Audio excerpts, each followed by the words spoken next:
Emma Iverson is just settling into her new life at Little Tombstone when one cowboy from a neighboring ranch is murdered and another goes missing. When Earp, Emma's ancient and irritable pug, drags in a single bloody work glove belonging to the missing man, she knows it's up to her to find the missing ranch hand before the murderer does.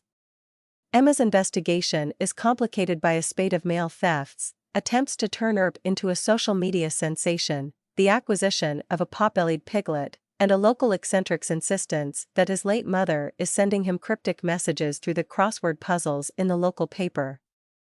Lonesome Glove. A Little Tombstone Cozy Mystery, Book 3. By Celia Kinsey. You are listening to an AI-narrated full audiobook.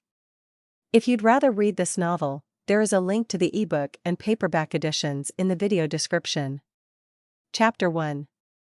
I don't know if you've ever tried to make tamales, but it's not as easy as it looks. At least it's not as easy as Juanita, my late grandmother's closest friend, and proprietress of the Birdcage Cafe, makes it look. When Juanita makes tamales, she assembles 8 at once. I stood in the kitchen of the Birdcage and watched as Juanita slopped masa on the middle of each boiled corn husk, smoothing it with the back of the spoon as she went. Then she added dollops of filling to the middles. Finally, in what took about 60 seconds, for her, she rolled all the tamales into neat little corn husk bundles, ready to go into the steamer. I'd been rolling and re-rolling a single miserable overstuffed tamale in the same time Juanita had made 16. In my pitiable version of the classic Mexican dish, the masa mixed with the filling and spilled out of the split husk to decorate the outside of the misshapen bundle. I've never been good in the kitchen, and I had already repeatedly congratulated myself that I'd not dropped anything on the floor or down the front of the sturdy apron Juanita had insisted on tying me into. I had a feeling that Juanita was regretting that she'd offered to teach me to make tamales. She'd tried to teach me to cook when I was a teenager. It had not been an outstanding success.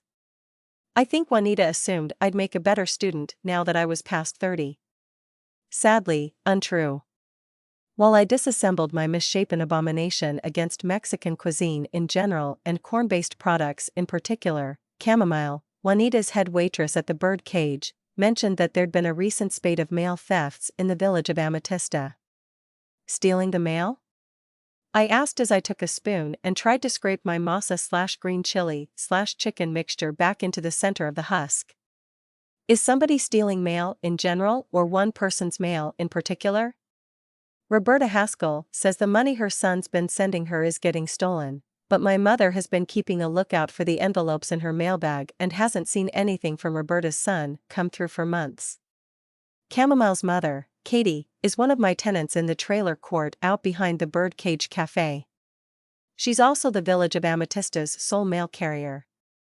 Katie delivers to the rural postal customers, which, if you subtract the 30-odd people who live in the village proper, is pretty much all of them. I tried to place Roberta Haskell and failed, which didn't surprise me, seeing as I'd only been back in Amatista since early November, and it was only the second week in January. Out in the dining room of the Birdcage, I heard a small boy yell, "Timbre," followed by a crash and the high-pitched barking of our pug-in-residence, Earp.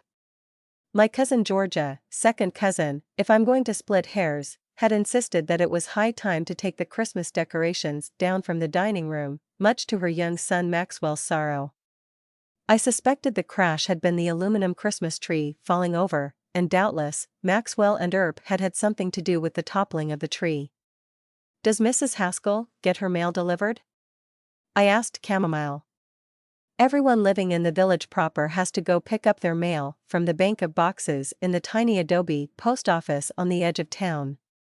I couldn't imagine how anyone but a postal employee would manage to steal mail from the bank of little boxes inside the post office proper. Mrs. Haskell is on the rural route, said Chamomile. Mom tells me she's still getting bills and an avalanche of junk mail. Just the money from her son is going missing. How long has this been happening? I asked. Chamomile didn't know. You go to church with Roberta, don't you? I asked Juanita, who had been uncharacteristically quiet that morning. Last Sunday, at church, Roberta was telling me all about it. I got the impression it has been a problem for several months. When Juanita says church, she's referring to the weekly Sunday meetings Freddie Fernandez, the devout barber, holds in the back of his barber shop next door to the Birdcage Cafe. Is her son sending cash? I asked. Because if he's sending checks, wouldn't anybody else have trouble cashing them? Juanita said she didn't know and moved the conversation on to my own personal troubles. Has Frank signed your divorce papers yet? I told Juanita that Frank had not. Shortly before Christmas, my soon-to-be ex-husband Frank had inexplicably and abruptly decided that he could not live without me, this despite having allowed his mistress/office manager Shirley to take the money I'd earned from finally selling a screenplay and blow it on the roulette tables in Vegas. Frank remained entirely unrepentant about the whole sordid affair, yet vowed he was going to win me back. I'd suggested that winning back lost property was more a matter he should be addressing with his ladylove Shirley. I was mistaken about Shirley, Frank had said. She's nothing compared to you. It was at that moment I realized that Shirley, too, had left him. Frank never has been a man who copes well on his own. He can't even iron his own shirts. Frank will sign the papers eventually, I told Juanita. He'll have to. I had no intention of getting back together with Frank, an intention that my divorce lawyer, Mr. Wendell, had quietly affirmed. It was typical, Mr. Wendell told me, for the offending party in a divorce to have last-minute remorse over the consequences of their actions. This discussion of my messy personal life was cut short by the entrance of Ledbetter. Marcus Ledbetter parks his trailer on the second of the 3 occupied spots in the trailer court out back of the bird cage. He's a bit of a recluse, which my great-aunt Geraldine always insisted was due to coming back with PTSD after his tour of duty in Afghanistan. My Aunt Geraldine and Ledbetter had been close in the years leading up to her death, so close that he'd taken my Aunt Geraldine's nest egg and turned it into a small fortune. Ledbetter is something of a stock-picking genius, and nobody knows it but me. Ledbetter certainly doesn't look like he's involved in high finance. He looks more like a member of one of your less reputable fraternities of motorcycle enthusiasts, but he's a gentle and generous soul under all that black leather, scowl, and muscle. Ledbetter shifted from one enormous booted foot to the other and turned his intense blue eyes on me. I'd like to add an item to the agenda. Ledbetter was referring to the agenda for the meeting of the newly formed Little Tombstone Preservation Board. Not long after I'd inherited Little Tombstone from my great-aunt Geraldine, I'd decided to take the bulk of the considerable sum I'd inherited along with the ramshackle roadside tourist attraction and place it in trust to be used for the preservation of the crumbling monstrosity. The newly formed Little Tombstone Preservation Board consisted of the current tenants of Little Tombstone, Nancy Flynn, our neighbor and the mayor of Amatista, my cousin Georgia, and me. For various reasons, the first 2 meetings of the board had been far less productive than I'd hoped. What do you want us to discuss? I asked Ledbetter. Parliamentary procedure. I'd rather lost control of the last meeting. When I'd brought up the subject of repainting the row of buildings that fronted Main Street, 2 distinct camps had emerged. One was strongly in favor of brownish yellow, and the opposing camp was equally set on a brownish gray. A minority of one, Hank Edwards, proprietor of Little Tombstone's curio shop and the Museum of the Unexplained, made an impassioned case for grayish-green. It had been a trying experience, with no conclusive outcome. I was toying with the idea of resigning my position as chairperson and letting someone with a great deal more natural authority take over the role, someone like Ledbetter. You won't reconsider taking over the role of chair? I asked Ledbetter. He gave me a barely perceptible nod and an unblinking stare. I will not, he said, but I do have a few suggestions. Chapter 2. After Ledbetter had advised me on how to take a firmer hand on the proceedings of the Little Tombstone Preservation Board meetings, he left, and I gave up on making tamales and wandered out to the dining room of the bird cage where my cousin Georgia and Maxwell were still at work taking down the Christmas decorations. I always feel a little depressed when Christmas is over, I told Georgia as we disassembled the massive pink and green aluminum tree, circa 1968 and courtesy of my late Uncle Ricky. The tree had been Maxwell's idea. Maxwell is 6 and perhaps not the best arbiter of good taste. While cleaning out the least rundown of Little Tombstone's derelict guest cottages in preparation for renovating it into a habitable abode for her and little Maxwell, my cousin had come upon the aluminum Christmas tree, and it had captured Maxwell's imagination. Maxwell was bemoaning the putting away of the Christmas tree, but the retirement of Earp's Christmas costumes was what really had him deep in mourning. Earp, my late Aunt Geraldine's ancient and irritable pug, had been bequeathed to me when I inherited Little Tombstone in early November. 8 large boxes overflowing with tiny canine costumes and hideous doggy sweaters had been bequeathed to me along with the pug. Up until Aunt Geraldine's death, I don't think Earp had ever experienced the luxury of being a nudist, but I'd let him go around stark naked practically every day until Georgia moved in with me, and little Maxwell developed a minor obsession with Earp and his accoutrements. Earp tolerated Maxwell's enthusiastic attentions remarkably well. That was largely because my cousin Georgia was not of the no food between meals school of thought, and Maxwell seemed to spend most of his waking hours with a snack in his hand. He dropped a lot, sometimes by accident and sometimes on purpose, and Earp was happy to be on hand to snaffle down any little bits and pieces as soon as they hit the floor. Earp was Little Tombstone's mascot, and if ever a rundown roadside tourist attraction had needed a lucky charm, it was Little Tombstone. Back in the 1960s, my great-uncle Ricky had constructed the whole now crumbling wooden monstrosity, a truncated version of the real town of Tombstone, Arizona. The place had outlived Uncle Ricky by almost half a century, and it was showing its age. What did the estimates on the new roof come in at? Georgia asked me as we shoved the lower half of the Christmas tree back into its box. The lowest bid was $40,576.52, I told her, but Georgia wasn't listening. Maxwell. I thought I told you to put Earp's reindeer costume back in that bin. Maxwell had wrestled Earp into a tiny sweater that said, Pugdolf. He was having a lot more trouble getting Earp to surrender to the antlers. Maxwell had managed to get the floppy fabric antler apparatus tied under Earp's chin, but getting them properly positioned on top of Earp's head was proving to be more of a challenge. Somewhere back in the kitchen of the bird cage, somebody dropped a pan on the floor. Earp is half deaf in one ear and completely deaf in the other, but between the bang and a desire to get away from miniature humans trying to compromise his dogly dignity, Earp decided to make a run for it. As he bolted from the dining room, Oliver, our handyman about the place, came in through the back door. Oliver tried to cut him off at the pass, but Earp managed to dart between Oliver's legs and out into the great blue yonder.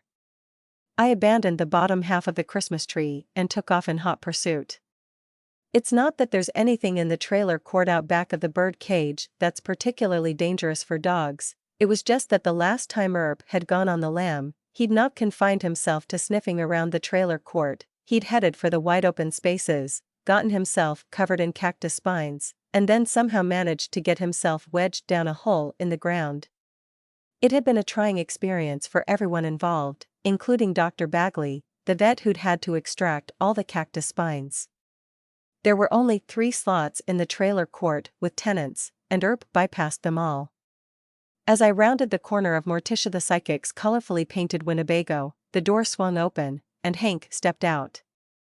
Hank Edwards rents the storefronts containing the curio shop and the Museum of the Unexplained for the princely sum of $10 a month in perpetuity, a condition that was written into my great-aunt Geraldine's will. Hank's lived in a cramped apartment in the back of the Museum of the Unexplained for almost 50 years.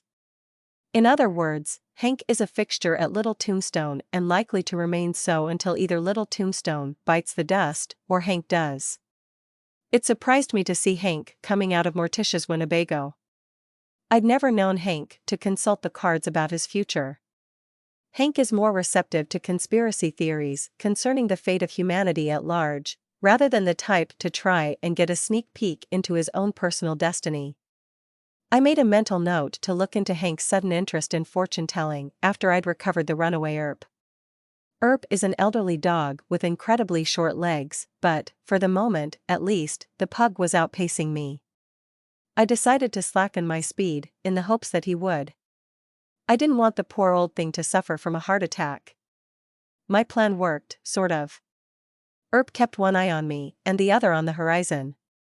I'd dart forward at intervals hoping to grab him by the collar, but he maintained a 6-foot buffer between us at all times. When we reached the barbed wire fence that separated Little Tombstone land from Nancy Flynn's ranch, I gave up the chase.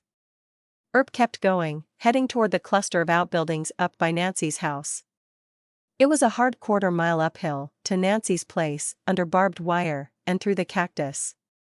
I saw a plume of dust out on the road, so I scrambled out to the roadside and flagged down Nancy. "Earp's done a runner again," I told her. "Get in."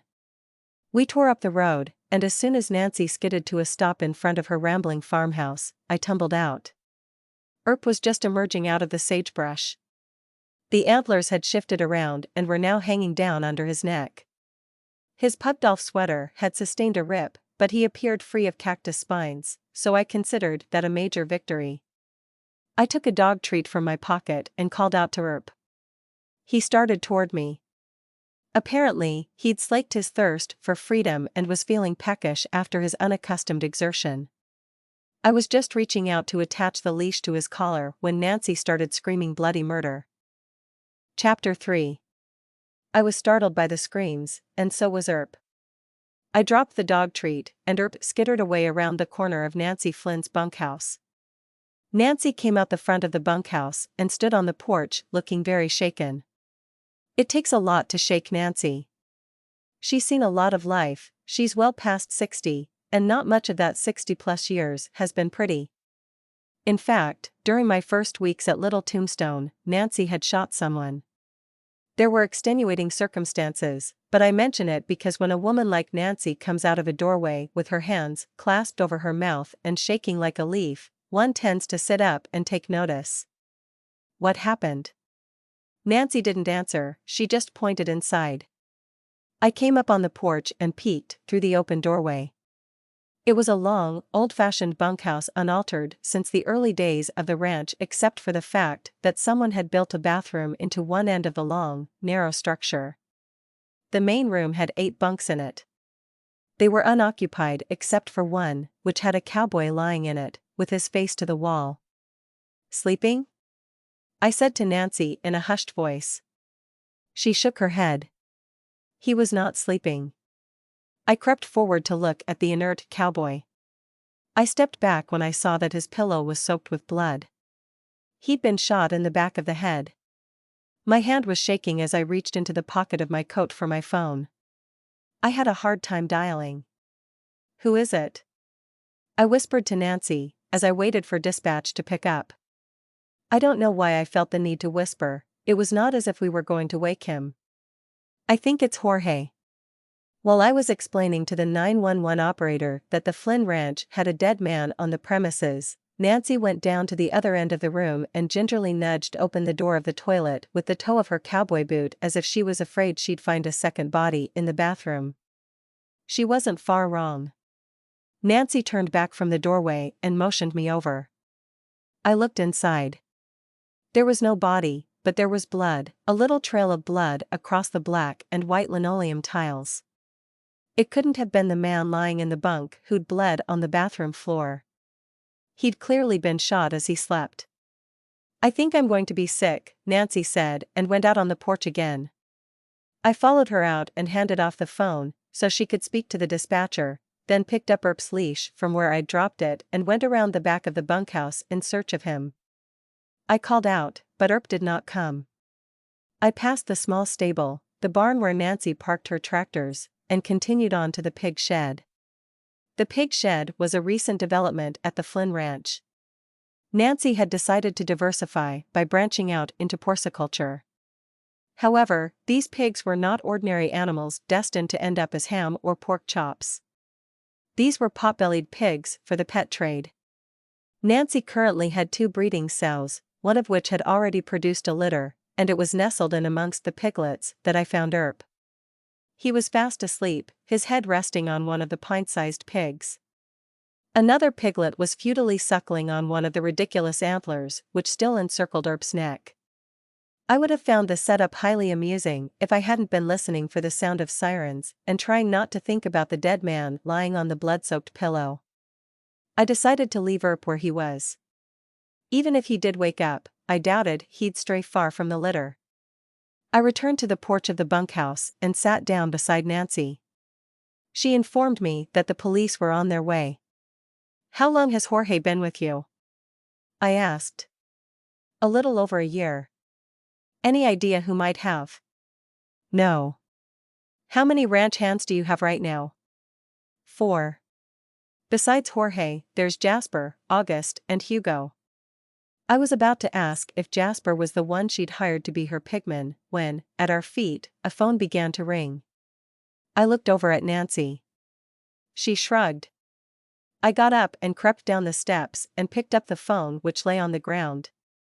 The screen was shattered, but the phone itself appeared to be working just fine.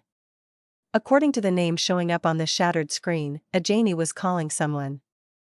I wondered if the Janie calling was the same Janie that Juanita had recently hired as a second waitress at the bird cage.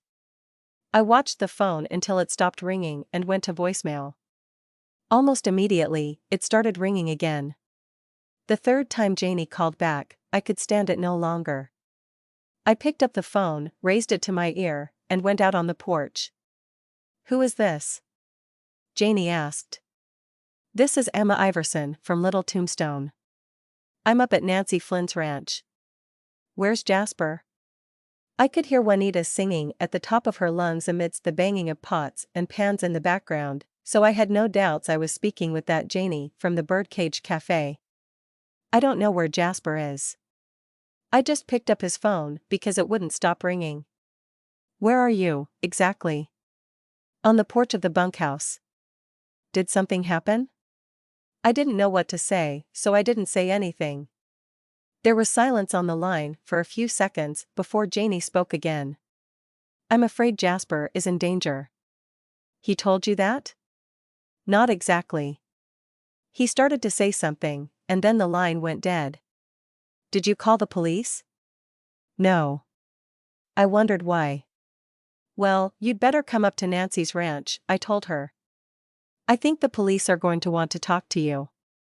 "Jasper's not." "No, Jasper wasn't dead, that I knew of." I decided not to bring up that blood in the bathroom just yet. "Jorge is the one who got shot." "Shot?" "In the back of the head while he slept, by the looks of it." Chapter 4. Shortly after I told Janie that one of Nancy's ranch hands had been shot in the back of the head while he slept, the line went dead. I'd later find out that Janie had collapsed on the floor of the Birdcage Cafe dining room, dropping her phone.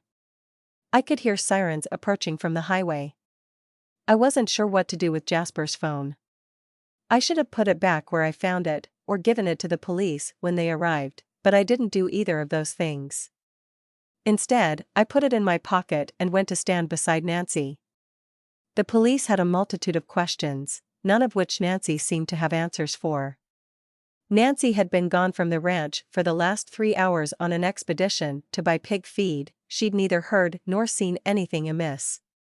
Jasper, to hear Janie tell it, might possibly have been in the bunkhouse at the time of the shooting. August had told Nancy that morning that he intended to ride the fence around the perimeter of the ranch, and she'd seen him departing on a quad shortly after breakfast. The remaining ranch hand, Hugo, was unaccounted for. He had not come up to the house for breakfast with August and Jasper, but there was nothing unusual about that. Hugo often skipped breakfast. Jorge had not come up to breakfast either that morning, which was unusual. At breakfast, both August and Jasper had told Nancy that Jorge had drunk heavily the evening before, and when Jasper had attempted to rouse him for breakfast, Jorge had insisted that he wanted to stay in bed as long as possible before having to face the day. Nancy tried, without success, to call August and Hugo, but her inability to reach them, she said, was nothing noteworthy. There were lots of areas around the ranch where cell service was unreliable. When Nancy tried to call Jasper, my pocket rang. I did not pick up. The police didn't end up with much to go on. They hung around for a while, taking pictures of the dead man's bunk and the bloody spots on the bathroom floor. The officer taking the photos in the bathroom pointed out that there wasn't much blood, and the spots could easily have resulted from nothing more sinister than a bad shaving cut.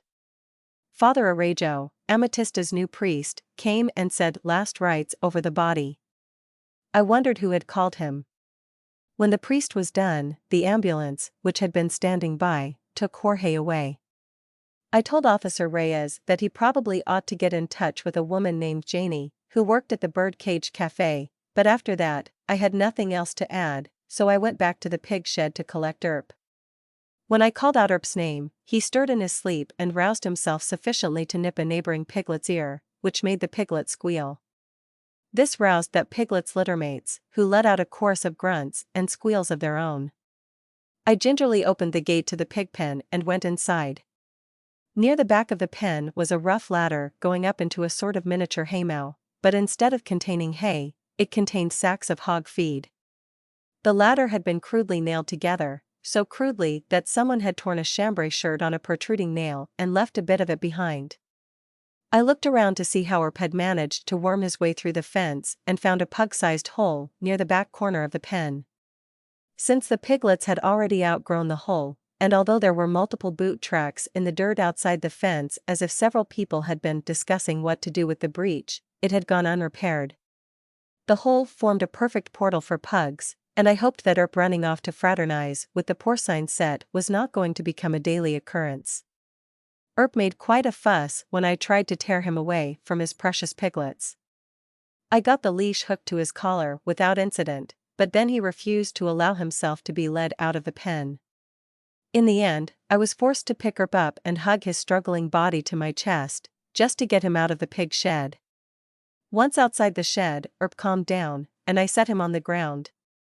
After I freed him of the cockeyed reindeer antlers, Earp reluctantly allowed himself to be led past the bunkhouse, now cordoned off with yellow tape.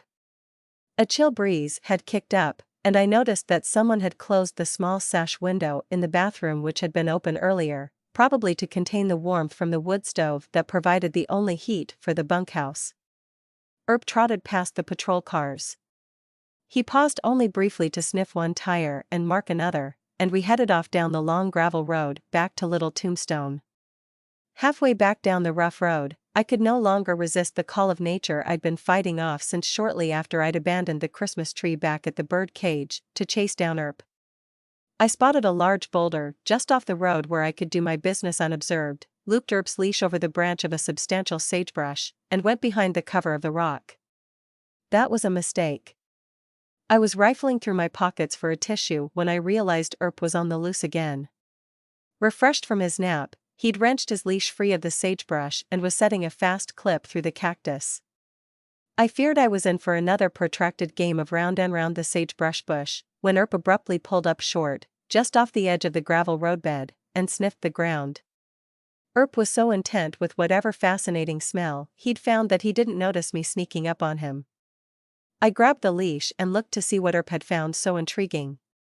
It was a single brown leatherwork glove, and it was covered in blood. I was looking around for a stick to poke at the revolting object when Earp picked it up with his teeth and shook it like he was trying to kill a rat. The blood looked fresh, and given the circumstances, that glove needed to go straight back to the police, but Earp had no intention of relinquishing it. I decided that I'd be forced to return the glove to the police, pug and all, but Earp was resistant. He dug in and refused to go uphill. He now seemed as set on returning to Little Tombstone as he had been on leaving it earlier in the morning, and I wasn't about to pick him up and carry him, bloody trophy and all. I gave up the fight. I decided I could call the police, or drive the glove up to the Santa Fe County Sheriff's Office, whenever Earp lost interest and relinquished his disgusting treasure. Chapter 5. When I arrived back at the bird cage, the dining room was empty. It seemed Georgia had finished packing up the Christmas tree and its garishly festive accompaniments and had gone off somewhere, taking little Maxwell with her. I imagined the bloody glove Earp still clutched possessively in his jaws violated any number of health department regulations, although, for that matter, so did Earp. I hustled the pug through the dining room. He followed me upstairs to what used to be my great-aunt Geraldine's apartment but was now the home I shared with Georgia and Maxwell. When we got inside, I tried to coax Earp into giving up the glove in exchange for a dog treat, but he wasn't having it. I could have tried to take the revolting object by force, but A, I didn't want to touch it, and B, I had no desire to contaminate what might turn out to be a vital piece of evidence. I gave up on getting the glove, shooed Earp into the bathroom, and locked him inside. When I went downstairs, the dining room was still empty, but I could hear Juanita and Chamomile talking in the kitchen. "I'm sure you've heard what happened," I said as I walked in. "Not really," Juanita told me. "Janie said something terrible happened up at Nancy's ranch, but that's about all we got out of her. Janie was talking on the phone to her brother, but the call dropped, and then she said that she was sure that something was wrong," Chamomile said. "Brother. Jasper was Janie's brother." That made more sense than Jasper being Janie's love interest. I had been suspecting, ever since Juanita had hired Janie shortly after Thanksgiving, that she, Janie, not Juanita, had a thing for our handyman, Oliver. I could see why. Oliver, despite being about the skinniest human I'd ever laid eyes on, was also one of the best looking.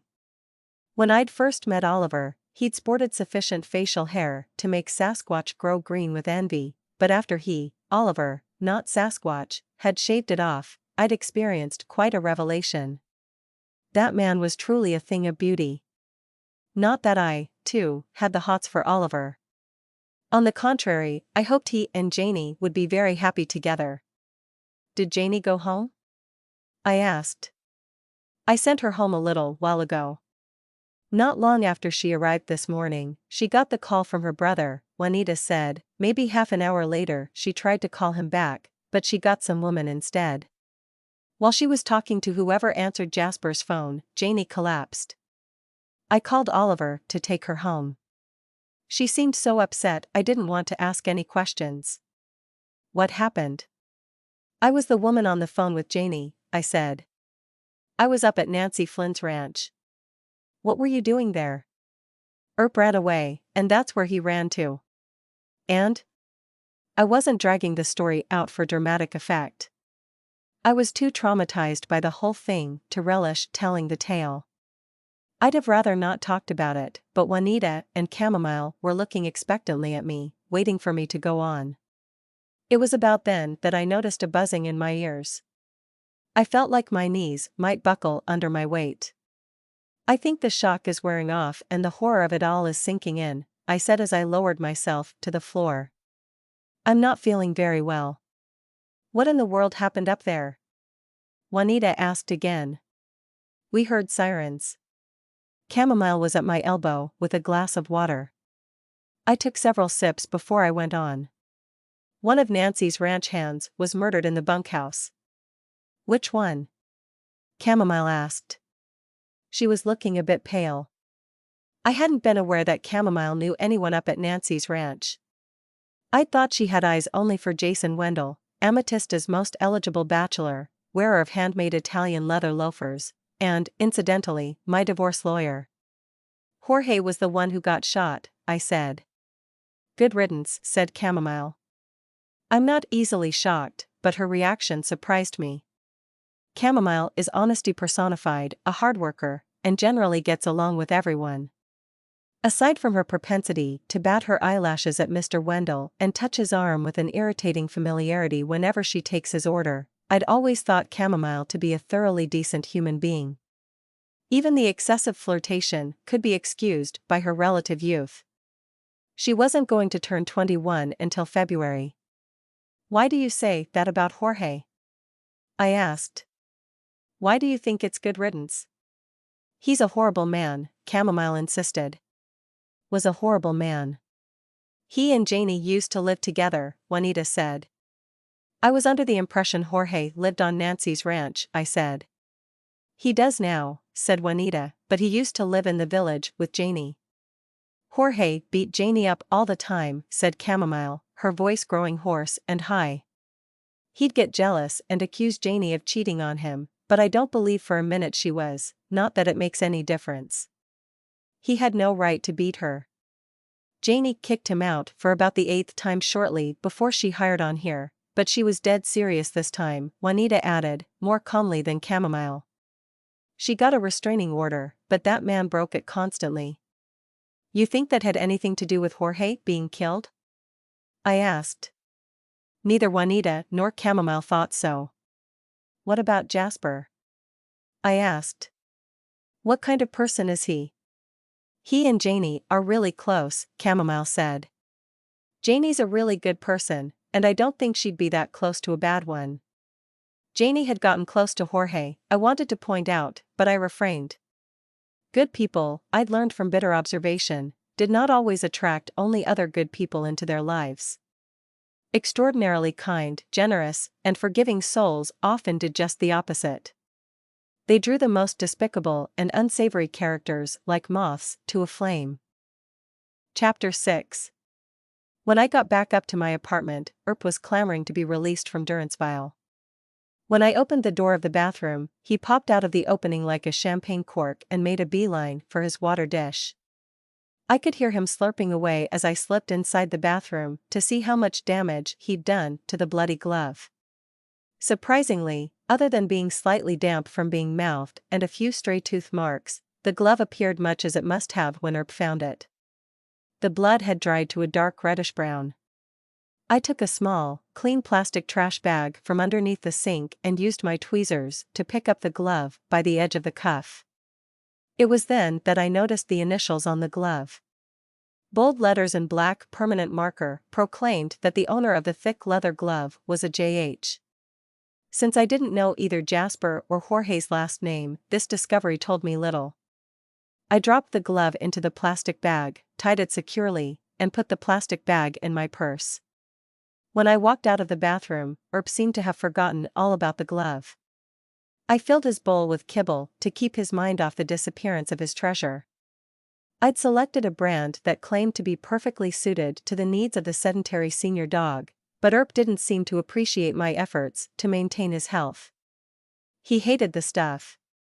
However, for once, Earp didn't turn up his nose at his diet dog food. He buried his face in the bowl and started wolfing down his dinner. Apparently, sedentary senior dogs didn't think much of the kibble, but senior dogs who'd spent most of the morning on the lam thought it was just fine. As I descended the stairs with the glove in my purse, I dialed the Santa Fe County Sheriff's Office and asked to speak to Officer Reyes. My dog dragged in something that may interest you, I told him. Your dog seems to drag in a lot of weird things. That was true. Shortly before Thanksgiving, Earp had gradually unearthed bits and pieces of a pair of long-buried human skeletons, much to my chagrin, so I couldn't blame Officer Reyes for being leery of what Earp might drag in. It's a bloody leather work glove belonging to a J.H. Officer Reyes offered to drive down to Little Tombstone to collect the glove, but I told him it was not necessary. I needed to come up to Santa Fe, anyway. As I was walking out the back door of the Birdcage Cafe on the way to my car, I met Oliver. How's Janie? I asked. Not great. Has she heard from Jasper? Oliver said Janie had not yet heard from her brother. As he was speaking, I remembered I still had Jasper's phone in the pocket of my coat. Where does Janie live? I asked. On the north side of town, near the end of Roadrunner Alley. Dignifying the village of Amatista by calling it a town was practicing extreme optimism, but then Oliver grew up in the outback of Australia, and I had spent the last decade living in LA, so naturally, we saw things differently. It's the little blue house, Oliver told me. 3/4 of the houses in Amatista do not have house numbers posted, even though they are supposed to for emergency services, and all but 2 of the 6 streets are dead ends, anyway. If you are a newcomer, you identify houses by describing some distinguishing feature. If you are an old-timer, you call houses by the family names of the people who owned them when you were a child, as in, the old Spalding house or the old Romero place. I have Jasper's phone, I told Oliver. Oliver had questions about how I'd come into possession of Jasper's phone, but I brushed them off for the time being. Apparently, he hadn't yet heard that I'd been up at Nancy Flynn's ranch when she'd discovered Jorge's body. I can take the phone to her, Oliver offered. It's no trouble. I'm on my way up to Santa Fe, anyway. The truth was, I had a lot of questions for Janie. I hoped she was up to answering some of them.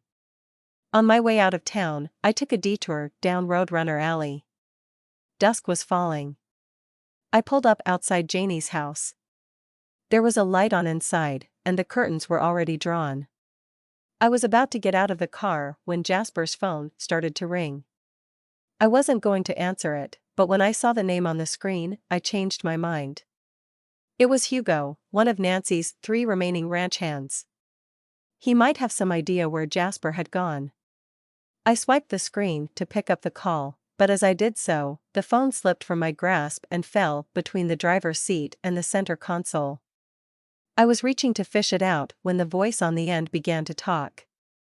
I won't tell you exactly what Hugo said, other than to say it was foul and abusive in the extreme. Distilling Hugo's diatribe down to its main point, Jasper apparently had something Hugo valued highly, or at least Hugo believed Jasper had it, and he, Hugo, intended to get that thing, come hell or high water. About the time I managed to pry the phone from between the seats, Hugo added something that made a chill run up my spine. If I don't get what I want, I'm coming after Janie. I put the phone to my ear. This is Janie, I said. The phone went dead. My hands shook as I placed Jasper's phone face down on the passenger seat of the car. I sat there in the driver's seat for several minutes, trying to compose myself. I toyed with the idea of marching up to Janie's door and taking her straight up to the sheriff's office along with me, but I changed my mind. Instead, I called Oliver and asked him to come to get Janie. Have her pack a bag, I told Oliver. She can stay with me and Georgia tonight. She's not safe at her house. Oliver wanted to know why Janie wasn't safe at her house, but I didn't have time to explain. I'll talk to both of you when I get back from the sheriff's office. And try not to make it obvious Janie's staying with me. Take her up the back stairs and lock the door to the stairwell behind you. Just as I was ready to hang up, I remembered to ask, what is Jasper's last name? Chapter 7. I think both Janie and Jasper's last name is Ham, Oliver told me. J.H. If Jasper's last name was Ham, then there was a very good chance that the bloody glove Earp had dragged in belonged to the missing cowboy. Oliver promised to go pick up Janie. I texted Georgia to let her know we'd have an overnight guest. I'd explain later, I told her. When I reached the Santa Fe County Sheriff's Office, the clerical staff had battened down the hatches for the evening. I had to ring the buzzer and wait to be let in. Officer Reyes took the glove and put it into an evidence bag, plastic trash can liner and all. There's been another development, I told Officer Reyes, producing Jasper's phone and laying it on the desk between us. What's that? I happened to pick up Jasper's phone outside the bunkhouse this morning. Officer Reyes raised his eyebrows, but he didn't ask what had possessed me to swipe a broken phone. Has anyone reported Jasper Ham as a missing person? Officer Reyes didn't think so, but he checked anyway. No, nobody's filed a missing persons report. I'd like to file one. And what is your relationship to the missing person? He had me there. I'd only seen Jasper Ham a handful of times. He occasionally ate at the bird cage, and I'd observed him from a distance working on Nancy's ranch. Neighbor. Jasper Ham is my neighbor, I said. That was the best I could do.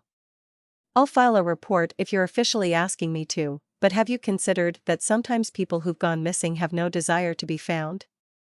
I had considered that. Are you saying that Jasper is a suspect? Officer Reyes would do very well as a professional poker player. In the early hours of a case like this one, he told me, everyone who knew the victim is a suspect. Very well, I said. I'll not file a missing persons report yet, but you should know that Jasper's life may be in danger. Not only that, his sister is being threatened. Then I told Officer Reyes about the phone call from Hugo.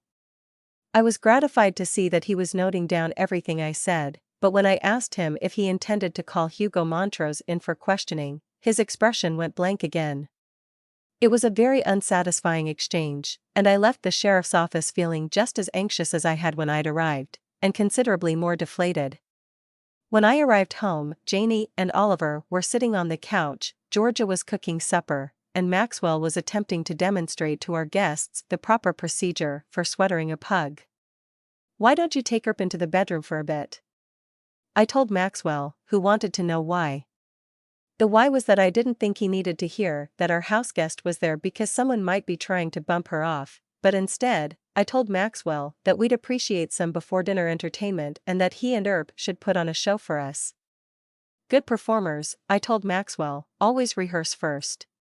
Providing before-dinner entertainment is squarely in Maxwell's wheelhouse. He's not a very verbal child when it comes to making conversation, but he has a flair for the dramatic. Lately, he'd taken to monologuing Earp's inner thoughts. Could Earp have understood them, he'd have had a real bone to pick with most of the words Maxwell put in his mouth, but the whole thing was wildly amusing, particularly to Maxwell himself, who routinely collapsed in giggles halfway through his interpretations of the inner life of the pug. With Maxwell safely out of earshot and the heat turned down under the stew bubbling away on the stove, I had an attentive audience. After I'd told my story, omitting nothing, nobody said anything for a while. "Do you have any idea what Jasper might be holding on to that Hugo wants?" I asked Janie. She shook her head. I believed her. She really didn't know. "Any idea where Jasper might have gone off to?" She shook her head again. "Do you have any other family in the area?" Another nod, no. "Is it possible?" I didn't know quite how to ask if it was possible that Jasper had killed Jorge. I could imagine that Jorge's treatment of his sister might have been enough to cause the man to have murderous intent. I didn't have to finish my sentence. "Absolutely not," said Janie. "I'll admit that my brother has caused his share of trouble over the years, but he's never once been violent." That Janie knew of. I let the matter rest, but I was not reassured. None of us are prepared to entertain the ugliest and darkest corners of the hearts of the ones we love. The timing of Jasper's disappearance was deeply suspicious. The obvious explanation was that Jasper had killed Jorge and gone on the run. An equally plausible explanation was that he had witnessed the murder and was fearful of his safety if he told what he knew. A third, and less likely, explanation was that Jasper was an intended second victim of the killer and was lying dead or injured somewhere. A fourth, and least likely, scenario was that Jasper had left the ranch for some other reason entirely, and the timing of his disappearance had been nothing more than a coincidence. It had been less than 14 hours since Jasper had last been seen eating breakfast at Nancy's kitchen table. It was far too early to panic or to draw rash conclusions. "You'd better stay here until the situation becomes clearer," I told Janie, "and it's probably best that as few people know your whereabouts as possible." I didn't get any dissenting opinions on that point. Just as Janie was asking me to go into greater detail about the bloody work glove Earp had dragged in, Maxwell poked his head out of the bedroom and announced that he was ready to put on a show. I never could have managed to get Earp into the getup that Maxwell had put together for him.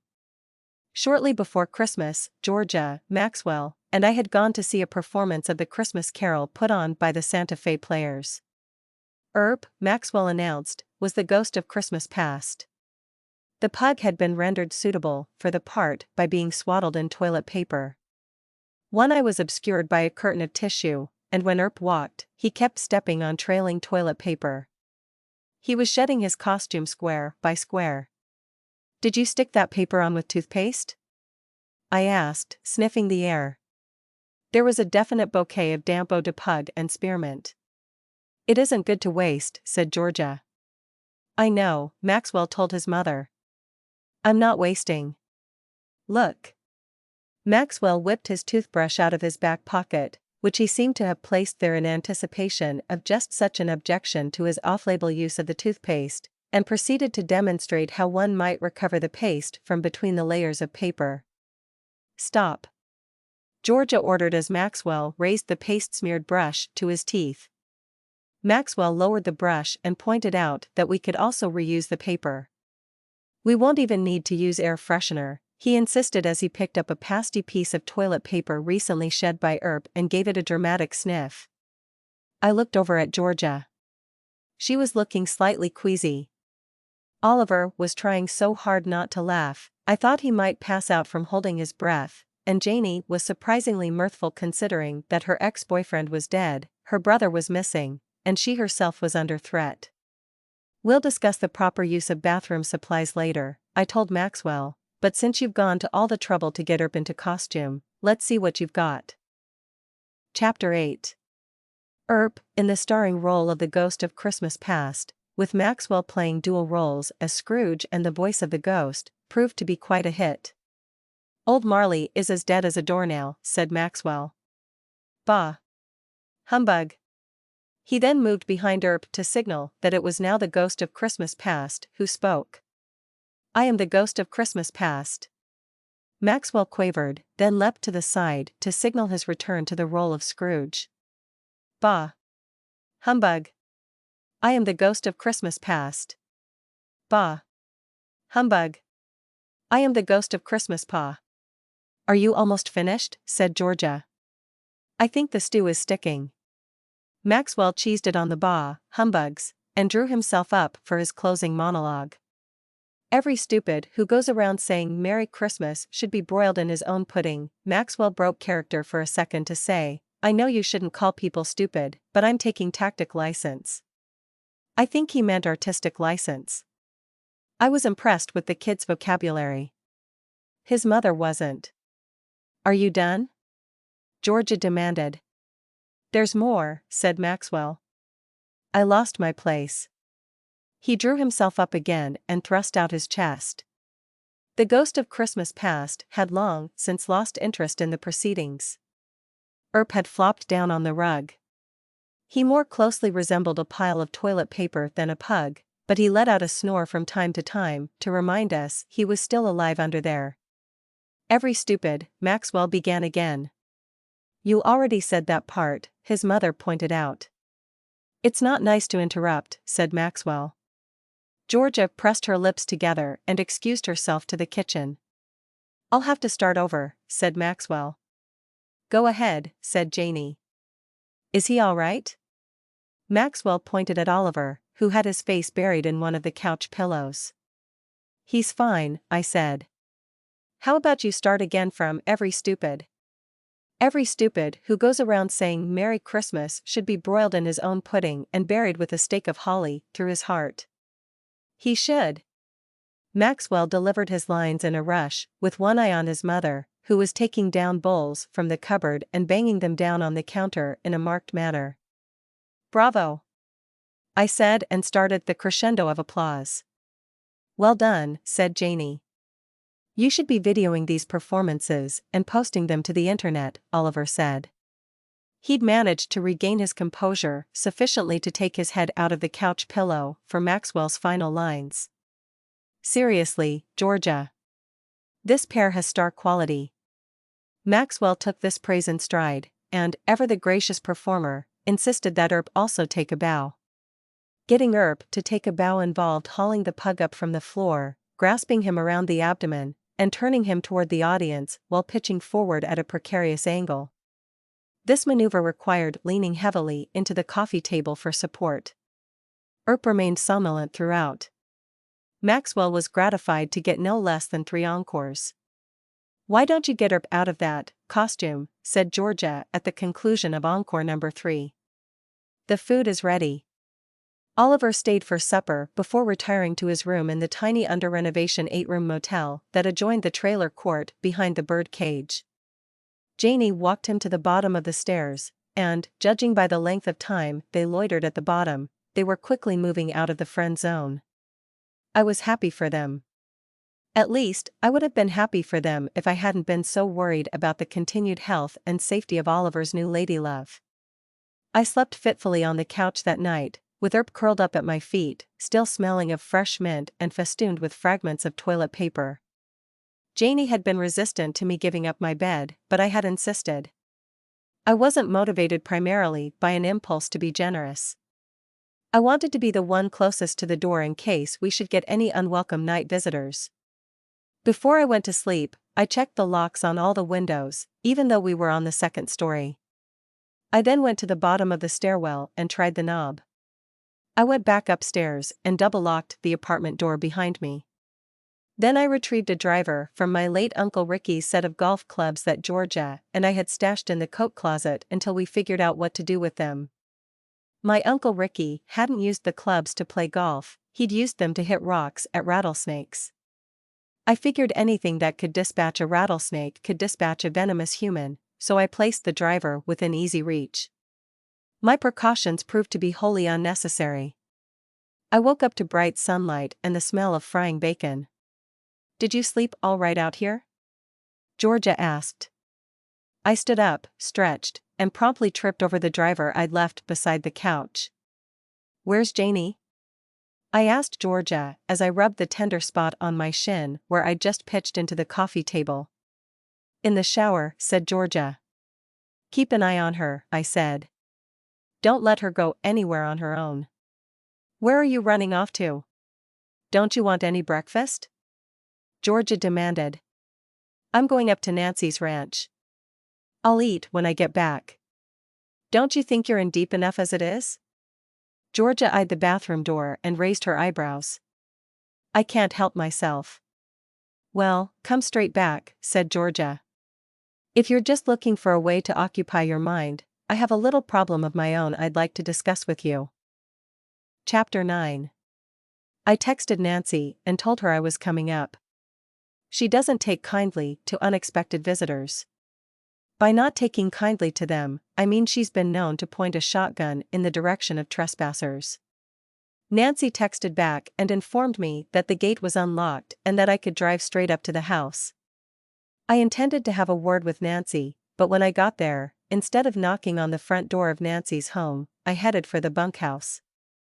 I stood on the porch of the bunkhouse in the frosty early morning air and knocked. Nobody answered. I decided that the remaining residents of the bunkhouse must be up at the main house eating breakfast, or perhaps after the events of the previous day they'd elected to sleep elsewhere. I certainly would have. I turned the knob and pressed gently on the door. It swung open easily. "Hello," I said to the empty room. I stepped inside. Everything in the bunk room looked much as it had the previous day, minus the dead cowboy. Somebody had stripped Jorge's bunk and replaced the bedding with a couple of suitcases, which I assumed contained the murdered man's personal effects. I made a mental note to find out if Jorge had family in the area. I crept over to the bathroom and gingerly pushed the door open. Someone had cleaned up the blood from the tiles, although a closer inspection showed faint rusty red smudges remained near the sink.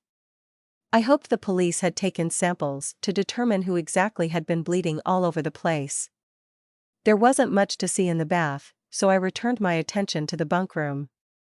I knew questions would be asked if someone came and found that I'd locked myself into the bunkhouse, but even if I didn't lock myself in, questions were going to be asked anyway. I went to the door and pulled the bolt so that even someone with a key couldn't sneak up on me. I then went straight to Jasper's bunk and started rifling through his stuff. There wasn't much to rifle through. Janie's brother, like Janie herself, was very neat and tidy. He also appeared to be a minimalist. In a plastic bin under the bed I found 3 nearly identical blue chambray western shirts, 2 pairs of Wranglers, and a few pairs of underwear and socks. There was a spare pair of worn snakeskin cowboy boots lying toes out under the bed. They were spattered with what looked like paint and motor oil. I turned my attention to the second, smaller bin. Inside was loose change, Jasper's social security card, a phone charger, and a small leather case containing tools I could not identify. I took out my phone and snapped pictures of a few pages from the notebook and the tools inside the case. Only one item remained under the bed, a laundry bag. I almost skipped the laundry bag. I wasn't in the mood to paw through other people's dirty socks. I'm never in the mood to paw through other people's dirty socks. I decided I'd just peek inside the bag. What I saw surprised me. There might have been some dirty socks at the bottom of the bag, but what lay on top was a pair of mechanic's coveralls. If Jasper Ham was normally neat and tidy, he appeared to make an exception when he was doing mechanical work. The coveralls were covered in grease, metal shavings, and what appeared to be overspray from automotive paint. At one time there had been a name patch sewn to the chest, but it had been ripped off. I had just gotten the coveralls stuffed back into the laundry bag when there was a rattling of the doorknob, which quickly escalated to a banging on the door. The banging soon gave way to yelling. I recognized the voice. It was Hugo, and he wanted to know why Auguste had locked himself inside the bunkhouse. "I'm out here," said a second male voice, which I surmised must belong to Auguste. While Hugo and Auguste debated how the door came to be bolted shut, I slipped into the bathroom and slid open the sash window as quietly as I could. It was a tight fit, but I managed to wedge myself through and drop to the ground. It was a good thing I'd opted to make my escape, because as I rounded the corner of the bunkhouse, Hugo was kicking the door in. "Good morning," I said. "Have you seen Nancy around?" "She's up at the house," Auguste told me. "What about Jasper?" I asked. Auguste got quiet. He looked over at Hugo, but Hugo was too busy trying to break the door down to notice. "Ain't seen him," said Auguste. "Since when?" "Since yesterday morning. Before, you know." The door finally gave way, and Hugo wrenched it open. "Problem solved," he said. I wondered if Hugo's default solution for every problem he encountered was violence, but it wasn't the sort of question one can ask out loud. So far, my presence seemed barely to have registered with Hugo, and I wanted to keep it that way. "See you around," I told Auguste, and headed up to the house. As I knocked on the back door, I could see Nancy loading the dishwasher. She waved me inside and placed a cup of coffee in my hand. "What can I do for you, Emma?" she asked. I told her about Hugo's threatening phone call to Jasper and my conviction that Janie was in danger. Then I told her about finding the bloody glove with Jasper's initials. "Auguste tells me that no one around here has seen Jasper since yesterday morning," I said. "He came to breakfast yesterday, and that's the last we've seen of him," Nancy told me. "I'm starting to think he was the one who was bleeding all over the bathroom floor yesterday morning." If that were true, then why didn't he go straight to the hospital or to the police? There wasn't a lot of blood, so maybe he isn't hurt that badly, or maybe he collapsed somewhere and can't go for help. We know for certain he doesn't have his phone with him.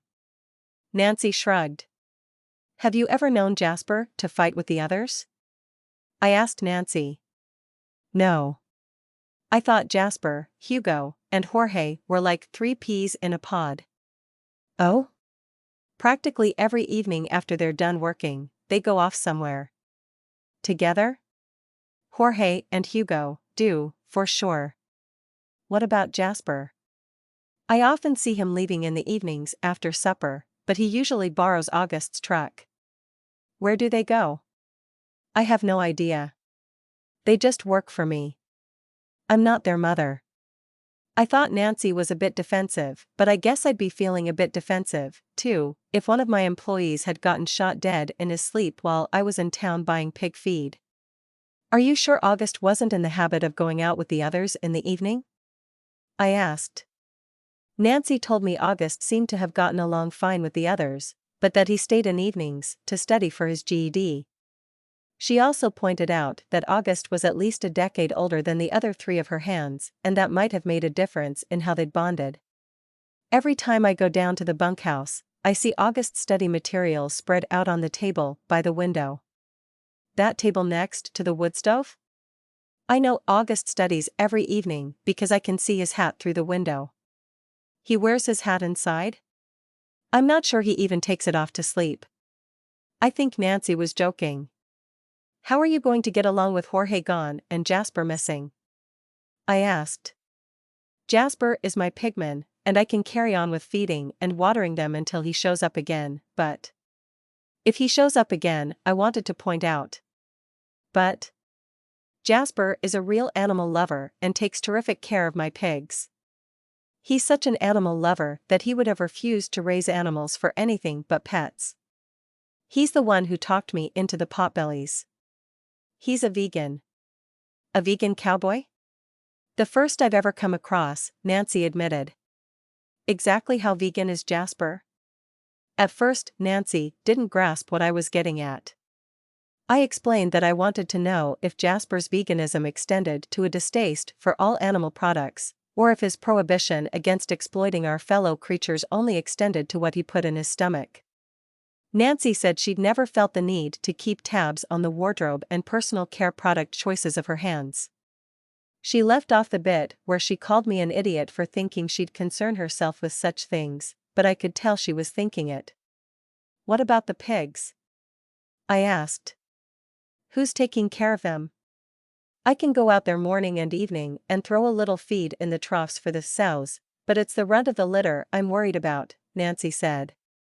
She's not as strong as her litter mates, and they won't let her eat, and I don't have time to be bottle feeding a finicky piglet 3 or 4 times a day. I'd been digesting the revelation that Jasper was a vegan pigman with one half of my brain. Now I devoted the other half to cooking up a solution to Nancy's conundrum of what to do with her runt. It may not work, I told Nancy. But I might have a rather unorthodox solution to your piglet problem. Chapter 10. Solving Nancy's piglet problem would have to wait. While I'd been sitting in Nancy's kitchen, I'd seen Hugo take off toward town in one of the trucks belonging to the ranch. I intended to pump August for information while Hugo, who I found rather frightening, to be honest, wasn't around to interfere. Do you mind if I have a word with August? I have a few questions for him. Ask away, said Nancy. I was halfway out the back door when Nancy reminded me that the Little Tombstone Preservation Board was meeting that evening in the dining room of the bird cage. I'll probably be back later today to collect your runt, I told Nancy in parting. I suspect I may be in possession of a perfect pair of piglet sitters. I got out the door and to the barn barely in time to catch August, before he, too, took off on a quad. Judging by the fence wire and the tools strapped to the back, he was on a fence-mending mission, which was where he claimed to have been the previous morning when Jorge met his demise in the bunkhouse. The engine to the quad was running, and when I walked up behind August and tapped him on the shoulder, he jumped. When I motioned to the running engine, he shut it off and listened politely to my questions regarding the distressing occurrences of the previous day. He confirmed that he had departed the ranch headquarters shortly after breakfast the previous day to ride the fence. August had neither seen nor heard anything out of the ordinary until he'd arrived back at the bunkhouse to find the police removing yellow crime scene tape from the premises. The police had asked him a lot of questions, but, by August's own admission, he provided them nothing in the way of useful information. When I asked August point-blank if he knew anything about the whereabouts of Jasper Ham, he told me he hadn't seen Jasper since the previous morning and had no idea where he might have gone off to. Nancy says that Jorge, Hugo, and Jasper would often go somewhere together in the evenings, I told August. Do you have any idea where they were going? August shrugged. Drinking, maybe? If anyone wants to have a drink in Amatista, their best bet is to come to the Bird Cage Cafe and order a cerveza or two, and I mean that literally. Juanita maintains a liquor license, but she also enforces a strict 2-drink maximum per patron, per visit, and she only stocks beer. Juanita, who is personally a teetotaler and a devout churchgoer, maintains she's running a restaurant, not a bar. Diners don't have to be drunk to get cut off. If anyone wants to get drunk, or even buzzed, they have to drive north out of town to the truck stop and buy their own bottles. I'd never seen Jasper, Hugo, or Jorge sitting in the bird cage drinking beer of an evening. I supposed it was possible that Nancy's 3 ranch hands had been in the habit of traveling to the truck stop, buying a case, and splitting it between them while they sat on lawn chairs in the bed of a pickup and looked up at the stars, but I didn't find that theory very likely. I hear you stay in evenings to study for your GED. August started slightly, which made me wonder if he was less than pleased that his status as a high school dropout was being made common knowledge. I do, he said, but only after a pause. I'd been made aware that Jasper was moonlighting as a mechanic. I watched August's face grow wary. He knew more than he was going to tell me. He worked on his sister's car from time to time, August said, and maybe the cars of friends, but I don't think he was doing it professionally. The state of those coveralls I'd discovered in Jasper's laundry bag suggested differently, but I did not press my point. Did you ever know Jasper and Hugo to fight with each other? I asked. August had never seen them fight, although he did describe Hugo as being hot-tempered and prone to outbursts. I suspected that was something of an understatement. Jorge hit me once, though, said August. Why? I broke one of his tools. This did not surprise me. Apparently, Jorge had made a habit of hitting people. I thanked August for his time and drove back down the hill to Little Tombstone. There was a plate of bacon and eggs waiting for me on my arrival. My cousin Georgia, for all her girlhood prickles and peevishness, was proving to be a much better housemate than I had anticipated when I'd agreed to let her and little Maxwell move in with me. I was fast growing attached to them, and when they finally managed to carve out a habitable space of their own from the ramshackle tourist cottage out back of the trailer court, I was going to miss them. I sat eating my bacon and eggs, thinking these warm thoughts, and stifling the impulse to give Georgia an awkward one-armed hug/slap on the back as she stood at the kitchen sink washing dishes. We are not a family of huggers, and probably never will be. My affectionate impulse was aborted when Georgia broke the silence. We've got to do something about Hank. Georgia spoke quietly as if worried little ears were listening. I could hear Maxwell back in the spare bedroom he currently shared with his mother. He was solemnly instructing Earp on the hunting habits of the chupacabra and how the rare beasts could be observed in the wild if one went out in search of them under the full moon. I had no doubt where Maxwell had come upon this information. The cornerstone exhibit in Hank's Museum of the Unexplained consisted of a family of stuffed chupacabras. Grandma Wright and Great-Aunt Geraldine had always insisted the family of mythical creatures were the work of a talented and highly creative taxidermist, but Hank, himself, was completely convinced of the chupacabra's authenticity. I wouldn't worry about Hank influencing Maxwell to devote his life to the study of chupacabras, I told Georgia. Maxwell will eventually figure out Hank's just a crazy old coot. It's not just about the chupacabras, Georgia insisted. Look at this. The entire population of Amatista is conspiring to feed my innocent child hokum and hogwash. Hokum and hogwash had been one of my grandmother's favorite expressions, and hearing Georgia use it made me smile. Georgia placed a copy of the Amatista Advance in my hand. If anyone passing through Amatista on Highway 14 blinks, they'll miss the whole thing, and one wouldn't think the village would rate its own weekly publication, but it does. The Amatista Advance isn't a proper paper. It's a 3-page Friday newsletter, compiled and photocopied by a rotating roster of volunteers. It's more a combination of light gossip and public service announcements than anything resembling actual journalism. This particular issue contained a notice for an upcoming 80th birthday celebration for Mrs. Roberta Haskell, to be held in the Birdcage Cafe. All are welcome, no gifts please, and 2 breathless warnings. One that there had been a recent uptick in car thefts throughout Santa Fe County, which included a reminder that even we in Amatista are not immune, and a report that a mountain lion had been spotted by several ranchers in the area. Nancy Flynn reported that she'd had a horse attacked and injured by the big cat. The final item was also courtesy of Nancy in her capacity of the mayor of the village. It was an admonishment from Nancy not to waste water. Apparently, the output from the shared community well had recently experienced a reduction in output of 3 gallons per minute.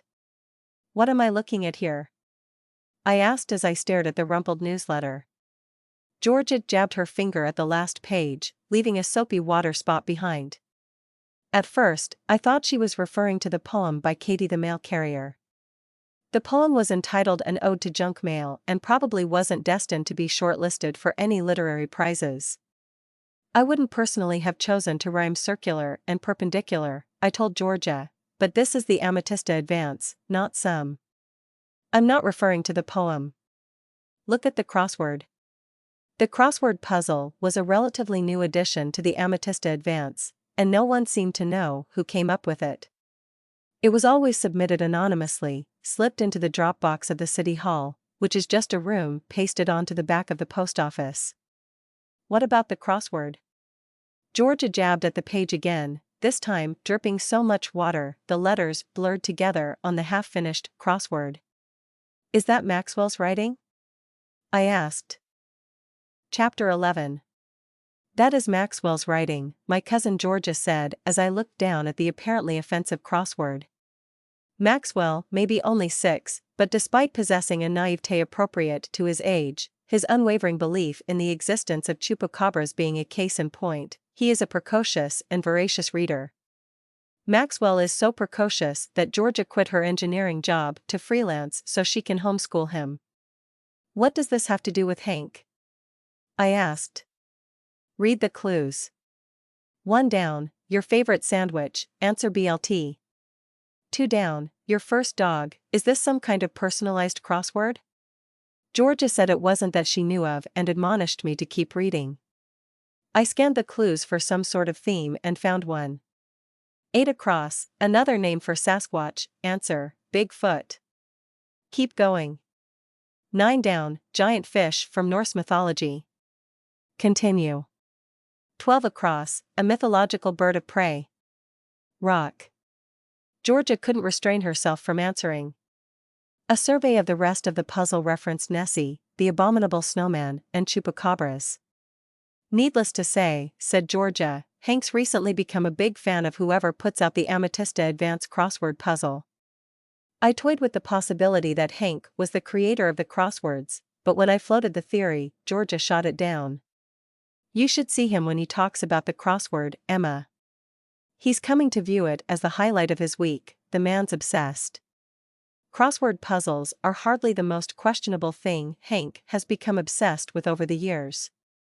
Name any crackpot fringe theory infesting the bowels of the internet and surfing the airwaves of wild-eyed talk radio shows, and Hank's embraced it.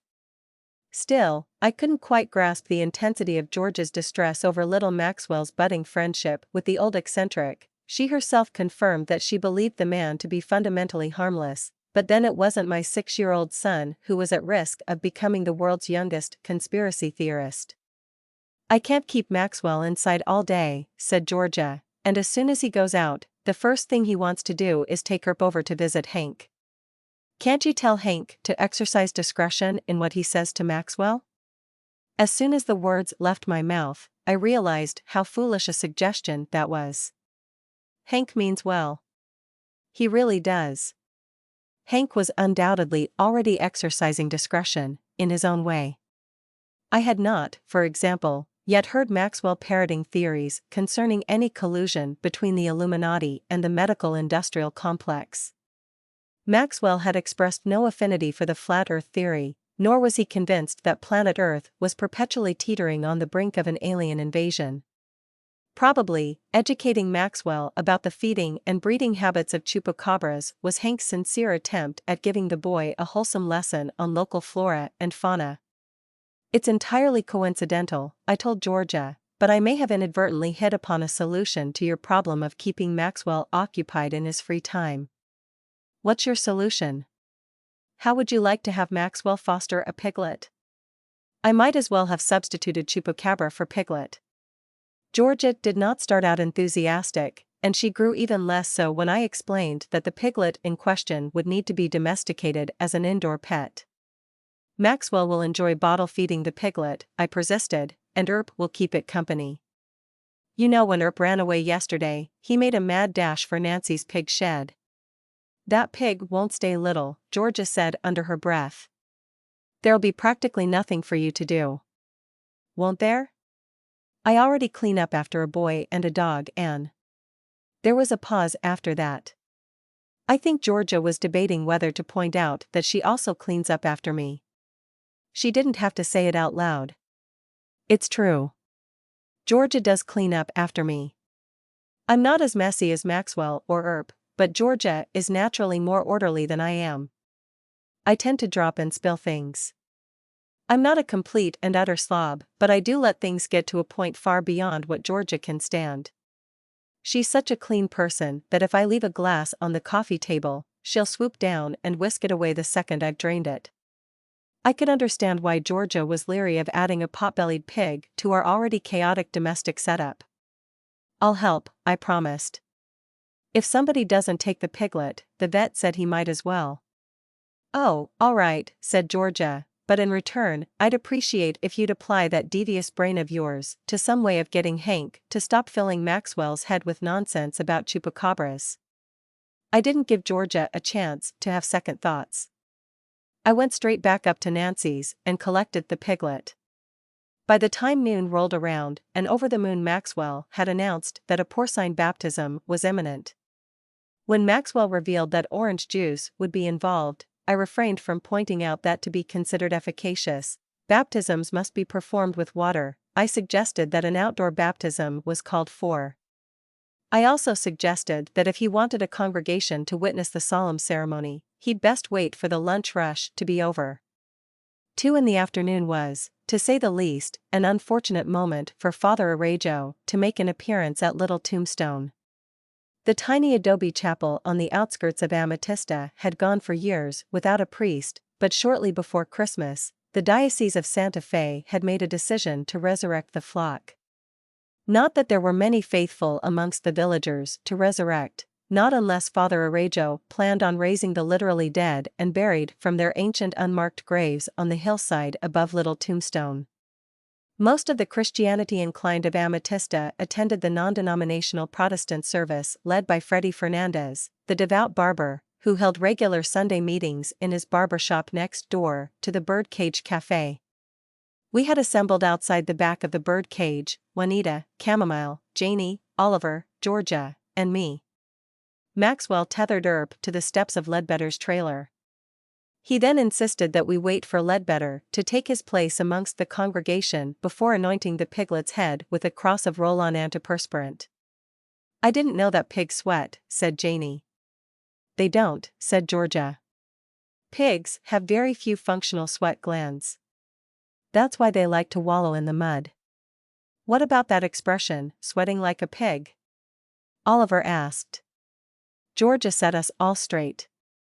The expression, sweating like a pig, referred to the beads of moisture that form on cooling pig iron during the smelting process. Georgia is doubtless loads of fun at parties consisting solely of English and comparative lit majors. Normal people parties? I'm guessing not so much. Maxwell had just uncapped the deodorant and grasped the decidedly unenthusiastic piglet in a bear hug when Father Arajo rounded the corner. I looked over at Georgia, who looked like she wanted to be instantly translated and wouldn't have quibbled whether she was destined to go up to heaven or go down to Hades, just as long as she went there quickly.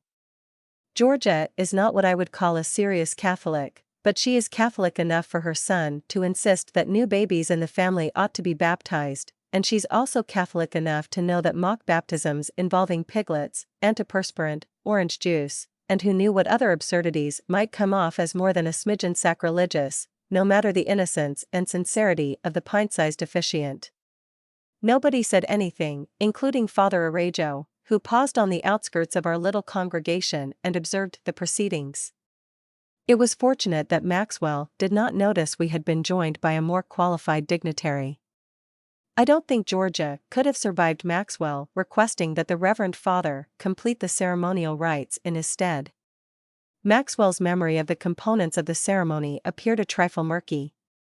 He did not attempt to include any of the traditional language, although he occasionally threw in a mumbled, "Hear our prayer," which, to be honest, is about all I remember of the last baptism I attended. The argyle-sweatered and bow-tied godfather of the piglet, I assumed Earp was playing that role, was not required to make any vows or declarations. It was a good thing, too, because Earp had evidently gotten a sticker in one of his front paws, and all his attention was devoted to getting it out. I was temporarily distracted by Ledbetter, who came over to stand beside me as Maxwell solemnly drew a cross on the piglet's head with deodorant. I hope antiperspirant isn't poisonous to pigs, I whispered. Whose idea was this? Ledbetter asked me.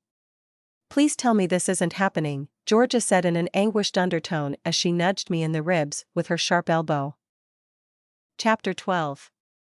Georgia had been agitated ever since the arrival of Father Arajo, but it took me several seconds to register why Georgia was now even more aghast.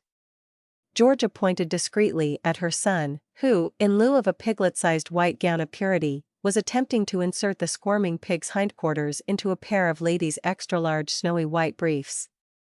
I could only assume he'd found such utilitarian and voluminous undergarments somewhere amongst the remaining belongings of my great-aunt Geraldine. They couldn't possibly belong to Georgia, and they certainly didn't belong to me. "I really regret taking our good white hand towel away from him now," said Georgia in a strangled voice. Georgia might be ready to die of embarrassment, but the general mood was downright jolly. Oliver had pulled up the neck of his hoodie so that only his eyes were showing. Janie had her face buried in Oliver's back. Chamomile had managed to maintain a solemn expression, but tears were running down her cheeks. Even Juanita had her face hidden in her apron and seemed to have been taken with a fit of tremors. I craned my neck around to see how Father Arajo was taking in this corruption of the holy rite of baptism.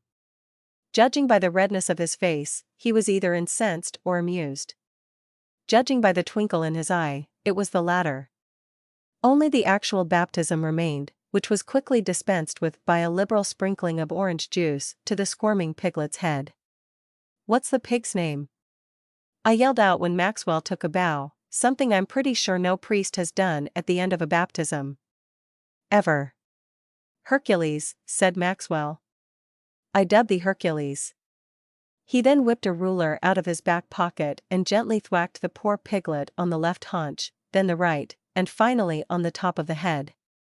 It was quite a mishmash of traditions, to say the least.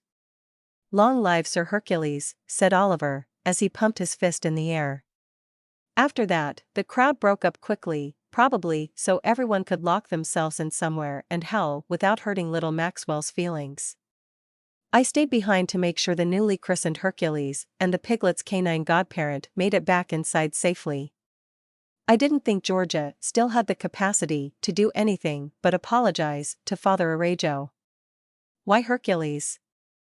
I asked as I carried the piglet, still wearing Aunt Geraldine's granny panties and not liking it one bit, up the stairs. "I want him to grow big and strong," said Maxwell. "Then he can protect me." "Protect you from who?" I asked. "You know." "I don't, actually." I could not get Maxwell to be more specific. This worried me. I intended to take up the subject with Georgia at the next opportunity. I set Hercules down inside the little newspaper-lined pen I'd brought down from Nancy's pig shed and relieved the poor piglet of its snow-white sacramental panties. I, for one, would be happy if Hercules didn't gain another ounce, I told Maxwell. Maxwell tried and failed to lift Earp over the edge of the pen. I took the pug and placed him beside the piglet, then went to the window. Georgia was still outside in the trailer court talking earnestly to Father Arajo, who, if I was any judge of character, was trying to accept her profuse apologies with priestly solemnity and probably not entirely succeeding. When I turned back from the window, Earp had curled up next to the piglet. When I approached the pen, he opened one eye and looked at me, then sighed and snuggled closer to the piglet, who was already whiffling away in her sleep. "I probably should have mentioned it earlier," I told Maxwell. "But Hercules is a girl pig." That evening was the meeting of the Little Tombstone Preservation Board, and I was dreading it. In order to face the momentous decision of whether to paint the buildings yellowish-brown or brownish-gray, unresolved at the conclusion of the last meeting, I needed more in my stomach than a bologna sandwich, which is what Georgia declared she was preparing for dinner. I think she was too traumatized by Hercules' baptism to take much interest in food. I went down to the Birdcage Cafe and ordered a plate of chicken tamales with salsa verde. I'd just taken my first bite when Jason Wendell came in. When I'd first met Mr. Wendell, I continued to think of him formally, just as well, as he persisted in addressing me as Mrs. Iverson. I'd not expected him to be such a fan of the Birdcage Cafe. Juanita's food is delicious, no question about that, but the ambience is more down on its luck than up and coming. Mr. Wendell is the personification of upmarket. He drives a spotless white Range Rover that never seems to pick up dust. His shirts are also white, and lightly starched with a sharp crease that runs from shoulder to cuff. I'm pretty sure he has them professionally cleaned and pressed. I've never seen him in casual clothes, although that evening, he wasn't wearing a tie, so maybe for him, that was casual. May I join you, Mrs. Iverson? He said. I nodded. It was one of those questions one really couldn't say no to, not that I wanted to say no. Jason Wendell wasn't Amatista's most eligible bachelor for nothing. Mr. Wendell draped his coat over the back of his chair. He'd been seated less than 3 seconds when Chamomile appeared at his elbow, smoothing her shiny blonde hair and batting her mile-long eyelashes. I was convinced that both the eyelashes and the blondness were fake, but Georgia disagreed with me. Georgia even went so far as to suggest that I was jealous of Chamomile, which was preposterous. Why would I be jealous? I demanded. I'm almost never jealous of other women's youth and beauty. I said almost because I couldn't discount Shirley, my soon-to-be ex-husband's office manager/mistress. I was jealous of Shirley, well, contemptuous, anyway, and I maintained that I had a right to be. Apples and oranges, Georgia had shot back. And I'll concede you're not jealous of Chamomile's youth and beauty. It's how she looks at Jason Wendell that has you turning into a green-eyed monster. It wasn't just how Chamomile looked at Mr. Wendell, it was also how she touched him every chance she got. It was as Chamomile was touching Mr. Wendell's arm and cooing that he'd made an excellent choice in selecting the beef enchiladas that I heard a voice calling Chamomile's name. It was Chamomile's mother, Katie, and she didn't look happy. Chamomile removed her hand from Mr. Wendell's arm as if she'd inadvertently touched a hot stovetop. Interesting. Chamomile skittered off, and Mr. Wendell turned his attention to me. I need to talk to you, he said. Chapter 13. Talk away, I told Mr. Wendell. I mean professionally. Regarding your divorce. I have several slots free in the afternoon tomorrow. Can't you say what you have to say right now? I asked. I took out my phone, opened my timer app, and poised my finger over the start button. You can bill me by the minute later. Mr. Wendell took my phone and flipped it over face down. I felt a little zing when our fingers touched. I felt it. He didn't. I'd like to enjoy my enchiladas in peace without the specter of your soon-to-be ex-husband looking over my shoulder, thank you. Mr. Wendell holds a very low opinion of Frank. That makes 2 of us. He's been calling again. And texting, I told Mr. Wendell. Have you talked to him? Certainly not. Well done. It was a patronizing way of putting his approval, but nevertheless, it pleased me. I turned my attention back to my tamales and tried valiantly to keep all my food on my plate. The first meal I'd shared with Mr. Wendell, my very first day back at Little Tombstone, I'd managed to spatter green sauce all over his pristine white shirt front. As I cast about wildly in my brain for something interesting or witty to say, I noticed that Chamomile was still embroiled in deep discussion with her mother. Katie was giving us the stink eye. Or to be more accurate, she was throwing dark looks in Mr. Wendell's direction. I might as well have been an empty chair for all the attention Katie was paying me. I wondered what was troubling Katie and what it had to do with Mr. Wendell. I was saved from what would probably be a failed attempt at being sparkling and vivacious by the arrival of Hank. Hank Edwards usually sits at a back table in the corner, and, if he thinks he can get away with it, which he usually can, he lights up a big cigar and taps the ashes into one of the little plastic "no smoking" signs he turns over to form an improvised ashtray. This evening, however, his usual seat had been taken over by a trio of tourists, and every other table in the place had at least one person sitting at it. Hank doesn't like strangers. Hank doesn't like much of anybody, strange or otherwise, but ever since he'd developed the mistaken conviction that I'd put the kibosh on an alien invasion, don't ask, it's a long story, he's been a lot more friendly. Not so friendly that he'd actually ask to sit with me, however. Hank didn't offer any greeting or overt acknowledgement of my presence. Instead, he loitered just outside my range of vision, clearing his throat at intervals until Mr. Wendell asked him if he'd like to sit down. Hank took his seat with the air of a man who was doing lesser mortals a great personal favor. "How's Phyllis?" I asked. It was an innocent question. Hank has a longtime lady friend who owns a pawn shop in Santa Fe. Hank knows I know all about Phyllis, but apparently, I wasn't supposed to discuss Phyllis in front of any third parties. Hank looked warily at Mr. Wendell and grunted. I saw you coming out of Morticia's Winnebago the other day, I said, mostly just to change the subject. I wasn't optimistic that Hank would be any more forthcoming on that front. I didn't know you were a believer in tarot. I wasn't, said Hank. He lit up like I'd asked him to expound on his theories regarding Area 51.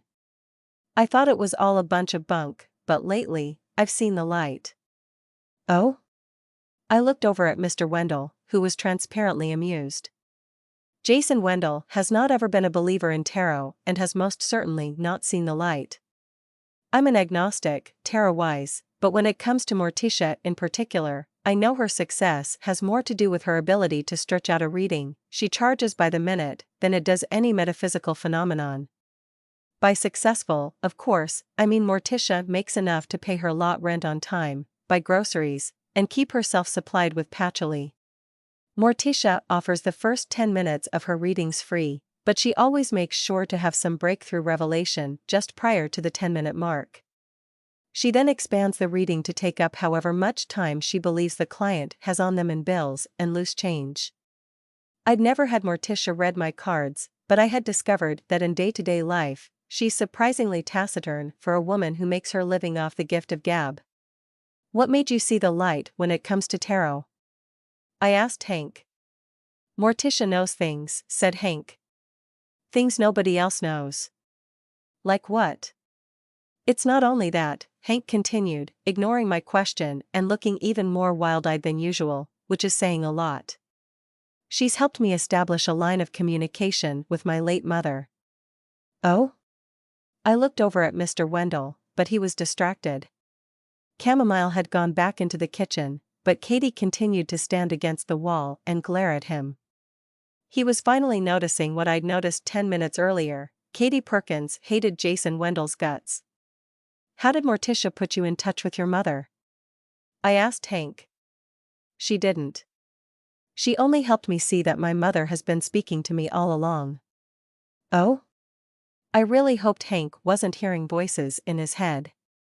When a man as already unhinged as Hank starts hearing voices, who knows what they'll start telling him?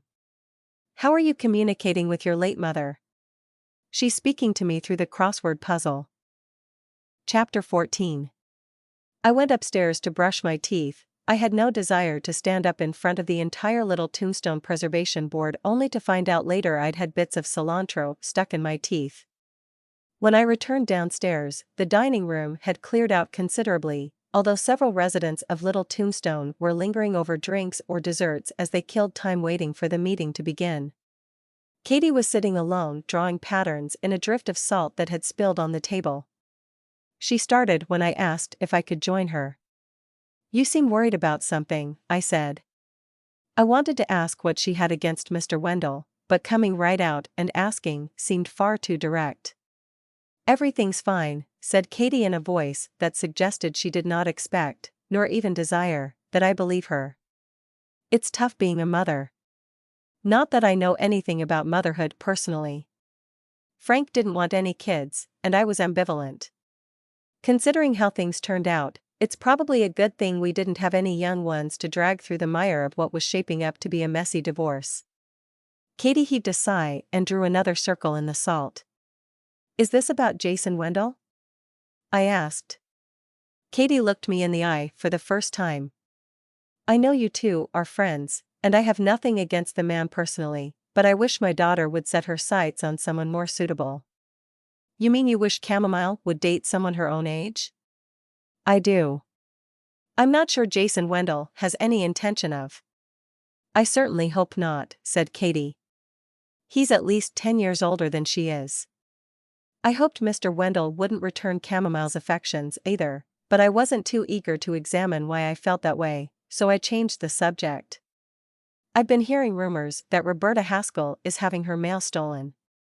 That's what she tells me, said Katie, but I'm beginning to think she's making the whole thing up. This was new. And intriguing. Why do you think that? I have a small route, said Katie. Lots of driving, but not many boxes. I wasn't sure exactly where she was going with this, but I nodded to encourage her to keep talking. Well, when there's not that much mail, you kind of get to know what different people get. You notice things. It had never occurred to me to think just how much a mail carrier might potentially know about the postal customers they served. You think those checks aren't being put in her mailbox to begin with? I don't, said Katie. If those checks are being stolen, it's happening before they make it into my mailbag. She's almost 80. Maybe her mind is going. Sometimes dementia makes people paranoid. Possibly, but Roberta Haskell still seems pretty sharp. I looked around the room and saw that everyone but Georgia was present. Janie, who was spending another night in our apartment, was going to stay in with Maxwell, but sometimes getting Maxwell to sleep requires Georgia to oversee a prolonged ritual involving multiple drinks of water, adjustments of lighting, and bedtime stories, which Maxwell reads to himself from the Scientific American or Popular Mechanics. I expected with the excitement of the arrival of the piglet, this process would take twice as long as usual. Georgia, if she showed up at all, might be a while, so I decided to start the meeting without her. Despite my best intentions and a valiant attempt to follow Ledbetter's advice for keeping a firm hand on the proceedings, things went haywire right from the start. The previous evening, when I'd taken the bloody work glove up to the Santa Fe Sheriff's Office, I'd made a side trip to the paint store and picked up paint chips. I'd arranged these on a piece of poster board and propped it against the soda dispenser so everyone could see it. What's that? Hank interrupted while I was in the midst of explaining the range of estimates that had come in on replacing the roof. He pointed at my array of paint chips. It was a good thing it didn't rain much at this time of year, but come monsoon season in July and August, according to Juanita, the rooms on the upper story of the buildings at Little Tombstone would become obstacle courses of buckets and pans to catch the drips from the heavy afternoon rains. Hank didn't seem interested in the state of the roof. It had been leaking for years, and I guess he'd gotten used to it. Besides, the space occupied by the curio shop and the Museum of the Unexplained had an attic above, so he did not have to worry about his precious family of chupacabra or his other artifacts of questionable provenance getting water damaged. If you'll refer to your agenda, I said as I eyed Ledbetter for moral support. He gave me a thumbs up under the table. You'll see that selecting a paint color is item 4. Right now, we're discussing the roof. I don't care about the roof, said Hank. Can we talk about the paint right now? I have to leave early. Chapter 15. Hank didn't specify why he needed to leave the meeting early. I suspected it had something to do with his lady friend Phyllis, whose existence I was not supposed to acknowledge, at least not in public. I'm sorry, Emma, Juanita said, but I need to leave early, too. Ricky and I are going to try and catch the second half of Timo's basketball game. I might have succeeded in holding the line with Hank, but Juanita was a different story. She's like a second grandmother to me, and it seemed churlish not to accommodate her wish to leave early to attend her youngest grandson's high school basketball game. Well, I said as I tried to ignore Ledbetter's attempts to telegraph his disapproval of my wavering. We'll shelve discussion of the roof and talk about the paint. I have to leave shortly, too, said Katie. I have to be up early in the morning. I wondered why she was telling me this, but then she explained that she didn't care about paint color or the roof, but could we move item 6, upgrades to the power supply for the trailer court, to the top of the agenda. Alright, let's talk about the trailer court, and then we'll choose a paint color. The matter of the upgrades to the trailer court was dispensed of with minimal discussion, and Katie went on her way. I then returned to the matter of the paint. At the previous meeting, 2 distinct schools of thought had emerged. One group was strongly in favor of brownish yellow, the other had settled on brownish gray. Aside from Hank, who insisted that a grayish green, the original color when Little Tombstone had first been constructed, was the only acceptable option, everyone else had agreed that the paint color should be either a warm or cool brown. Based on the outcome of the previous meeting, I'd selected paint chips that were variations of warm to cool browns in various shades. I'd even thrown in a couple of greenish-gray chips to appease Hank.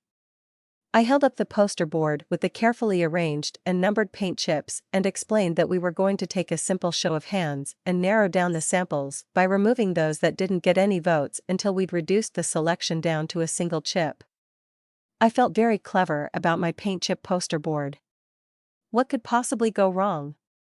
Morticia was the first to throw a wrench in the proceedings. I was thinking about paint colors after our last meeting, and I'm wondering if something more eye-catching might not be a better choice. I'd been surprised during the first discussion of paint colors by Morticia's ready support for brownish yellow. Despite her predilection to dress in black from head to toe, Morticia's Winnebago, which serves the dual purpose of home and workplace, is painted every color of the rainbow and features a large, rather off-putting eye with the words, Tarot. Your future foretold. Free 10-minute readings. Juanita piped up and said she'd had similar thoughts. Wouldn't something a bit more cheerful be nicer? And Hank chimed in that if preservation was truly our aim, then we had no choice but to go with the original greenish-gray. Things spiraled completely out of control after that. Oliver, who'd prepared a detailed report of the outstanding repairs required to bring the place up to standard, didn't even get to present it. A vote was never taken approving the acceptance of a bid to replace the roof. At 8:30, Juanita's husband Ricky showed up to take her to see the second half of Timo's basketball game. What about a nice lavender, she suggested as she put on her jacket. With teal accents, perhaps.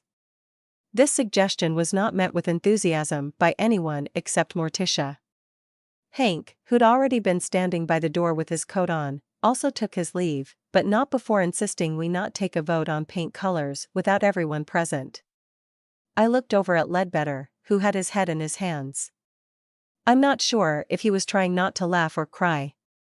In the end, when the meeting broke up at 9:45, all we'd accomplished was approving funds to upgrade the utilities to the trailer court and a suggestion that anyone who had a strong feeling about paint colors bring them in to add to my paint chip poster board.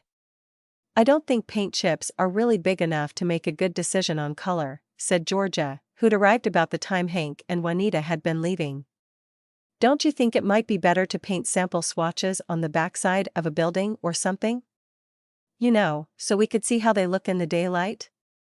It was a sensible suggestion, but I was not in a frame of mind to entertain it. Let's table the matter of paint color until next month, I said. Meeting adjourned. I spent another night on the couch. I meticulously checked the locks, but this time I didn't bother keeping Uncle Ricky's golf club within easy reach. It was unlikely that Hugo was going to try and break our door down to get to Janie. What with my disastrous attempt at chairing the Little Tombstone Preservation Board meeting, Hank's wild-eyed claim that his late mother was communicating with him through the crossword puzzle, and trying not to think about the possibility Jason Wendell might finally notice Chamomile had a colossal crush on him and decide to do something about it, I'd almost forgotten why I was sleeping on the couch and why Janie Ham was our house guest in the first place. I mentally reviewed what I knew about Jorge's murder, not what one would think was an effective way to ward off insomnia, but I needed something fairly riveting to keep my mind off my unsettling conversation with Chamomile's mother. I was still a married woman, although I was doing my personal best to remedy that condition as soon as possible. Because Frank was still living in California and that was where we'd been married, Mr. Wendell had a professional connection there who was taking care of my paperwork, but it was Mr. Wendell who was advising me. Because Frank had dug in his heels and refused to come to an agreement, things were dragging out far longer than I'd anticipated. I was ready to get the whole wretched process over with. Mr. Wendell had nothing to do with my eagerness to get my divorce out of the way. Aside from him taking over the role of my de facto divorce attorney after I'd fired my lawyer in California for not bothering to return my calls, Jason Wendell didn't figure into my decision-making process. I'm a realist. I could be single for the next 60 years and still not catch the eye of a man like Jason Wendell. I tried so hard not to think about Chamomile and Mr. Wendell that by the time it was getting light, I'd tossed and turned so much that the afghan I'd put over myself was wound around me so tightly I had a hard time getting loose. At 6, when Georgia came out to start breakfast, her rattling around with the pots and pans interrupted a dream of another baptism. This time, instead of a piglet named Hercules, the infant was Chamomile and Mr. Wendell's firstborn. Earlier in the night, I'd dreamed about Chamomile and Mr. Wendell's white wedding. The bride had been radiantly beautiful, the groom devastatingly handsome, and the congregation of witnesses comprised entirely of pugs and pot-bellied pigs. I sat up and told Georgia I'd had weird dreams. I would be having weird dreams, too, if I'd slept on that couch 2 nights running, said Georgia. How long is Janie going to stay? Chapter 16. I told Georgia that I had no idea how long Janie might be camping out in my room. My cousin didn't say anything more, but I could tell that, despite her sympathy for Janie's plight, she felt we were over capacity. 3 grown women, a 6-year-old boy, a pug, and a pot-bellied piglet were rather more than the small 2-bedroom apartment had been designed to accommodate. Georgia also didn't have to point out that no progress had been made in finding out who had killed Jorge or why, not to mention what Jasper had to do with it all. Nevertheless, I was convinced that it was all connected. I was equally convinced that when Hugo had placed what he thought was a call to Jasper, his threats against Janie had been serious. I could hardly send her back home as long as Hugo remained a threat. I'd heard nothing from Officer Reyes regarding Hugo or the bloody glove. I hadn't really expected to. I felt I'd reached a dead end, but there was one remaining question I might get an answer to, so as soon as Janie was up and stirring, I cornered her before she'd even had a chance to shower or get a bit of breakfast. I went up to the bunkhouse yesterday morning, I said. I poked around a little and made an interesting discovery. Janie was too sleepy to ask what had possessed me to be rifling through other people's belongings. I found some dirty coveralls belonging to your brother. Did you know he was moonlighting as a mechanic? Janie's eyes did not widen. She registered no reaction to my question other than to look longingly past me to the open bathroom door. You must be mistaken, said Janie. Jasper can do basic things like change oil and spark plugs and stuff, but he's never taken a serious interest in mechanics. The only thing he's ever taken any lasting interest in is animals. I was convinced Janie spoke the truth as she knew it. I was equally convinced that Jasper had been doing far more than changing spark plugs on the odd car. I wondered why Jasper had hidden his second job from his sister. I could think of several possible reasons. Nancy told me that your brother is a vegan. Janie confirmed that it was true. That work glove I found with Jasper's initials inside was made of leather. Janie seemed surprised. She thought he favored synthetic gloves, but acknowledged that her brother had been short on money lately, so perhaps someone had given him the gloves, and he'd compromised his principles out of necessity. And the boots under his bunk looked like genuine snakeskin, I told her. Janie could not recall Jasper having any such boots, but suggested that lots of snakeskin boots were fake anyway. Why has Jasper been short of money lately? Janie said she did not know. She'd asked, but Jasper had been evasive. I ate breakfast and then set to work tackling the list of errands that had accumulated over the past several days. I started by going to the post office to pick up the mail. Morticia was coming out as I was going in, and I pounced on the opportunity to quiz her about Hank's sudden interest in tarot. I found Morticia unreceptive to questioning. She was so unreceptive that I wondered if she didn't adhere to the same principles of confidentiality as therapists, lawyers, and priests. It was only when I mentioned Hank's belief that his late mother was communicating with him through the crossword puzzle that her mask slipped a little. She looked like she was trying not to laugh. Like Katie, the mail carrier, Morticia is another inhabitant of Amatista who likely knows far more about the people who live here than one might expect. Morticia might be a fount of information, but getting the spring bubbling was like witching for water in the midst of the Sahara. What do you know about Jasper Ham? I asked Morticia. Amusement faded from her face. I think he's in grave danger, she said. What makes you think that? Morticia was cagey. She knew something that she wasn't willing to tell, and I very much doubted if her information was the result of accessing some higher realm of consciousness. "What about Janie?" I asked. "Do you think she's also in danger?" Morticia seemed less sure on that point, but when I told her about the phone call from Hugo I'd intercepted when I'd answered Jasper's phone, she seemed troubled. "I heard Janie is staying with you," Morticia said. "I hope you'll keep her from going home for a while." I wondered what Morticia meant by a while. I was trying to decide whether to pry further into the matter when an older woman walked up behind us. Morticia and I were blocking the entrance, so we moved aside to let the woman pass. "Who was that?" I asked Morticia. "Roberta Haskell." I said goodbye to Morticia and went inside the post office. Mrs. Haskell was picking up her mail straight from the postmaster.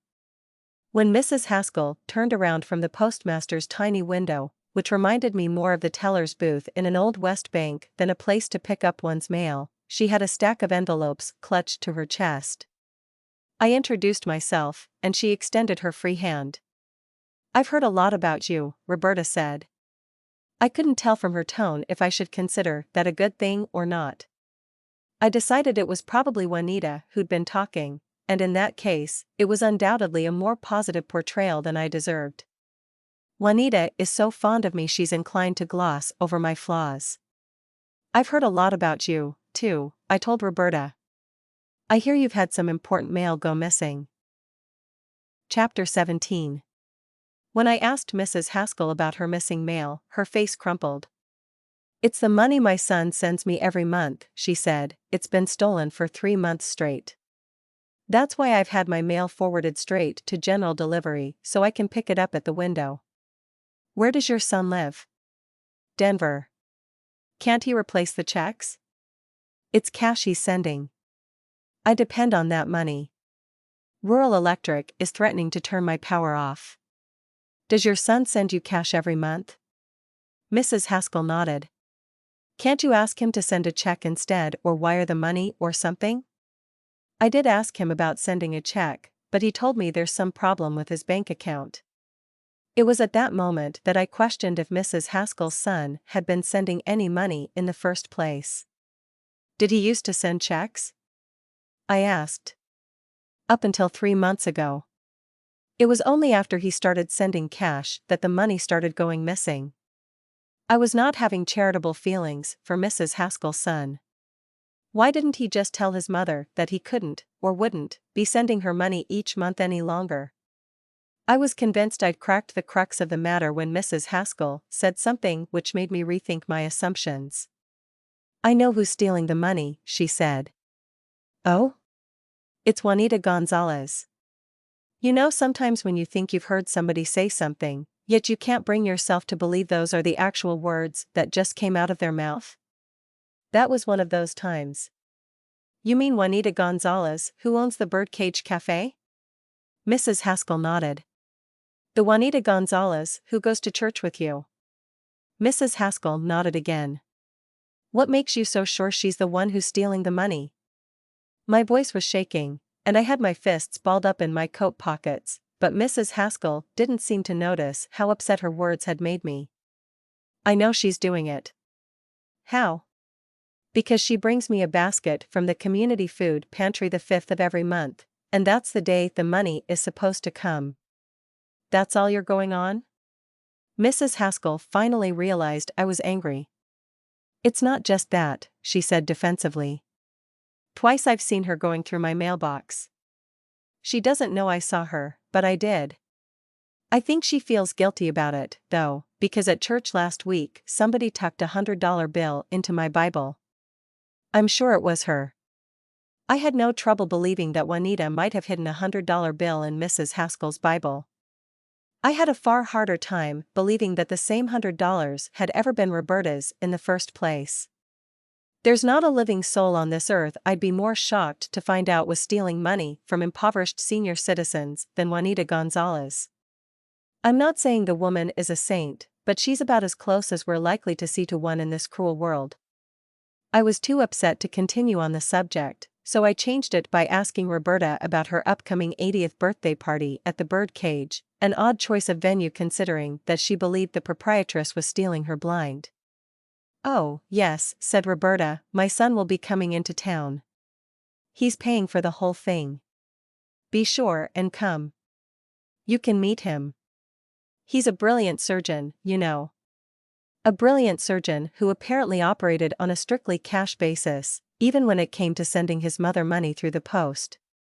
After that, I went inside and collected the mail for Little Tombstone. As I was about to leave the post office, I noticed a stack of photocopied newsletters on the wide windowsill by the door. The newest issue of the Amatista Advance had been released. As soon as I got back home, I locked myself in the bathroom with a pencil and hurriedly did the crossword puzzle on the back page of the newsletter. This puzzle was alien-themed but interspersed with the extraterrestrial clues like 10 across, little green men, answer, Martians, were clues I found downright odd, 3 across, what I called you as a little boy, answer, Junior, and 9 down, another name for mother, answer, Mama. I would have bet the entire contents of my savings account, which was considerable after the generous bequest I'd gotten from Aunt Geraldine, that Hank had called his mother Mama, and she'd called him Junior. The clue for 5 across was peanut butter and underscore underscore underscore underscore underscore underscore underscore underscore underscore underscore underscore sandwich. I assumed that the answer would be jelly, or possibly banana, but it turned out to be pickle. I was also betting Hank had carried peanut butter and pickle sandwiches to school for lunch, prepared for him by his mama, who'd possibly included a sweet note inside for her beloved Junior. Somebody was yanking Hank's chain. I feared they were setting him up, although I had to give whoever it was points for creativity. Using a crossword puzzle to do it was certainly innovative. I put away the crossword, leashed up Earp, and went in search of Ledbetter. I found him out back of his trailer, lifting weights. Ledbetter is not the gym type, although you'd never know it by looking at him. Instead of leaving Little Tombstone to pump iron, he set up an outdoor gym on the empty concrete slab next door to his trailer. "What can I do for you, Emma?" he asked. Ledbetter was in the middle of a press and facing the other direction. I decided he must have heard Earp and me approaching. It's hard to sneak up on someone when you have a pug in tow who stops every 2 feet to inhale the ground like he's trying to hoover up the crust of the earth all the way down to the mantle. "How did you know it was me?"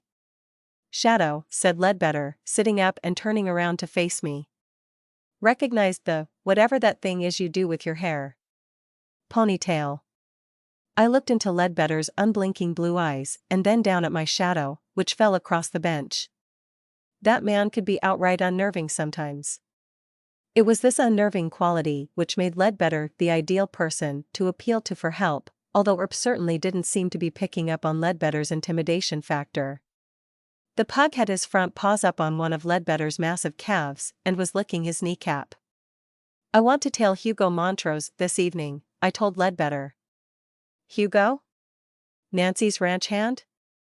I looked around the trailer court and lowered my voice. "There have been some things going on that you don't know about." "You mean the reason Janie is staying in your apartment?" I hadn't told Ledbetter anything about Janie, but then Morticia knew, too. It wasn't safe to bet they were the only occupants of the trailer court who'd noticed Janie was spending nights in our apartment above the bird cage instead of in her own house at the end of Roadrunner Alley. I was starting to realize that it was impossible to keep a secret for long around Little Tombstone. I sat down on the weight bench beside Ledbetter and proceeded to tell him everything I knew about Jorge's murder, Jasper's disappearance, and Hugo's threat against Janie. Ledbetter's eyes got very big. It takes a lot to intrigue him, but I could see I had him hooked. "I want to follow Hugo," I told Ledbetter. "I suspect he's in the habit of going somewhere in the evenings. I plan to tail him, and I want you to go with me." Chapter 18. Ledbetter agreed to meet me at 6 in the evening out back of the trailer court. We'd decided the best way to discreetly follow Hugo was to take Ledbetter's motorcycle, not an experience I was looking forward to. Ledbetter informed me that he had an extra helmet, and I couldn't help wondering who he'd gotten it for. As far as I knew, he didn't have many significant relationships. Ledbetter never seemed to leave Little Tombstone except to buy groceries and the occasional visit to his mother in Tucson, and it didn't seem likely that the helmet had been purchased for her benefit. Although Ledbetter's mother, despite having to be at least in her 70s, might not be the lily-livered chicken I was when it came to tippy two-wheeled motor vehicles operating at high speed. According to Juanita, Ledbetter's mother never came to see him. I wondered if she was aware that her millionaire son lived in a ratty old trailer parked behind an even more ratty roadside attraction. Maybe she didn't even know her son was a millionaire. When I went back inside the birdcage kitchen, only Juanita was there prepping ingredients for lunch. "Janie, not come down yet?" I asked. Juanita looked up at me. She was crying, but I think it was the mound of onions on the cutting board that had her teary-eyed. I'd only just stepped into the kitchen, and I was feeling a bit weepy myself. "She'll be down shortly." I saw Roberta Haskell at the post office. "Oh?" Juanita didn't meet my eye and returned to chopping onions. Juanita is the sort who usually stops what she's doing and gives you her full attention when you talk. I'd been considering telling Juanita that Mrs. Haskell was going around telling people that Juanita had been stealing from her, but I changed my mind. Instead, I asked, "Do you know anything about Mrs. Haskell's son?" Juanita kept right on chopping. "He's a surgeon, I think. He lives in Denver." That wasn't particularly helpful. Mrs. Haskell had already informed me of that much. "What's his name?" "I couldn't tell you." Juanita was keeping something from me. I was sure of it. "I couldn't tell you" was a dead giveaway. I've known Juanita as long as I can remember. If she hadn't known the name of Mrs. Haskell's son, she would have said just that.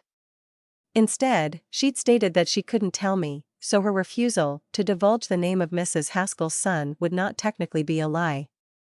There was some reason Juanita felt obligated to withhold information from me. I decided there was no use trying to force anything out of her. "Why don't you have Janie or Chamomile do the onions?" I asked. "I don't know, it's such an unpleasant task." It was with those words that any niggling misgiving that Roberta Haskell might be right in thinking that Juanita had been stealing from her melted away. It was inconceivable that anyone so solicitous of others as to take on the least pleasant and most menial of kitchen tasks, just so her underlings didn't have to do it with stealing Mrs. Haskell's utility money. After the events of the morning, I almost forgot about my after-lunch appointment with Mr. Wendell.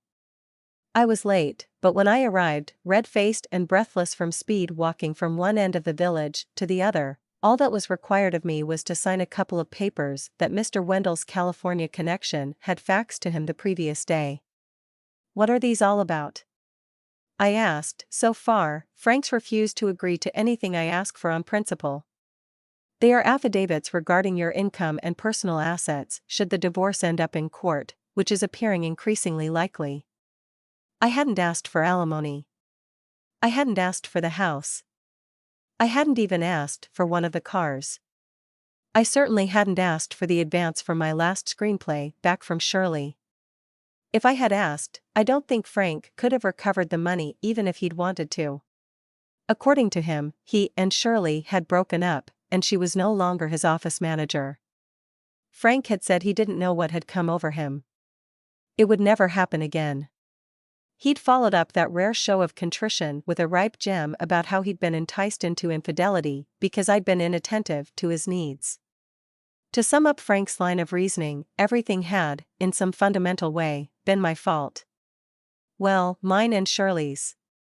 Apparently, the woman was so irresistible that all of Frank's protests that he was deeply in love with his wife, to hear him tell it, had not been proof against her charms. I'd toyed with the idea of enumerating a few things Frank was probably unaware of about my unmet needs, but in the end, I'd let well enough alone. I didn't even want to go there anymore with Frank. Frank claimed he was turning over a new leaf and had eyes only for me.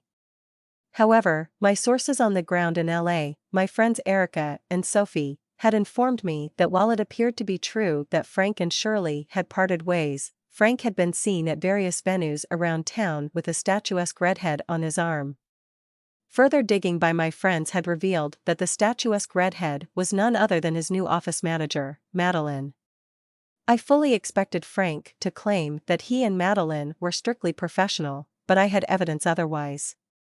Sophie had managed to snap a photo of them canoodling in the corner booth of Mortimer's Jazz Lounge, a place I'd introduced him to when we first got together and still went places on the weekends. I was keeping this incriminating photo in reserve for the time being. I was operating under the assumption that Frank did not yet know I was aware of what he'd been getting up to with Madeline. What I don't understand, I told Mr. Wendell, is why Frank is so resistant to giving me a divorce.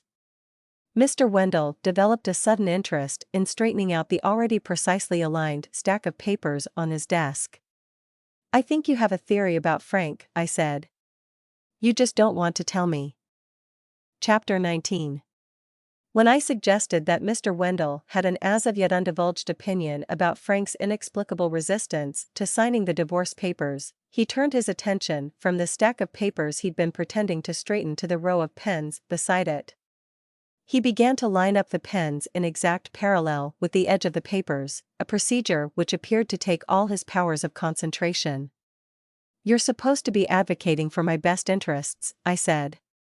It came out a trifle more petulantly than I had intended, but I couldn't help it. I was growing fed up with the whole situation. I am advocating for your best interests, Emma. Mr. Wendell had addressed me by my first name only once before, so I probably should have taken it for the olive branch it was, but I was too frustrated to let sleeping dogs lie. If you're thinking of my best interests, then why won't you tell me the truth? I don't know that my supposition has any basis in fact. My opinion is based purely on observing how other unfaithful spouses react under similar circumstances. Every individual case is different. All right, I'll take your opinion with a truckload of salt, if that'll get you to dump it. I don't want you to get hurt. I've already gotten hurt, or have you forgotten that my husband had an affair with the woman who took the money from my advance and gambled it away? The money was supposed to have been for Frank's big office remodel. Frank is a cosmetic surgeon, not that you'd know it by looking at me. I never let him get near me with a scalpel, although I know he was itching to make any number of little improvements. I didn't even let him talk me into Botox.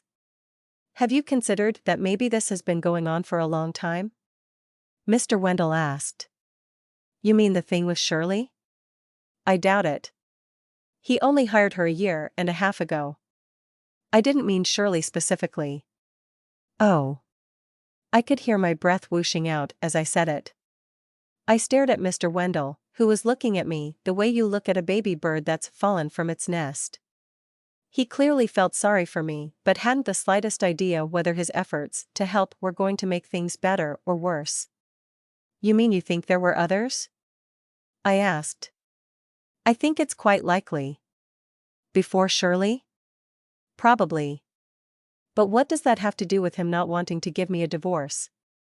A man like Frank likes to be fully in control of any changes to his routine. He likes to keep his options open. And I'm an option? I thought about all the shirts I'd ironed, and the socks I'd washed, and the endless reassurance I'd pumped into the empty well of Frank's insecurities after every botched procedure and subsequent anxiety attack that he was going to get sued. That was always Frank's main concern, what his patient's outrage was going to do to his malpractice insurance premiums. I could not once recall Frank expressing an ounce of remorse about the poor soul who now looked worse than before going under the knife. Then I thought of the scores of birthday cards, anniversary flowers, and Christmas gifts I'd bought on his behalf for every member of his family. All he had to do was sign the cards and come out looking like the model son he definitely wasn't. In the meantime, I'd endured almost a decade of veiled and not-so-veiled accusations that I was a gold digger who'd married Frank for his money. Come to think of it, I hadn't heard boo from Frank's mother since we'd separated. For an awful moment, I toyed with the possibility that Frank hadn't even told his family but dismissed it out of hand. We'd always gone to Frank's parents for Christmas, so when he'd shown up without me in tow, surely questions had been asked. So, your theory is that Frank wants to keep me on the hook as a matter of convenience because I've made his life comfortable? Mr. Wendell nodded. He'd moved on from looking at me merely like a baby bird who'd fallen from its nest to looking at me like a baby bird who'd fallen from its nest and into the path of a speeding freight train. You think Frank wants to stay married because he's too lazy to train a replacement Emma, but if we stay together, he intends on continuing life as a serial philanderer? I think it's a good possibility. Come to think of it, the only reason that I'd found out about Shirley was because she'd lost all the money earmarked for the office remodel. After that, I'd started asking a whole lot more questions than I was wont to do. If I thought back, there were any number of little signs that something had been off with our relationship, practically right from the start. Have you ever noticed how similar philandry and philanthropy sound? I was babbling. I babble when I'm distressed. Jason Wendell was now looking at me like I was a baby bird fallen from its nest directly into the path of a speeding freight train headed straight to Looney Town. Never mind, I said. It doesn't matter. It did matter. I didn't want to believe that Frank had been carrying on with other women behind my back the whole time I'd been worrying about his tennis elbow, and the possibility that he might be gluten intolerant, and whether the mattress I'd bought for the guest room would be too firm for his parents' liking. Based on similar cases, Mr. Wendell told me. I expect that soon Frank will make some grand romantic gesture in a bid to win you back. Frank had made a lot of grand romantic gestures when we'd first gotten together, but that had tapered off considerably when he'd secured my affections and dried up altogether after we'd said, I do. But I've been ignoring all his attempts to communicate, I pointed out. I know you have, and that's why I believe he'll soon resort to pulling out all the stops. Chapter 20. That evening, when I met Ledbetter behind the trailer court, I was still thinking about Mr. Wendell's insistence that Frank had most likely been cheating on me all along. You ever been married? I asked Ledbetter. He grunted. I did not take that as a yes or a no, but rather as an I don't want to talk about it. I've been watching the road up to Nancy's ranch for the last half hour, but nobody's come down this way, Ledbetter told me. I had not been expecting Hugo to leave the ranch until after supper, which I knew Nancy served at 6 each evening in the main house. I'm guessing we'll see lights coming down the road in about 20 minutes. How will we know it's Hugo? Ledbetter had put his finger on the flaw in my plan. We won't, for sure, I admitted. But August usually stays in evenings to study for his GED. Jasper has gone off the radar, and I specifically checked with Nancy this afternoon to make sure she had no plans to go out. Does Nancy know we plan to tail Hugo? Not exactly. I hadn't informed Nancy of our plans because she hadn't asked, but since I'd called up quizzing her about who might or might not be using the road down from the ranch that evening, I figured Nancy would put 2 and 2 together. She wasn't born yesterday. I think we should keep a good distance back from Hugo. I'll keep my headlights off. Won't that be dangerous? I asked. Nope. Ledbetter handed me a pair of goggles. Put these on under your helmet. I fitted the goggles to my face and looked around. What are you doing with night vision goggles? 2 pairs of night vision goggles. All I got for the trouble of asking the question was another grunt. Shortly after 6:30, we saw headlights coming down from Nancy's ranch. They paused halfway down, probably when the driver stopped to pass through the locked gate. As the pickup passed Little Tombstone, Ledbetter and I lurked in the darkness, our goggles and helmets on. 60 seconds after the driver pulled out on the highway, Ledbetter and I pulled out behind him. I had steeled myself for a long, cold ride to the back of Beyond, but instead of continuing north out of town, the truck pulled off the paved road and onto Roadrunner Alley. I know where he's going, I said to Ledbetter through the helmet mic. Go down Chapel Street, and we'll go from there on foot. We drove to the end of the street and parked in the dirt lot next to the Amatista chapel. The little house behind the old adobe chapel was where the Diocese of Santa Fe had seen fit to bunk up Father Arajo. Through the kitchen window, I could see him chopping up vegetables and then fiddling around with something in a frying pan on a stove. It had never occurred to me to wonder if priests knew how to cook. Did it come as part of the training for rural priests? Father Arajo was not much older than I was, but that still opened up the possibility of him having been something other than a priest during his adult life. Perhaps he'd started out his working life as a chef. He certainly seemed to know his way around a kitchen. "Where are we going?" Ledbetter asked. "One street over, Roadrunner Alley. Janie Ham's house is at the end of it." We left our helmets and goggles on the bike, and Father Arajo, surrounded by a cloud of steam coming up from the vegetables he'd just added to the frying pan.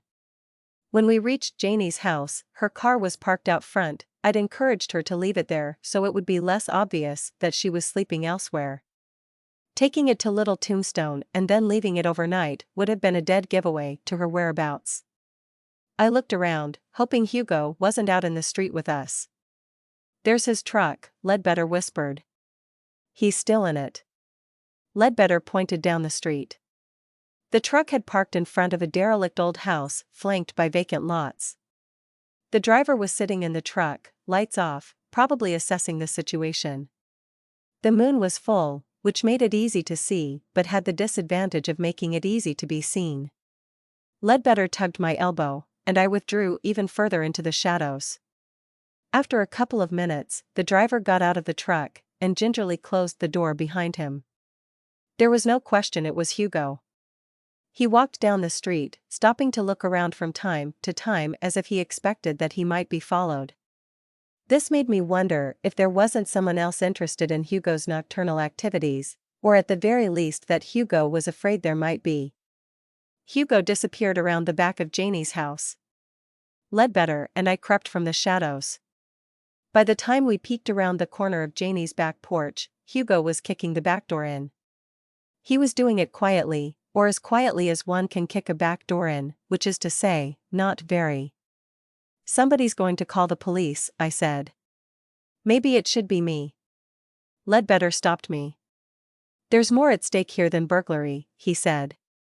"The essential thing is to find out what Hugo is looking for. I doubt he's after Janie's TV or her jewelry box."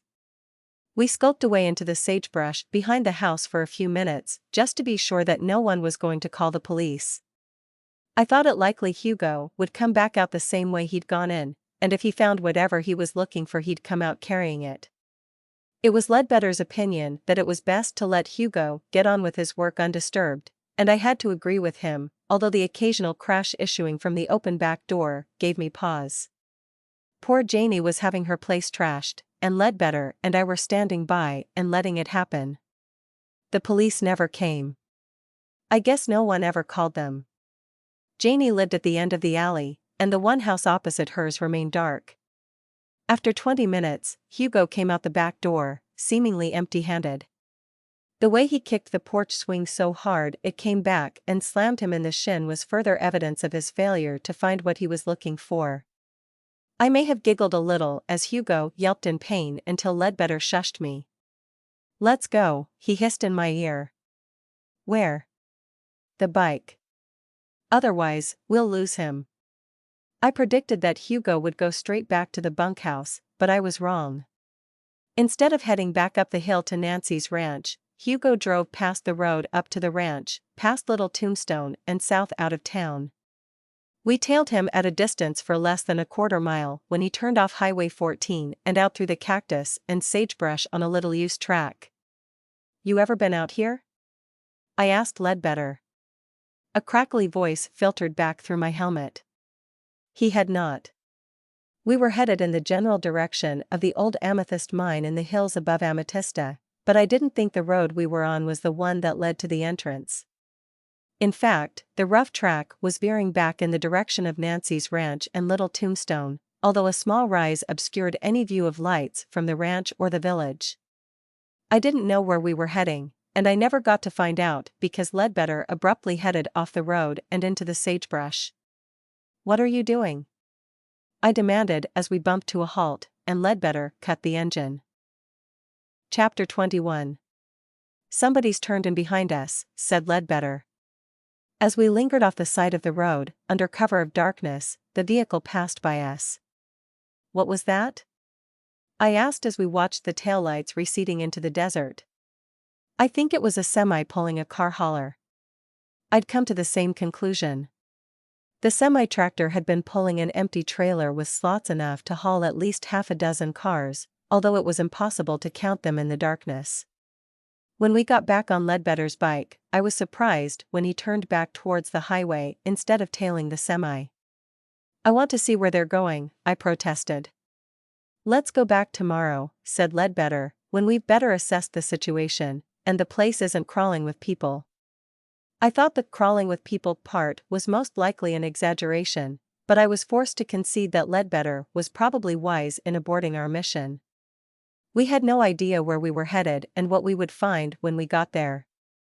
It was very likely a dead-end track, and should we get hemmed in, Ledbetter's bike was not suited to off-roading through the desert. As soon as we pulled into the trailer court, and I'd removed my helmet and goggles, I called Officer Reyes's direct number at his desk at the Santa Fe County Sheriff's Office. I didn't expect him to pick up, and he didn't. I have reason to believe that Hugo Montrose just kicked in the back door of Janie Ham's house and ransacked it, I said to the machine when it went to voicemail. It was a pompous way of putting it, and I could hear Officer Reyes in my head, saying, "And what is that reason?" "Actually, I saw him do it," I amended. Next, I dialed Oliver. "Is Janie with you?" I asked. I could hear Janie laughing in the background amidst the excited barking of Earp, the occasional squealing of the piglet, Hercules, and the giggling of a small boy. "You'd better come home," said Oliver. "It was my idea, but things are getting a little out of hand." When I got back to Little Tombstone, it was only 7:45. Ledbetter and I had been gone slightly over an hour, but I returned to chaos. The living room in our apartment had been turned into a studio set. Somebody, my money was on Janie, had rummaged a long length of maybe used to be sort of white tulle from the closet at the bottom of the stairs, which was stuffed full of abandoned decorations left over from various events held in the dining room of the bird cage. Janie was artistically draping the tulle over the couch as Maxwell oversaw the proceedings while seated in state on the high stool we usually kept in the kitchen. Somebody, I suspected Oliver, had taken a black marker to a piece of card cut from a cereal box and written "Director" on it. This sign was taped to the back of Maxwell's perch. I was pretty sure Maxwell had never had quite this much fun in his whole short life, and I hated to be the dark cloud which would inevitably descend over the scene. I'd let Georgia do that bit. Over the phone, Oliver had informed me that my cousin had gone up to Santa Fe to run some errands and left Maxwell in Janie's care. I had a feeling Georgia was going to have words to say about the state of the living room. I'd been standing there for at least a minute, and nobody had even noticed me. I'd let myself in with my key, but nevertheless, the collective obliviousness of the group alarmed me a little. Janie and Oliver had apparently forgotten that Amatista had a murderer on the loose, and Janie was under threat. On mature reflection, I decided that forgetting for a little while might be a good thing. "What have we here?" I was practically shouting, to be heard over the din. Every head swiveled to look at me, even the piglets. "We're having a photo shoot," said Oliver, looking a trifle apologetic. I must have appeared unenlightened. "For Earp's new Instagram page," Janie said, as if it had only been a matter of time before, of course, he had one. "Earp and Hercules," Maxwell corrected from his lofty heights. I noticed Earp still got top billing, however magnanimous and inclusive Maxwell might be feeling toward the porcine set. "I'm playing the voice of Earp." "In photographs?" "Video clips," said Oliver. "You can put videos up on Instagram, Emma." Maxwell sighed as if the arduous task of explaining anything to this hopelessly behind-the-times older generation was driving him to the brink of sheer exhaustion, although I'm pretty sure Maxwell himself would have been hard-pressed to explain what Instagram was prior to the crash course Janie and Oliver had obviously just given him.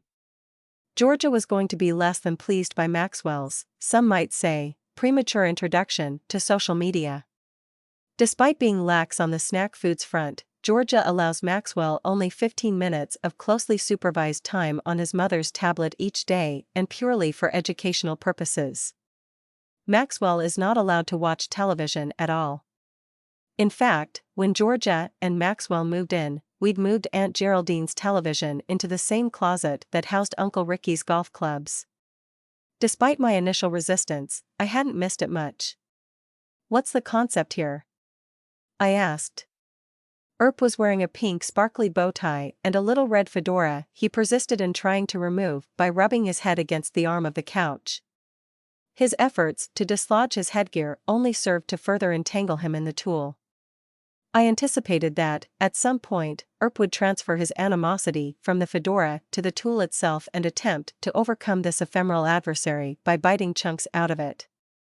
I can't say I blamed him. When Frank and I got married, my mother-in-law insisted that we swathe the church in acres of the stuff. Just looking at tulle is enough to wake the sleeping dragon in me, not to mention that tulle has always given me the urge to start scratching. The concept is Valentine's Day. Holiday-themed content does very well on social media, Janie explained. Hercules is playing Cupid.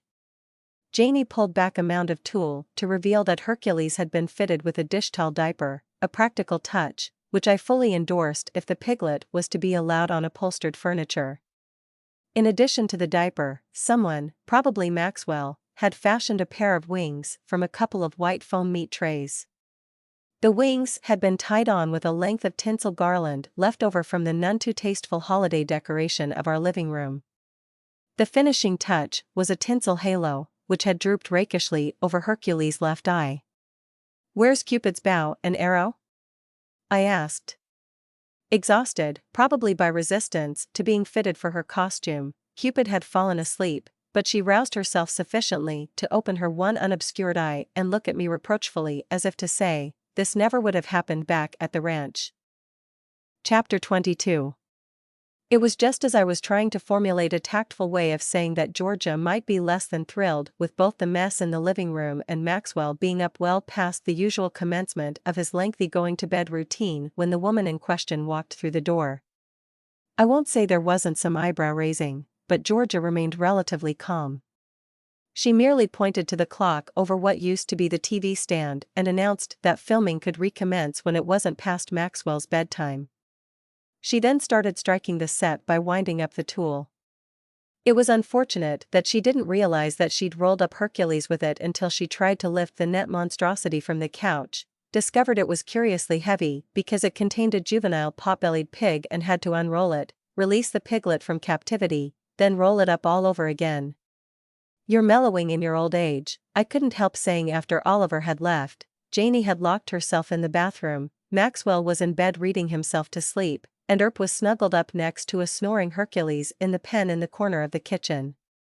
"Anything to keep Maxwell's mind off chupacabras," said Georgia.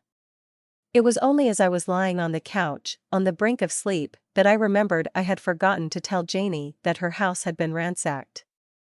I toyed with the notion of waking her up, but decided against it. The possibility of a second burglar coming in through the destroyed back door during the night was remote, and Hugo, having failed to find what he was looking for, was unlikely to return. I'd tell Janie first thing in the morning, I promised myself, but first thing in the morning came far sooner than I had anticipated. I felt like I had just drifted off to sleep when I was awakened by someone shaking me and Georgia's voice, frantic, in my ear. "Maxwell's run away," Georgia said. "Are you sure?"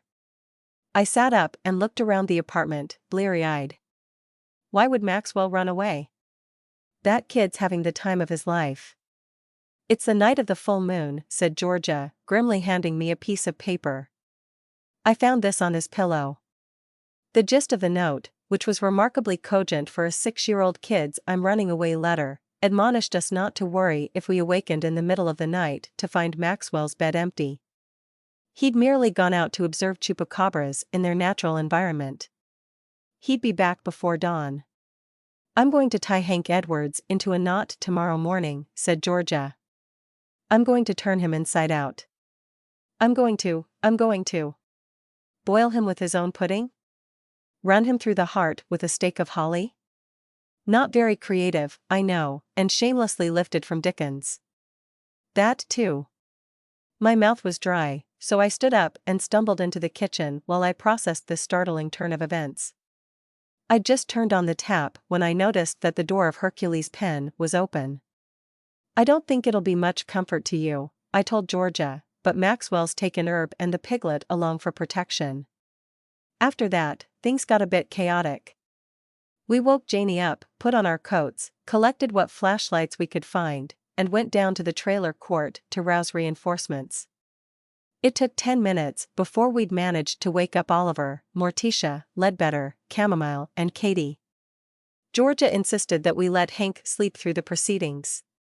She said, and it was probably true, that if she laid eyes on him in her present frame of mind, she wouldn't be able to restrain herself from kicking him.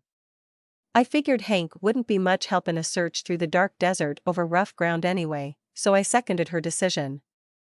"How long are we going to look before we report Maxwell missing?" I asked. I don't think Georgia had given that much thought. "Why don't we give it half an hour?" said Ledbetter. "If we haven't found him by then, you should call it in." Katie suggested that as soon as anyone spotted the party of lost creatures, they should let us all know, but then Morticia pointed out that cell phone coverage around Little Tombstone was spotty. Nobody breathed a word about Nancy's mountain lion, but I'm pretty sure we were all thinking about her injured horse. In the end, it was decided that we would pair off, Katie and Chamomile, Oliver and Janie, Ledbetter and Georgia, and Morticia and me. We'd take off at different trajectories from the trailer court, working on the assumption that Maxwell would have headed up into the hills behind Little Tombstone rather than crossing the highway.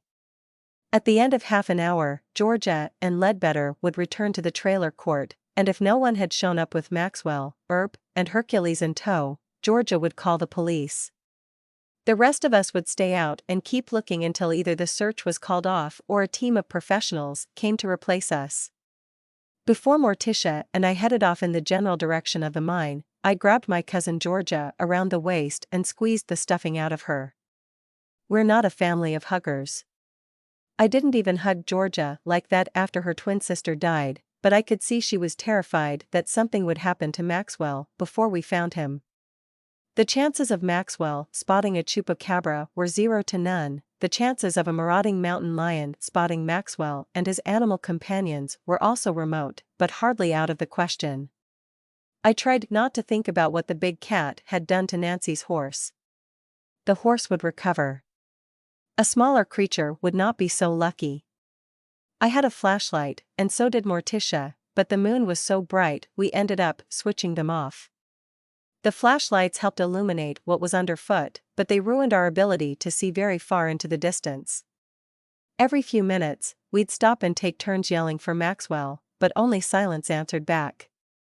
We progressed slowly across the flatter arroyo-pocked stretch of sagebrush and cactus behind Little Tombstone until we were on the hillside. If we kept going, we'd eventually come down the other side of a gentle rise and hit the rough track Ledbetter and I had driven down earlier in the evening.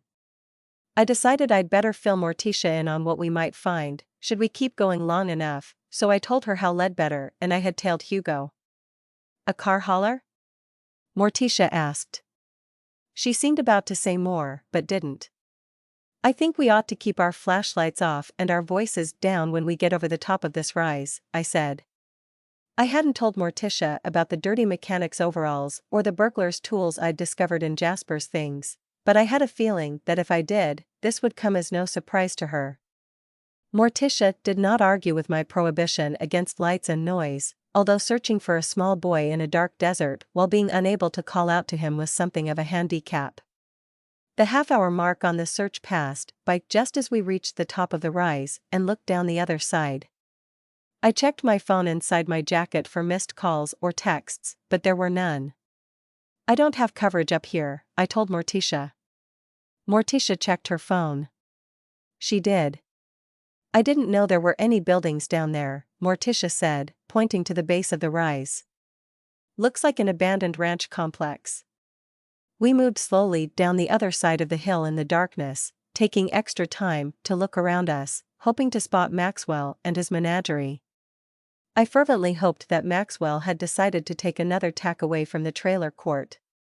At this hour, the buildings might well be deserted, but there was no way of knowing what, or who, little Maxwell might stumble upon. I peered through the darkness for the hulk of the semi, but unless it was hidden behind the ramshackle barn, it appeared to have come and gone again. It's them. Morticia grabbed my arm and pointed down toward the ruins of the small farmhouse. It was them. 3 tiny figures were standing in the yard. As we watched, Maxwell took off the knapsack, withdrew a blanket, spread it out with a flourish, and sat down on it. The piglet and the pug, undoubtedly exhausted and chilled by their trek, trotted onto the blanket and snuggled up next to him. They followed him all that way? Morticia said. It was like watching some avant-garde crèche. Maxwell again delved into his knapsack and withdrew snacks, which he tried to share with Earp and Hercules. Earp snaffled his down, but Hercules was resistant. What's he trying to feed that pig? Morticia asked. Formula and blended bran mash in a bottle, I presume. We'd better break up this party. Wait. I followed Morticia's pointing finger. A faint light had come on inside the barn. We watched as the light bobbed in the window. Chapter 23.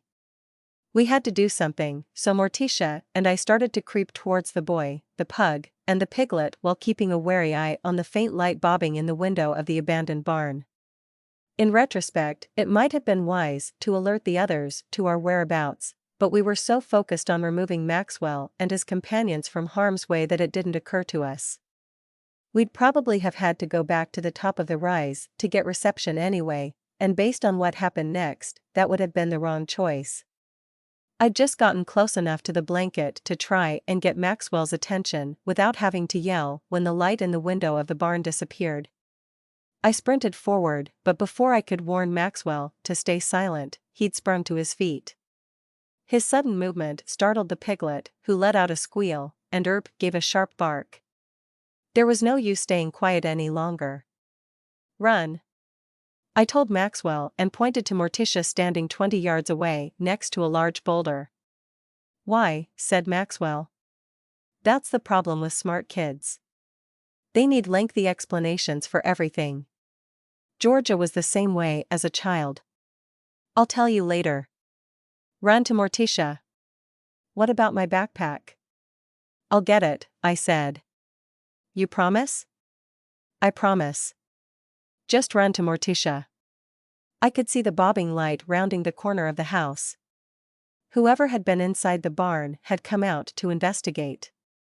Hercules and Earp had scattered, and Maxwell finally ran. I was just reaching down to scoop up Maxwell's backpack, because after all, a promise is a promise, when whoever was carrying the flashlight shone it in my face, blinding me. Who's there? I said to the blinding light. I must have looked rather odd, standing there holding a cartoon character plush blanket and a small boy's backpack. The circumstances could hardly have rendered me a threatening figure. The light moved closer until its owner and I were engulfed in a halo of light. I'd been frightened when I'd not known who was approaching, but when I could see his face, I was downright terrified.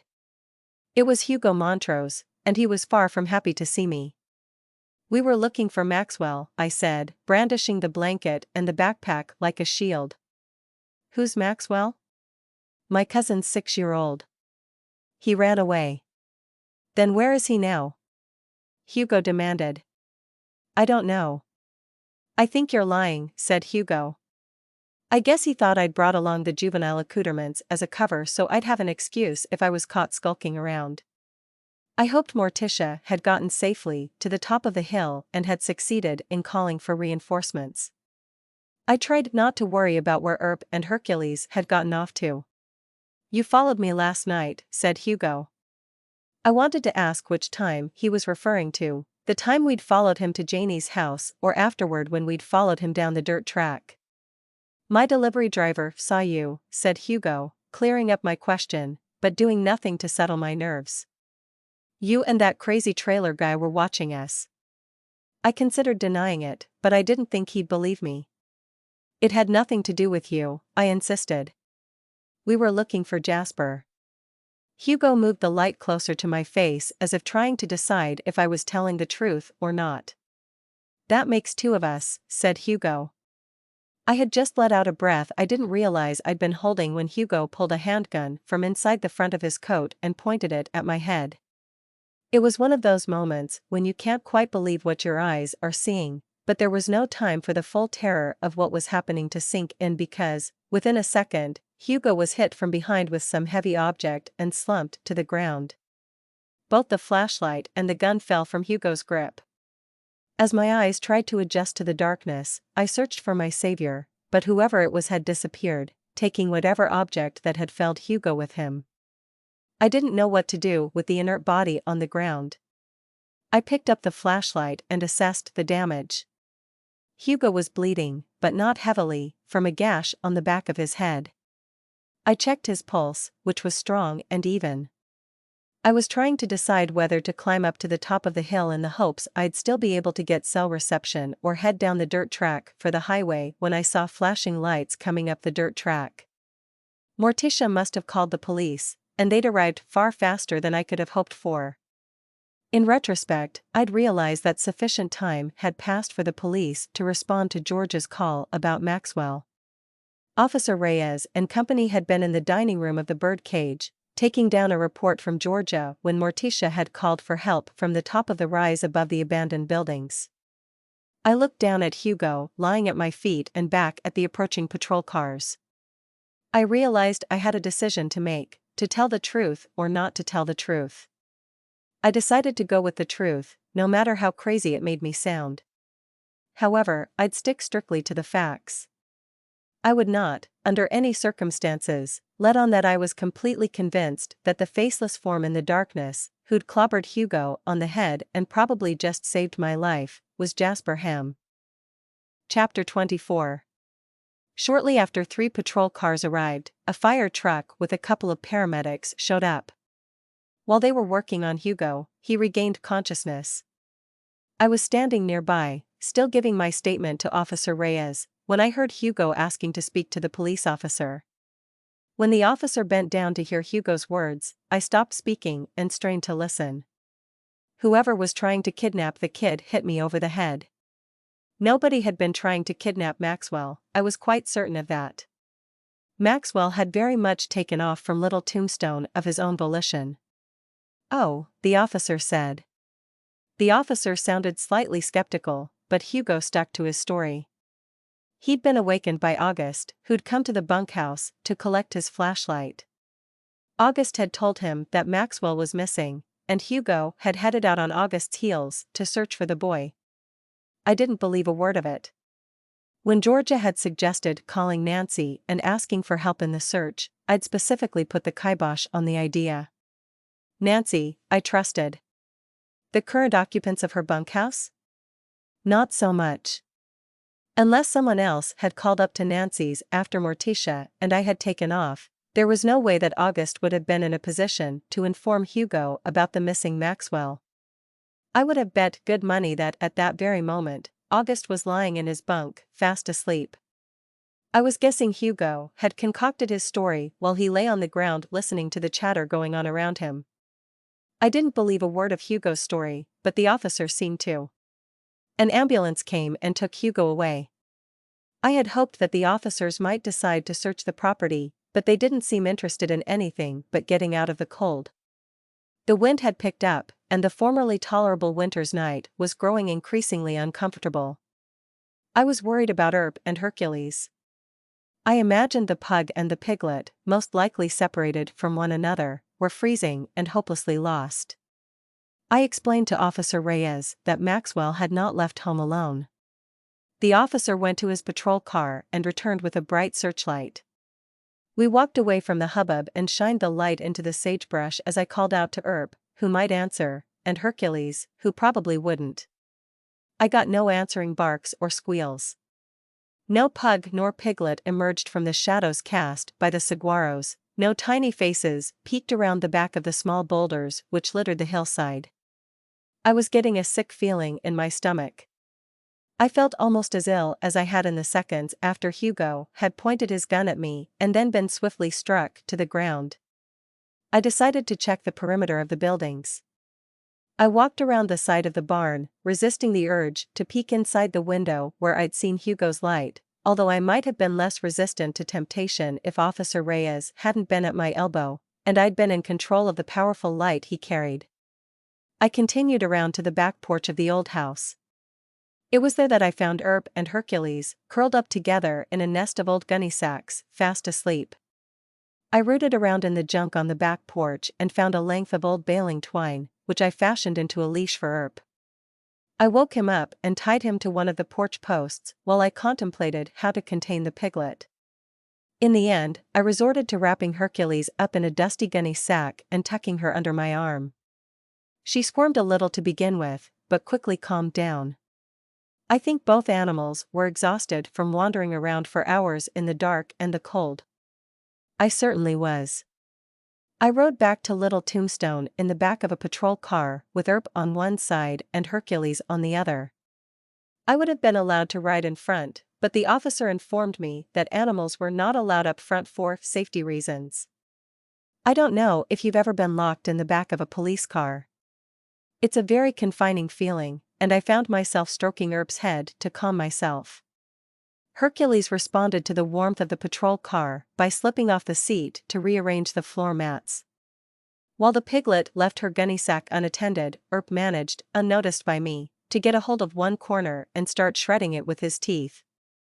By the time we arrived at Little Tombstone, which couldn't have taken more than 10 minutes, the back seat was a mess. The bench seat was covered with muddy paw prints and piglet tracks, the floor was littered with bits of gunny sack, and Hercules had somehow managed to get one of the rubber floor mats wedged into a crack under the seat. "Sorry about the mess," I told the officer. He assured me that his human passengers often managed to wreak more havoc than my bunch had. I went inside the bird cage and found a crowd of people. It was 5 in the morning, but Chamomile had evidently decided that what we all needed was a good hearty breakfast, so she was back in the kitchen banging away with the pots and pans. I could smell coffee and very much wanted some, but it was just beginning to brew. "Where are Georgia and Maxwell?" I asked Ledbetter, who was sitting alone at a table next to the coffee maker and staring at it as if willing it to percolate faster. "Georgia took Maxwell upstairs and put him to bed," Ledbetter told me. "I doubt he'll go to sleep, though. He's pretty upset that you forced him to abandon Earp and that piglet." I should have texted Georgia right away when I'd found them. As far as Maxwell was concerned, his best friend and second best friend were wandering around, alone and defenseless in the cold. "I'd better take them upstairs, then," I said. "Don't leave, though. There have been developments." Ledbetter was correct in supposing that Maxwell was not yet asleep. When I came in the door, he burst out of his bedroom and practically mauled Earp, who squirmed and grumbled at this overenthusiastic show of affection. The piglet got similar, although markedly less effusive, treatment. "I'm sorry, Emma," said Maxwell. "He didn't say for what, and I didn't ask." I could see a light on under the bathroom door. I wondered if Georgia had locked herself inside to cry tears of relief that her only child had not fallen down an arroyo never to be seen again nor been mauled beyond repair by a wild beast. Maxwell appeared considerably chastened and rebuked. I had no doubts that Georgia had made herself abundantly clear on her position regarding future moonlight expeditions to observe chupacabras in their natural habitat. "I'm really sorry," repeated Maxwell. "I forgive you," I said. Maxwell motioned for me to bend down so he could speak in my ear. "I saw them," he whispered. Chapter 25. Saw what? I asked Maxwell. "Chupacabras." "Where?"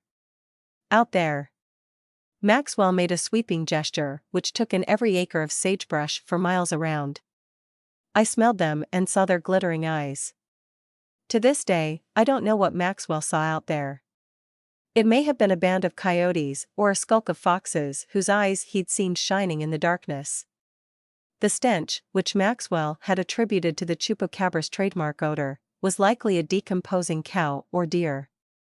Whatever it was Maxwell had seen and smelled, he was firm in his conviction that he'd witnessed an entire troop of chupacabras, and no amount of reasoning could persuade him otherwise. Shortly after Maxwell had made this startling revelation, Georgia came out of the bathroom, very red around the eyes, and ordered him back to bed. I put Earp and Hercules into their pen and spent several minutes talking Georgia down from breaking into the Museum of the Unexplained and ransacking the place, starting with the Chupacabra exhibit. She'd already spent several minutes trying to rouse Hank and give him a piece of her mind, only to have Morticia belatedly remember that she'd seen Hank leaving earlier in the evening with a bottle of whiskey and a rasher of bacon wrapped in an old towel, a dead giveaway that he was spending the night at his lady friend, Phyllis's. When I went back downstairs, Chamomile had finished cooking, and Janie was helping her dispense plates of migas. I said I wasn't hungry, but when Janie insisted that I'd change my mind once I'd taken a bite, I discovered she was right. I finished my migas and accepted seconds, and it was only after my third cup of coffee that I felt equal to the task of informing Ledbetter of the disturbing turn the night had taken. "Hugo tried to kill you?" Ledbetter asked. "Are you sure he didn't just intend to scare you?" I had considered that. "I don't think so. If he'd intended to let me live, he wouldn't have said what he did about his delivery driver. It was very nearly an admission that he's running a chop shop." "You think Jasper saved your life?" "The more I think about it, the more I am convinced that it was Jasper who knocked out Hugo." "But why did he leave immediately after decking Hugo?" "He didn't want to be seen." "Seems that way. I don't see why Jasper would have intervened if he didn't believe my life was on the line." "But you didn't see his face," Ledbetter said. "How can you be so sure it was Jasper?" "I couldn't prove it, but I was doubly sure of it 10 minutes later when Janie and I were sitting in a quiet corner as I broke it to her that Hugo had trashed her house. "I'm sorry I didn't tell you earlier," I said. Janie seemed to be taking this violation of her property remarkably well. "It doesn't surprise me that Hugo would do a thing like that," she said. "Jasper warned me." I think she was about to go on when she realized she'd made a grave tactical error. "You've heard from Jasper?" "I have," she said. "He called me last night." I looked up the number, and it was the landline number for a bar in Albuquerque. "He wouldn't say where he's staying or explain why he's gone into hiding. He just wanted me to know that he is okay." "That must be a relief," I said. "I appreciate you not calling the police about Hugo breaking into my house," said Janie. But I had called the police. I'd left a message on Officer Reyes's machine the previous evening. "Don't you want to file a police report?" I asked. "You'll need it to collect insurance. A broken door is the least of my worries." "What if Hugo stole something?" "I guess I'm about to find out." "Janie." "Yes." "I may have called the Santa Fe County Sheriff's Office and left a message on Officer Reyes's answering machine." "May have?" "I did." Janie looked mad enough to spit nails, but after she closed her eyes and breathed in and out through her nose a few times, she just said, "I know you meant well, but you really messed up. Now Hugo will know that someone's watching him." "Is that a bad thing?" I asked. "Yes." "Why?" "I can't tell you." Janie seemed to know a lot more than she was telling me. I chalked that up to her conversation with Jasper, who must have filled her in on this situation and then charged her not to tell anyone what she knew. I decided there was no virtue in continuing to pry, although I was far from certain that whatever Jasper had told his sister had any basis in truth. "I'm sorry," I told Janie. "If you're truly sorry, then fix it." "Fix it?" "Fix it." "How am I going to fix it?" "I told Officer Reyes that I saw Hugo break into your house with my own 2 eyes. If I tell him I was mistaken now, do you really expect him to believe me?" "You won't know unless you try." "I don't like to lie." "Don't lie. Say you're unsure." "But I am sure." "Are you absolutely 100%, beyond a shadow of a doubt, swear on your grandmother's grave sure?" When Janie put it like that, I had to admit I wasn't quite that sure. "Good, then you won't have any trouble telling Officer Reyes that you might have been mistaken." We went out back of the bird cage, and Janie stood there and watched while I dialed the Santa Fe County Sheriff's Office. "He won't answer," I told Janie. "He'll have gone home to bed. He told me himself it was the end of his shift." "Fine, then talk to his machine again." Unfortunately for me, Officer Reyes did answer. "What can I do for you, Mrs. Iverson?" Officer Reyes said. He might as well have said, "I thought I was rid of you people from Little Tombstone for at least the rest of the day. It's about the message I left on your machine last night." "I haven't listened to my messages yet. I barely finished my first cup of coffee." "I left a message saying that Hugo Montrose broke into Janie Ham's house last night, but I'd like for you to disregard it," I said. "Why should I disregard it?" "Oh, well, I'm not 100% sure it was Hugo." "Exactly how sure are you?" Less than that." I was 98% sure, but I didn't want to admit to it with Janie watching me. "Look," said Officer Reyes on the other end of the line, "I know what I'm doing." I think he'd have liked to have added, "and I'll thank you not to interfere with an active murder investigation," but he restrained himself. Chapter 26. After that, I think we all went back to bed for a few hours. I was the first to rise when I heard the faint slamming of doors and the sound of Juanita singing downstairs in the kitchen of the bird cage. Earp and Hercules were stirring restlessly in their pen in the corner of the kitchen. They'd soon be agitating to get out. I roused myself from the couch, leashed up Earp, tucked Hercules under my arm, and headed downstairs.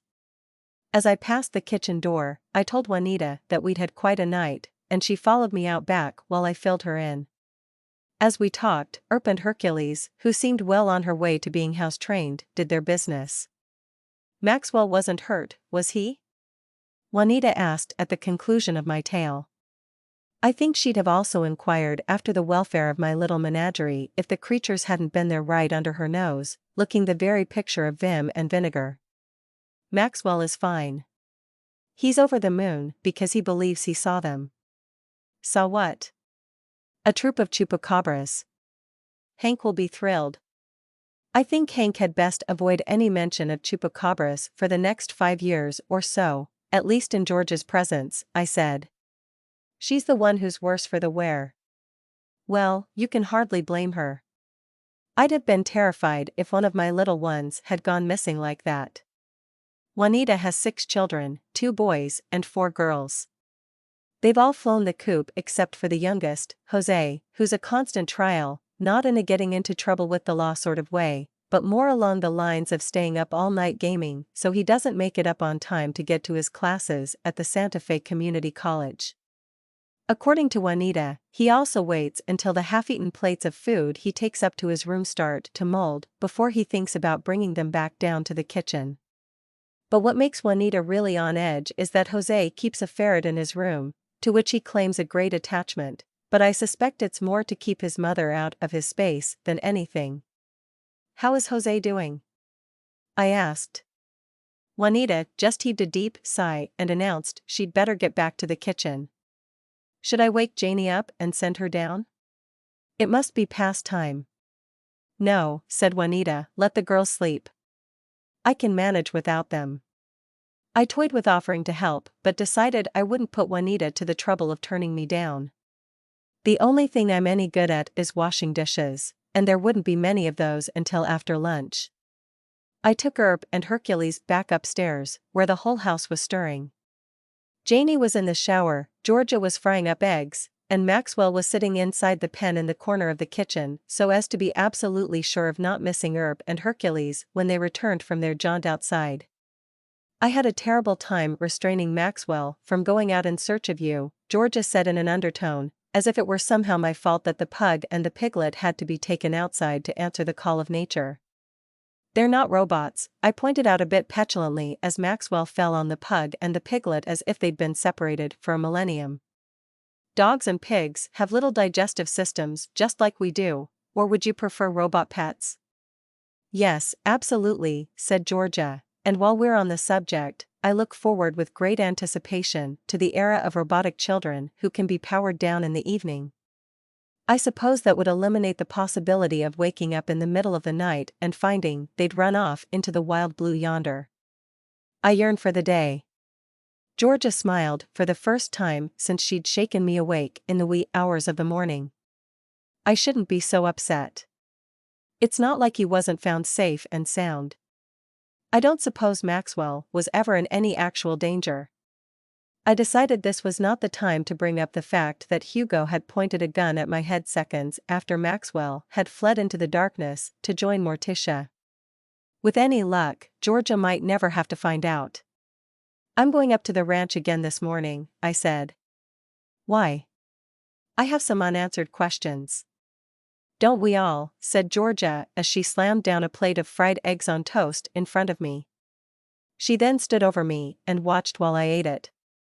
I was not allowed to be excused until I'd finished. I wish you'd let the police take care of this, my cousin said as I got up from the table and put on my coat. Thanks for breakfast. I might as well be talking to a wall, Georgia grumbled. Perhaps you should start yearning for the day when your entire social circle is made entirely of robots. Don't think I'm not already yearning for the robot revolution.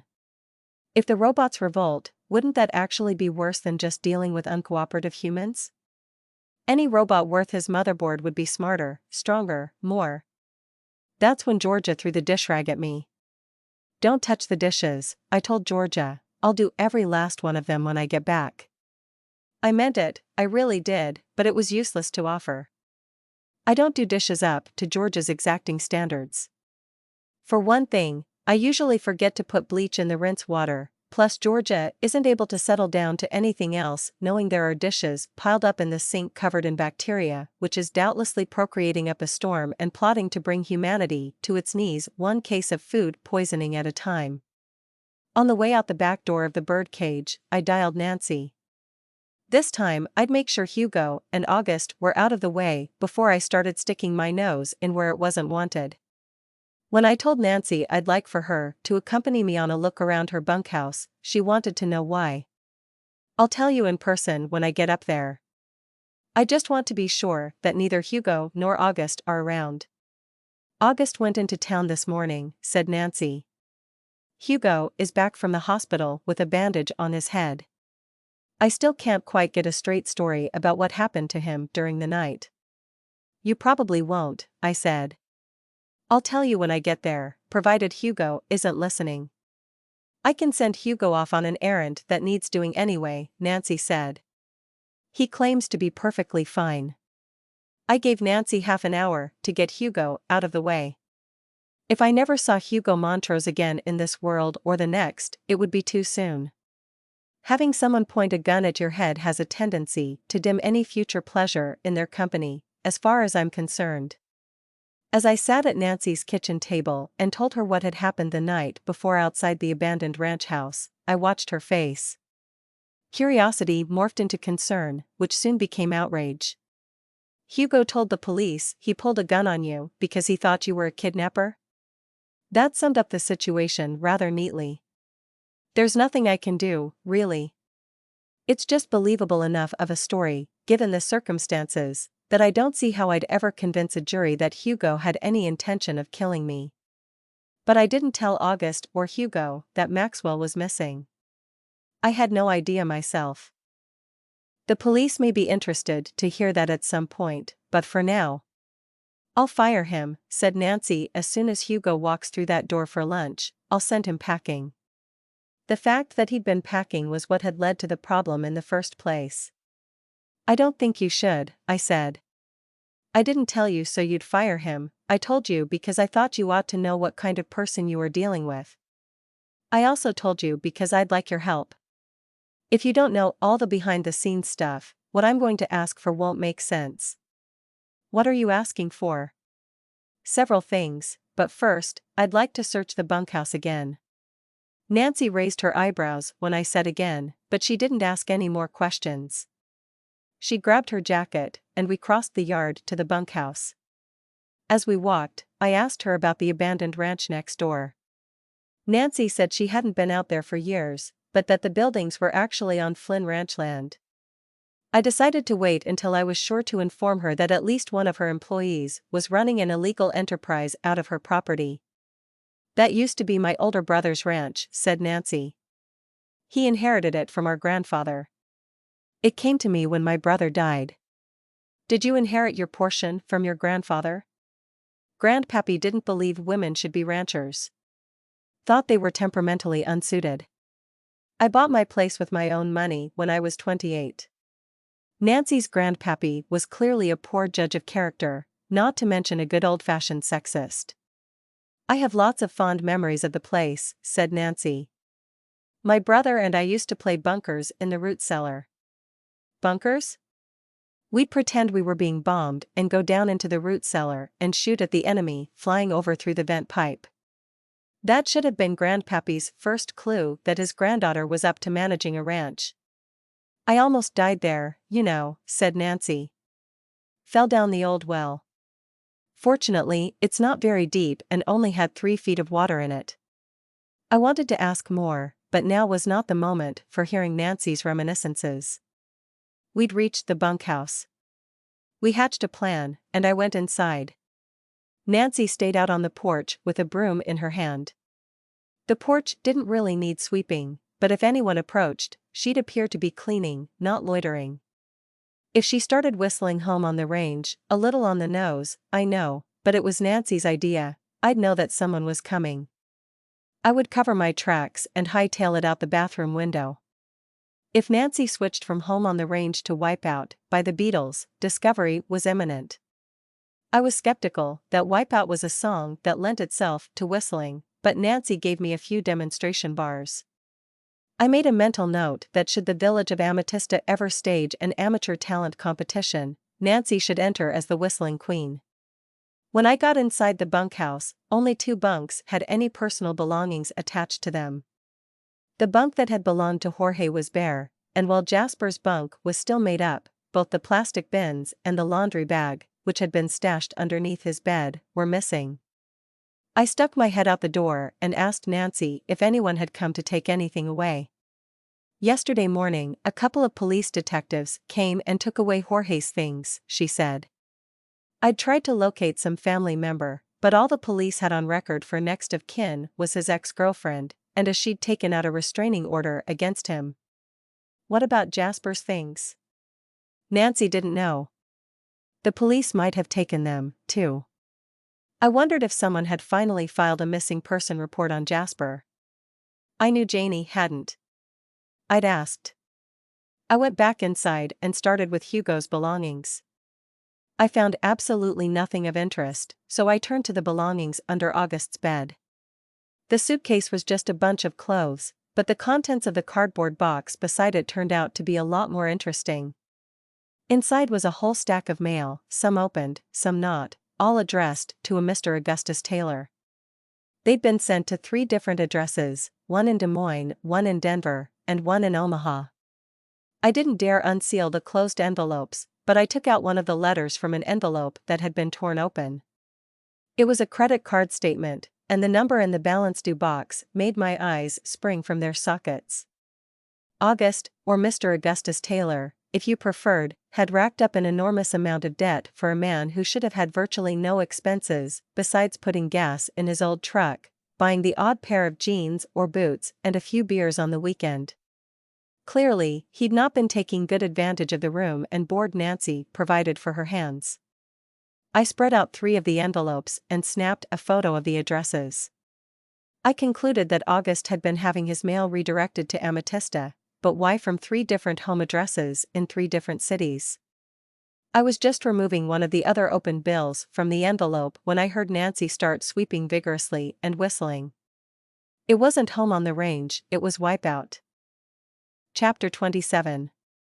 I dropped the envelopes into the box and kicked it under the bed, then sprinted for the bathroom where I pulled the door almost shut. Getting out the tiny sash window in the bathroom was no easier the second time around, and just before I dropped to the ground, I heard footsteps on the porch and August say, "Got the pig feed? Put it in the shed." I'd walked up to Nancy's so that nobody would see my car and suspect me of skulking around looking for incriminating evidence. I didn't want to be observed walking down the road from the ranch either, so I took off across the vacant space between Nancy's ranch headquarters and Little Tombstone. Halfway back across the rocky expanse of sagebrush and cactus, I got the fright of my life. For a full 10 seconds, I was suddenly convinced that I was being buzzed by the world's largest angry mosquito out for blood. I may have cowered down and covered my head. A reflex action, you understand, not because I'm afraid of loud noises and unidentified flying objects or anything. It wasn't until I heard laughter that I looked up and saw that I was not being harassed by a mutant mosquito, but by a small drone, or rather by the pair of skinny, cowboy-hatted teenage boys controlling it. It was Cliff and Clive, Nancy's twin nephews. I'd met them before, but I'd have known they were related to Nancy based purely on appearance. I've never seen such a striking family resemblance. The twins spend a lot of time out at Nancy's since their father died, and their mother remarried a man who doesn't like them. According to Nancy, the antipathy is mutual. While my heart rate was returning to normal, and the twins continued to laugh their heads off, I had an inspiration. "Do you fly that thing around the ranch a lot?" I asked. "Yeah," said Cliff. "What about it?" said Clive. "Clive is the one to watch out for. You didn't happen to be flying your drone the day your aunt's ranch hand was murdered, by any chance?"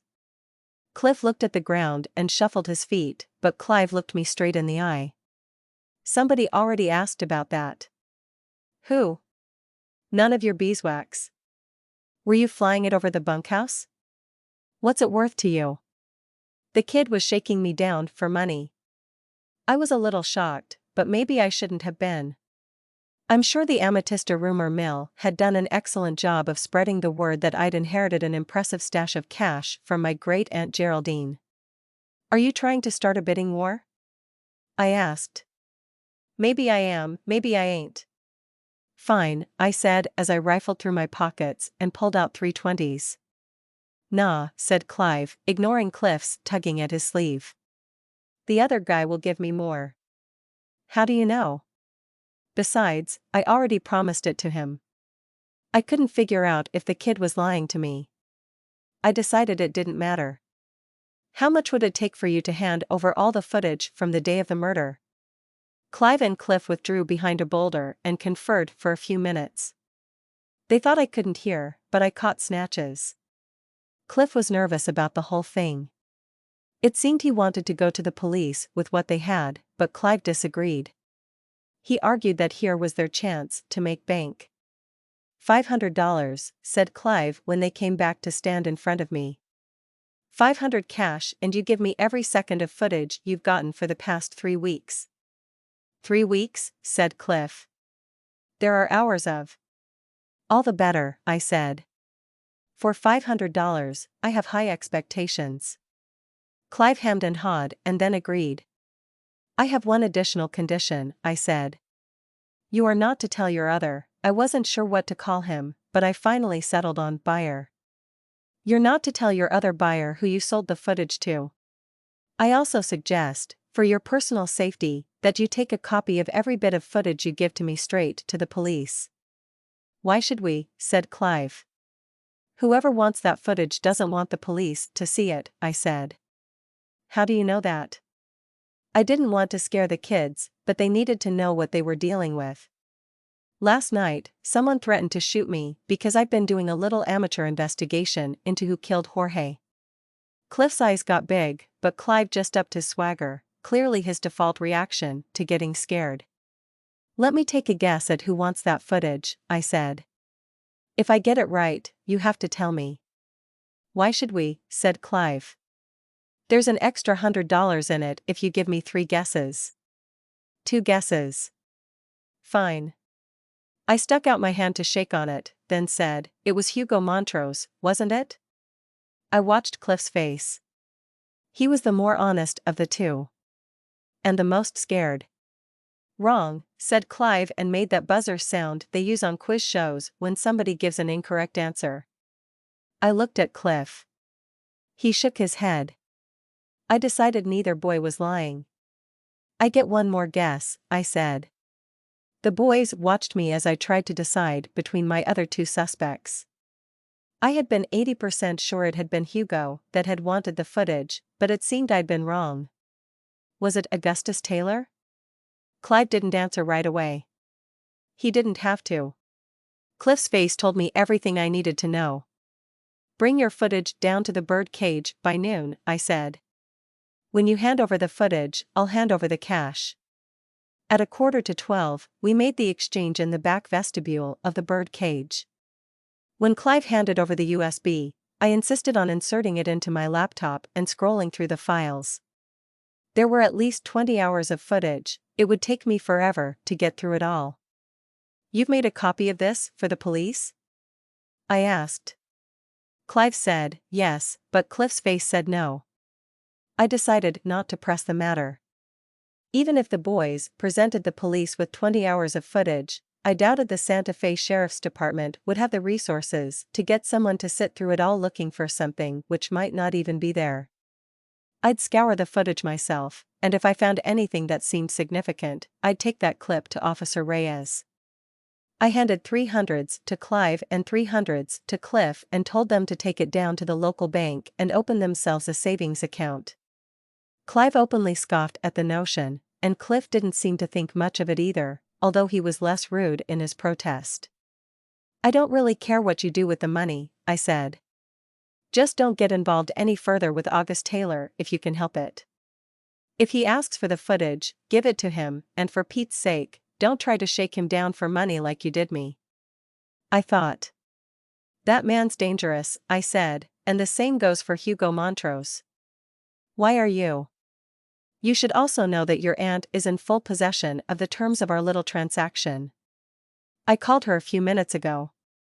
You told Aunt Nancy? Clive wailed. Cliff looked a trifle ill. You never asked me not to, and your aunt has your best interest at heart.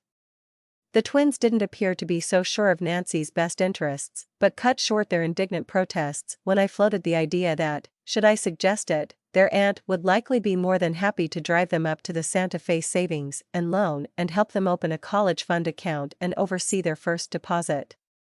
When I pointed out that their initial deposit would earn them their first half-day of college classes, Cliff looked even iller, and Clive announced that he was going to be a heavy equipment operator and intended to make good money without the benefit of a college education. I'll be sure and share any findings of interest from your footage with your aunt, I said to their retreating backs. I took my laptop upstairs, but instead of diving into the footage, I typed the name Augustus Taylor into the search bar. I didn't come up with anything of interest, so I added the words arrest and Denver. Nothing. I substituted Des Moines for Denver. That's where things got interesting. Augustus, or someone sharing his name, had been arrested for bigamy 3 years previously. Subsequent searching revealed that he'd been convicted and served 6 months of a 2-year sentence. All those home addresses were starting to make a lot more sense. I took out my phone and typed in the addresses from the creditor's demands I'd found amongst August's things. If the people lookup sites I used were accurate, which they often were not, I now had a list of 20 potential names of August's possibly multiple wives and children. I'd look into that later, but in the meantime I had another problem to consider. Roberta Haskell was going around and telling anyone who'd listen that Juanita was stealing her blind. I didn't believe it, but people who knew Juanita less well might, and I couldn't clear Juanita's name until I got to the bottom of the problem of the missing male. I did a search for surgeons in Denver with the surname of Haskell. What I found was rather a shock. Chapter 28. I stared at the picture accompanying the news article on the screen of my laptop. It was of a Dr. Rory Haskell, MD. There was no doubt I was looking at a picture of Roberta Haskell's son. They had the same angular features, the same freckles, and the same strawberry blonde hair, although, in the case of Roberta, she must be dyeing it back to its natural color.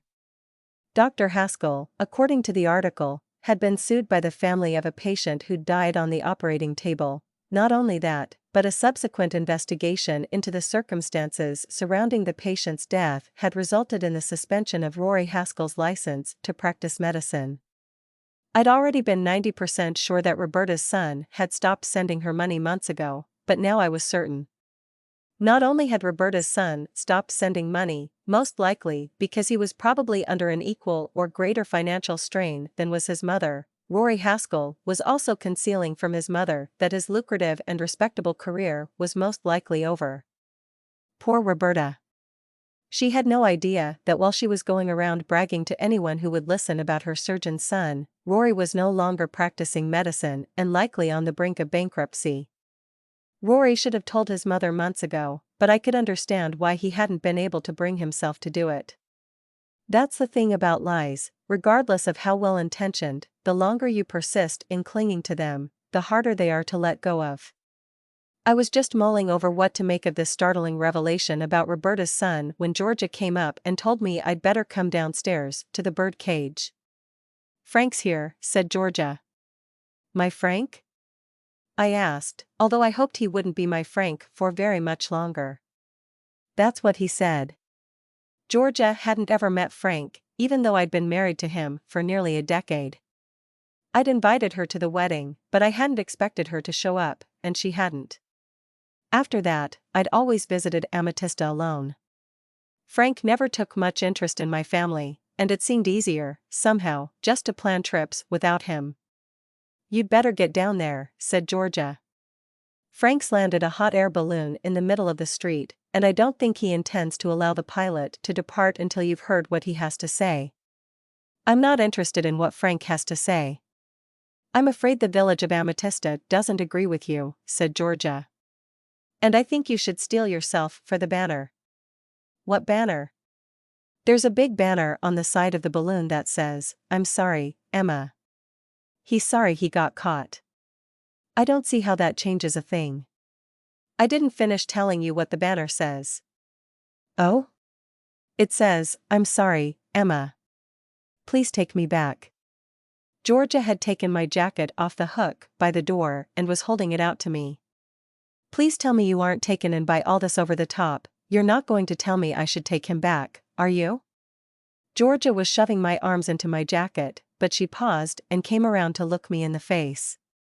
"Absolutely not," she said, "and I think you'll find a great many people around here agree with me." "Then why are you in such a hurry to get me down there?" "The mob is getting restless." "What mob?" Georgia didn't answer, she just pulled me down the stairs and out the front door of the bird cage. Georgia had not been exaggerating when she'd called the assembled company a mob. It looked like every inhabitant of Little Tombstone had beaten me down to the scene, plus several extras from the village proper.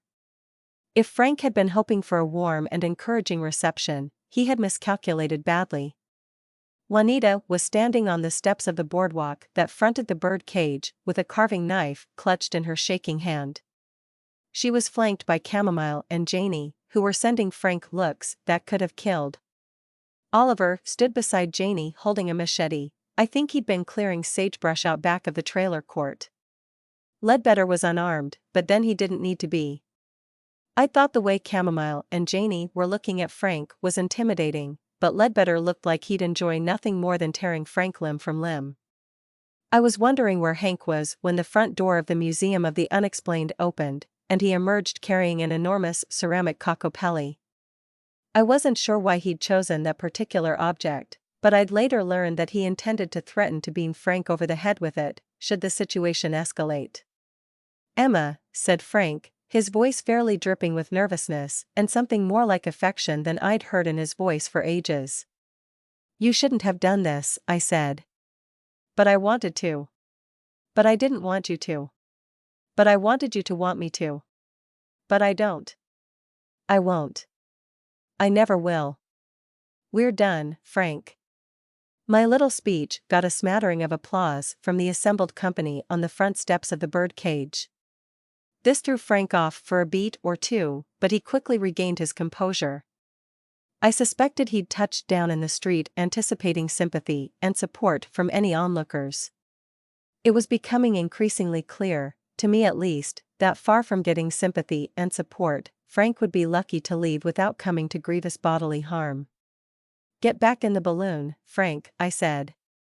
"You need to go." Unless you're here to deliver signed divorce papers, I don't want to see you. Nobody wants to see you, said Juanita, making a little slice in the air like she was itching to make mincemeat of Frank. Morticia, who'd come a little after I had, came down off the steps and started circling Frank, a stick of burning incense in her hand as if she were trying to ward off the bad energy she must see emanating from Frank by purifying the street with a smudge of patchouli. I think Morticia freaked Frank out more than everyone else combined. He was looking rather rattled. He kept eyeing Ledbetter out of the corner of his eye and looking nervously at Juanita's butcher knife while trying to keep track of where Morticia was in her orbit of his person. The hot air balloon pilot cleared his throat loudly and mumbled something hard to follow about not blocking traffic. It was then that I saw Nancy pulling right up to the hot air balloon. She shut off her engine and got out, Cliff and Clive in tow. Emma, Frank pleaded, sounding a little desperate or maybe just scared, we're family. I'm all you've got. Frank couldn't have said anything more calculated to push Juanita over the edge. She handed the butcher knife to Chamomile, probably because she was sorely tempted to use it, came down the steps into the street and stood toe to toe with Frank. You're wrong, Juanita said in a voice that could have instantly covered over Old Faithful with a sheet of ice. Emma doesn't need you. You're the worst thing that ever happened to her. Frank had enough residual humility in him to look like he'd been slapped. Emma, he said helplessly over the top of Juanita's head. I'm done, Frank, I said. We're over. I've moved on. I don't know why I put it that way. I had moved on, but not in the way Frank was taking it. I saw him looking around. His eye settled on Ledbetter, who looked fierce enough to be a jealous boyfriend restraining himself from beating up his ladylove's unfaithful ex who refused to let her go. It's him, isn't it? Frank said in a strangled voice as he pointed to Ledbetter. So that's what you're going for these days. Ledbetter was not what I was going for.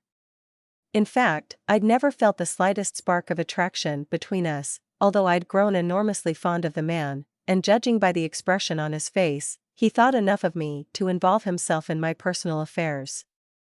What I did next was unforgivable.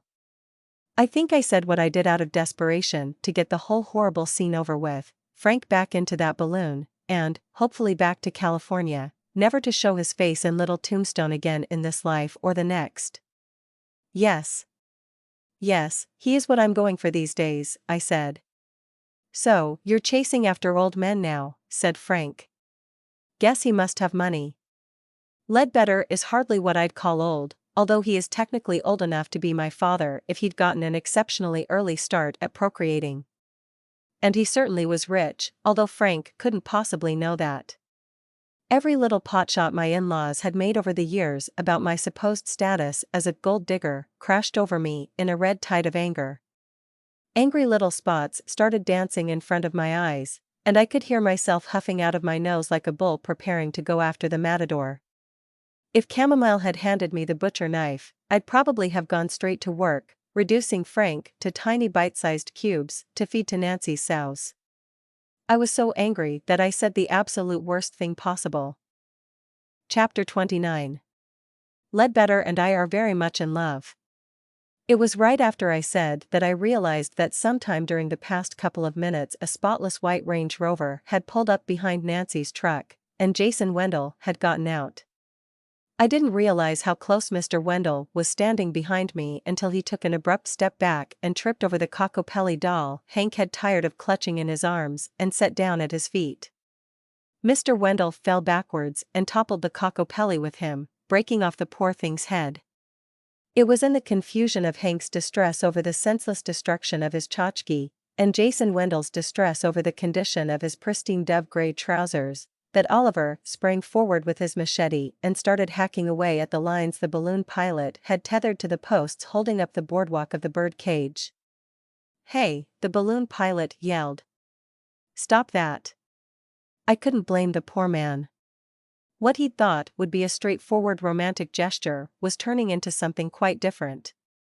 Oliver kept right on hacking and managed to cut through one of the ropes, causing the basket of the balloon to list as it hovered above the earth. "Get in, you fool," the pilot said to Frank. Frank ignored the man.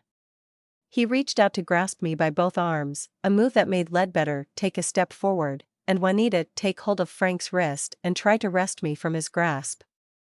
"You'd better go," I said to Frank, "before you get hurt." My warning came too late. I heard Earp a split second before he attacked Frank's ankles, snarling and growling as he bit through Frank's chinos and made contact with flesh. Frank stepped backwards, letting go of my arms, and did the unforgivable. He kicked Earp, sending the pug flying back toward the front steps of the bird cage. Maxwell, who'd been observing the scene on the street below from the windows of our apartment, had found the commotion irresistible. He'd come downstairs, bringing Earp with him. After Frank kicked Earp, Maxwell rushed forward. I thought he was going to tend to Earp, who was yelping as a result of getting a size 10 loafer to his ribcage, but instead, Maxwell rushed Frank, who was standing with his back to the balloon and warily eyeing the increasingly tight circle of decidedly hostile onlookers. "Excuse me, Mrs. Gonzalez," Maxwell said to Juanita as he pushed past her. "Pardon me, Morticia." He walked right up to Frank and kicked him in the left ankle, which was, unfortunately, the same ankle Earp had been chewing on. After that, it was a free-for-all. Juanita kicked Frank in the right shin. Chamomile handed the butcher knife off to Janie and came down the steps, her hands clenched into fists.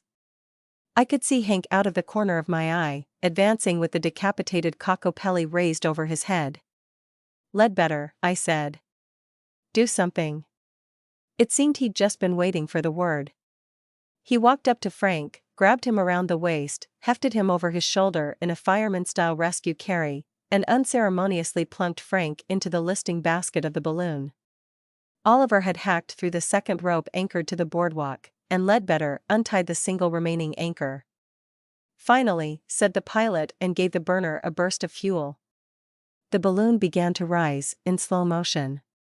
I imagine, when Frank had rehearsed this scene in his head, this was the part where we'd both be in the basket together, locked in a passionate embrace, me murmuring words of sweet forgiveness and asking if his tennis elbow was flaring up again. I think it had never occurred to Frank that I'd say no. He looked down on us as he floated away and shouted down to me, "I must have been insane to want you back. You know, I never really loved you." He probably should have waited to say that until he had drifted a little higher. I was speechless with shock, but plenty of other people were eager to do my talking for me. Mr. Wendell shouted back, "If you feel that way, then I'm sure you'll be happy to sign those divorce papers at your earliest." Morticia cut Mr. Wendell off by yelling something semi-intelligible about how Frank had a puce aura, and that it was well known that a puce aura was the worst kind of aura a person could have. Chamomile chimed in that Frank didn't deserve me, which prompted Frank to say, "You crazies deserve each other." Hank still held the headless cockopelli aloft, and I think he'd have liked to have thrown it but lacked the strength to make the distance, so Georgia did the job for him. Frank had the presence of mind to duck, and the poor headless cockopelli hit the burner. For a few endless seconds, I was afraid the burner might have extinguished, and Frank wouldn't keep rising into the sky, and, hopefully, out of my life forever. Then the pilot got it relit and they continued rising upward. "I'm feeling a little sick," I said. "You go upstairs," said Juanita. "And take Earp and Maxwell with you," said Georgia. I took Earp, who Janie had grasped firmly by the collar. The pug had stopped yelping, but he was still growling under his breath. "Do you think I should take Earp to the vet?" I asked no one in particular. "I'll take him," Nancy offered. "I'm headed to Dr. Bagley's now to pick up some medicine for one of the sows." Maxwell wanted to go along, which meant Georgia went too. I watched as they all piled into the truck, Clive, Cliff, and Maxwell in the back and Georgia in the passenger seat with a squirming Earp. "He'll be fine, Emma," Ledbetter told me as he followed me up the steps to the front door of the bird cage. "He didn't get kicked that hard."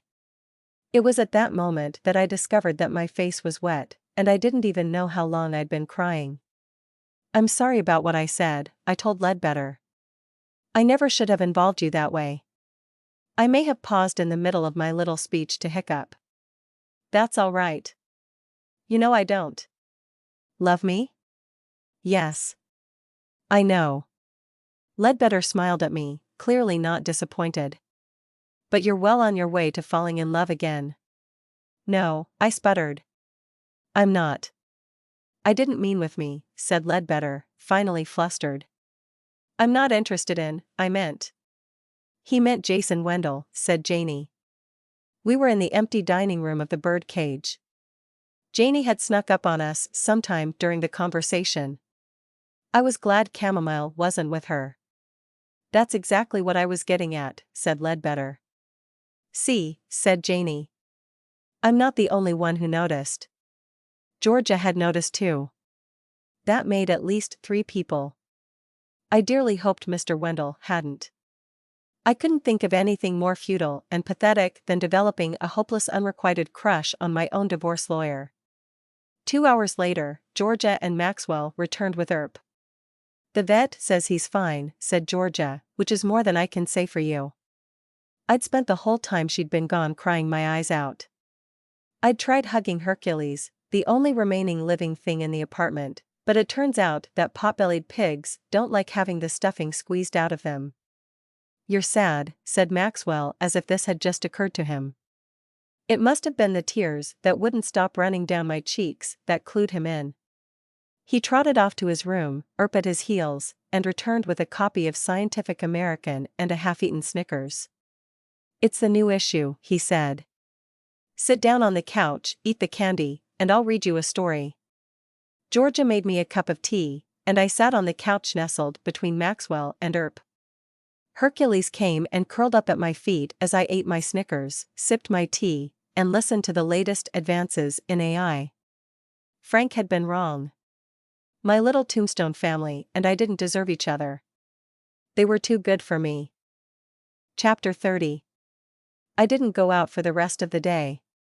After Frank aborted his ill-fated attempt to win me back, I napped and binge-watched movies on my laptop between crying jags in the bathroom. The next morning, however, I felt much better. It was a good thing, I decided, to gain some closure, although complete closure wasn't possible until my divorce from Frank was final. After breakfast, I went out to the trailer court in search of Ledbetter. I was glad I'd cleared the air the previous day about not being in love with the man. I was still a little mortified that I'd said it, but at least my position was perfectly clear, to the man in question anyway. I found Ledbetter lifting weights outside again.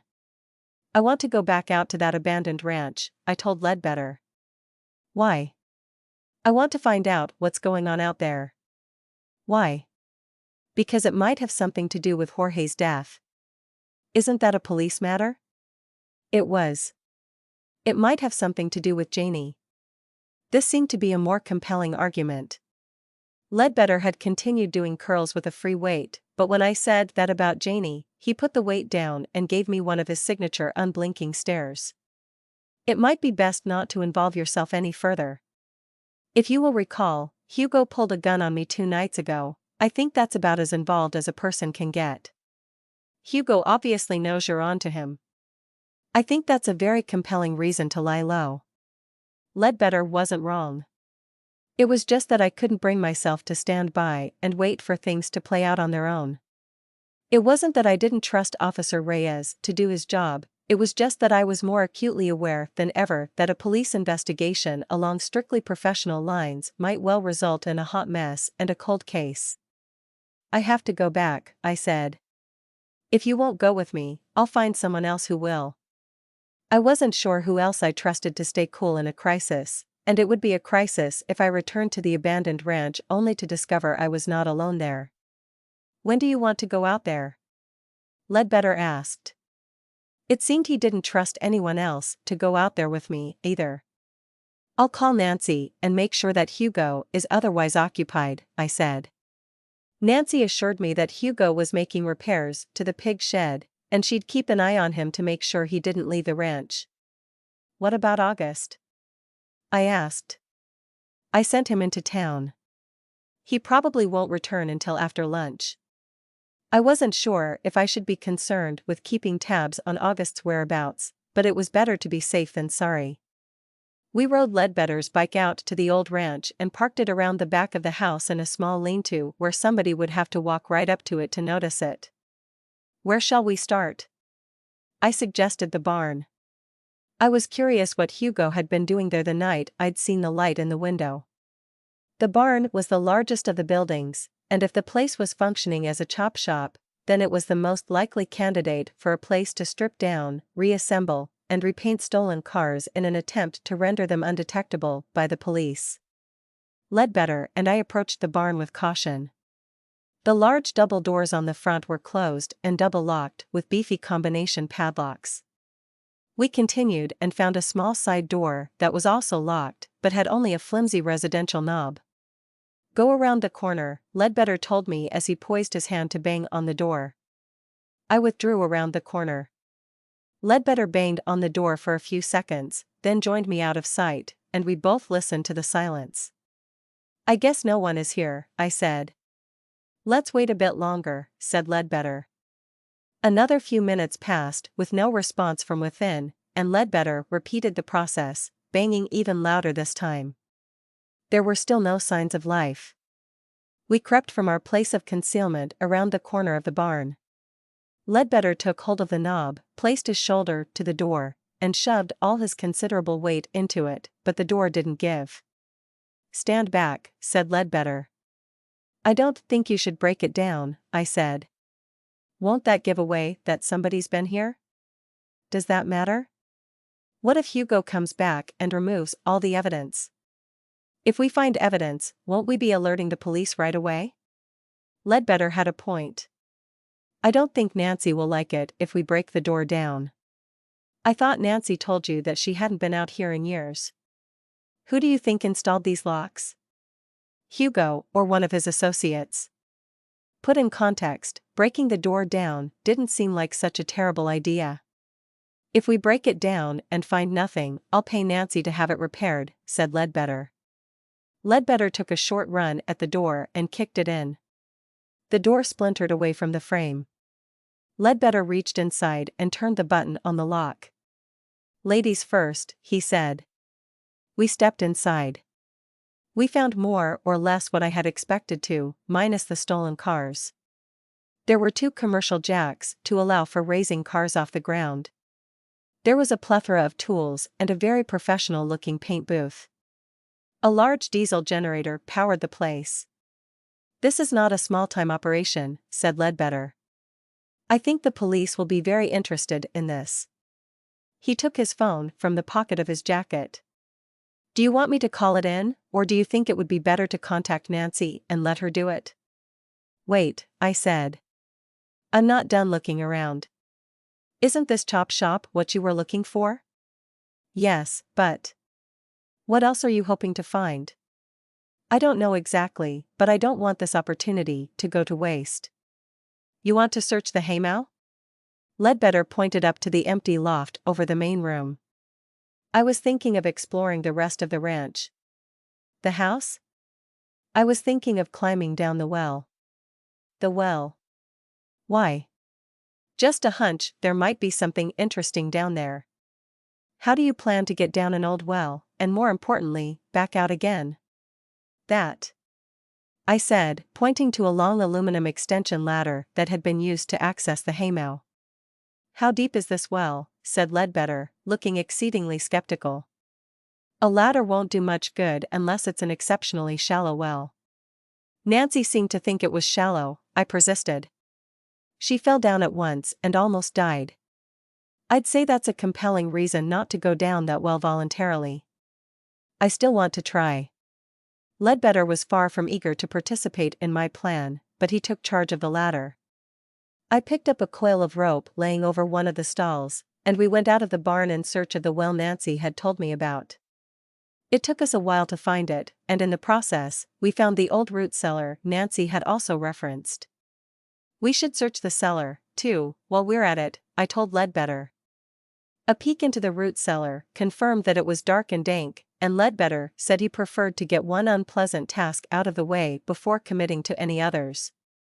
We finally found the old well under a large slab of concrete beneath some dead bushes back of the house. It was a brute of a thing to remove, but Ledbetter managed it. I looped the rope around the ladder, and Ledbetter started to lower the ladder into the chasm in the ground. At this rate, he said, someone is going to owe Nancy a ladder as well as a new door. Someone? I'll pay for the door, but the ladder is on you. It was as he spoke that we heard the ladder splash into the water. A few more feet of rope and it lost tension as if the legs of the ladder had come to rest on the bottom.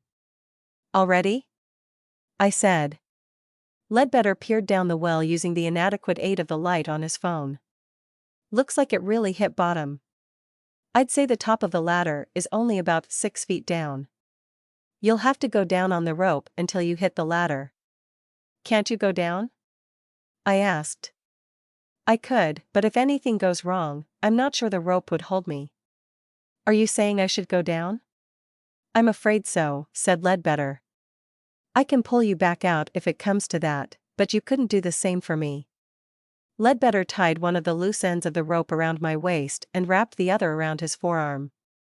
Try and warn me if you plan on falling, he said. What if somebody comes while I'm down the well? I asked. I'll tie you off to the well cover, said Ledbetter, pointing to a loop of rebar embedded in the chunk of concrete, and hope nobody notices. The idea of being marooned down a well was not appealing.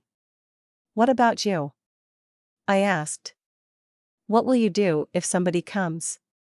I'll hide in the old root cellar. I don't think that's likely to happen, though. Usually, Ledbetter is right. That's why I listen to him. Unfortunately, no one can be right all the time, and this time Ledbetter couldn't have been more wrong. Barely had I lowered myself into the well, letting myself inch by inch down the rope, hoping soon to feel the rungs of the ladder beneath my feet, when I heard Ledbetter using immoderate language. What is it? I called up the well. A truck is driving in, Ledbetter said. I'm going to have to make a run for it. Chapter 31. I was less than thrilled to be left alone halfway down an old well. I'd found the rungs of the ladder and felt my way gingerly down to the bottom of the well, which, while not exactly dry, only had a few feet of water in the bottom. As I stood knee-deep in the frigid water, I decided to risk using the light on my phone to take a look around. If whoever had arrived in the truck didn't see the lid of the well had been removed and a rope tied off to it, they certainly weren't going to notice a puny little light at the bottom of the well. I shone the light around. There wasn't much to see. It was an old well, probably dug by hand and no more than 6 feet in diameter. The bottom was uneven. It was only a matter of minutes before my feet would go numb from the cold, and I had to climb back up the rungs of the ladder, so I shuffled my feet along the murky bottom in search of anything resting on the bottom. The first thing I kicked was a rock, and so was the second. They say the third time's a charm.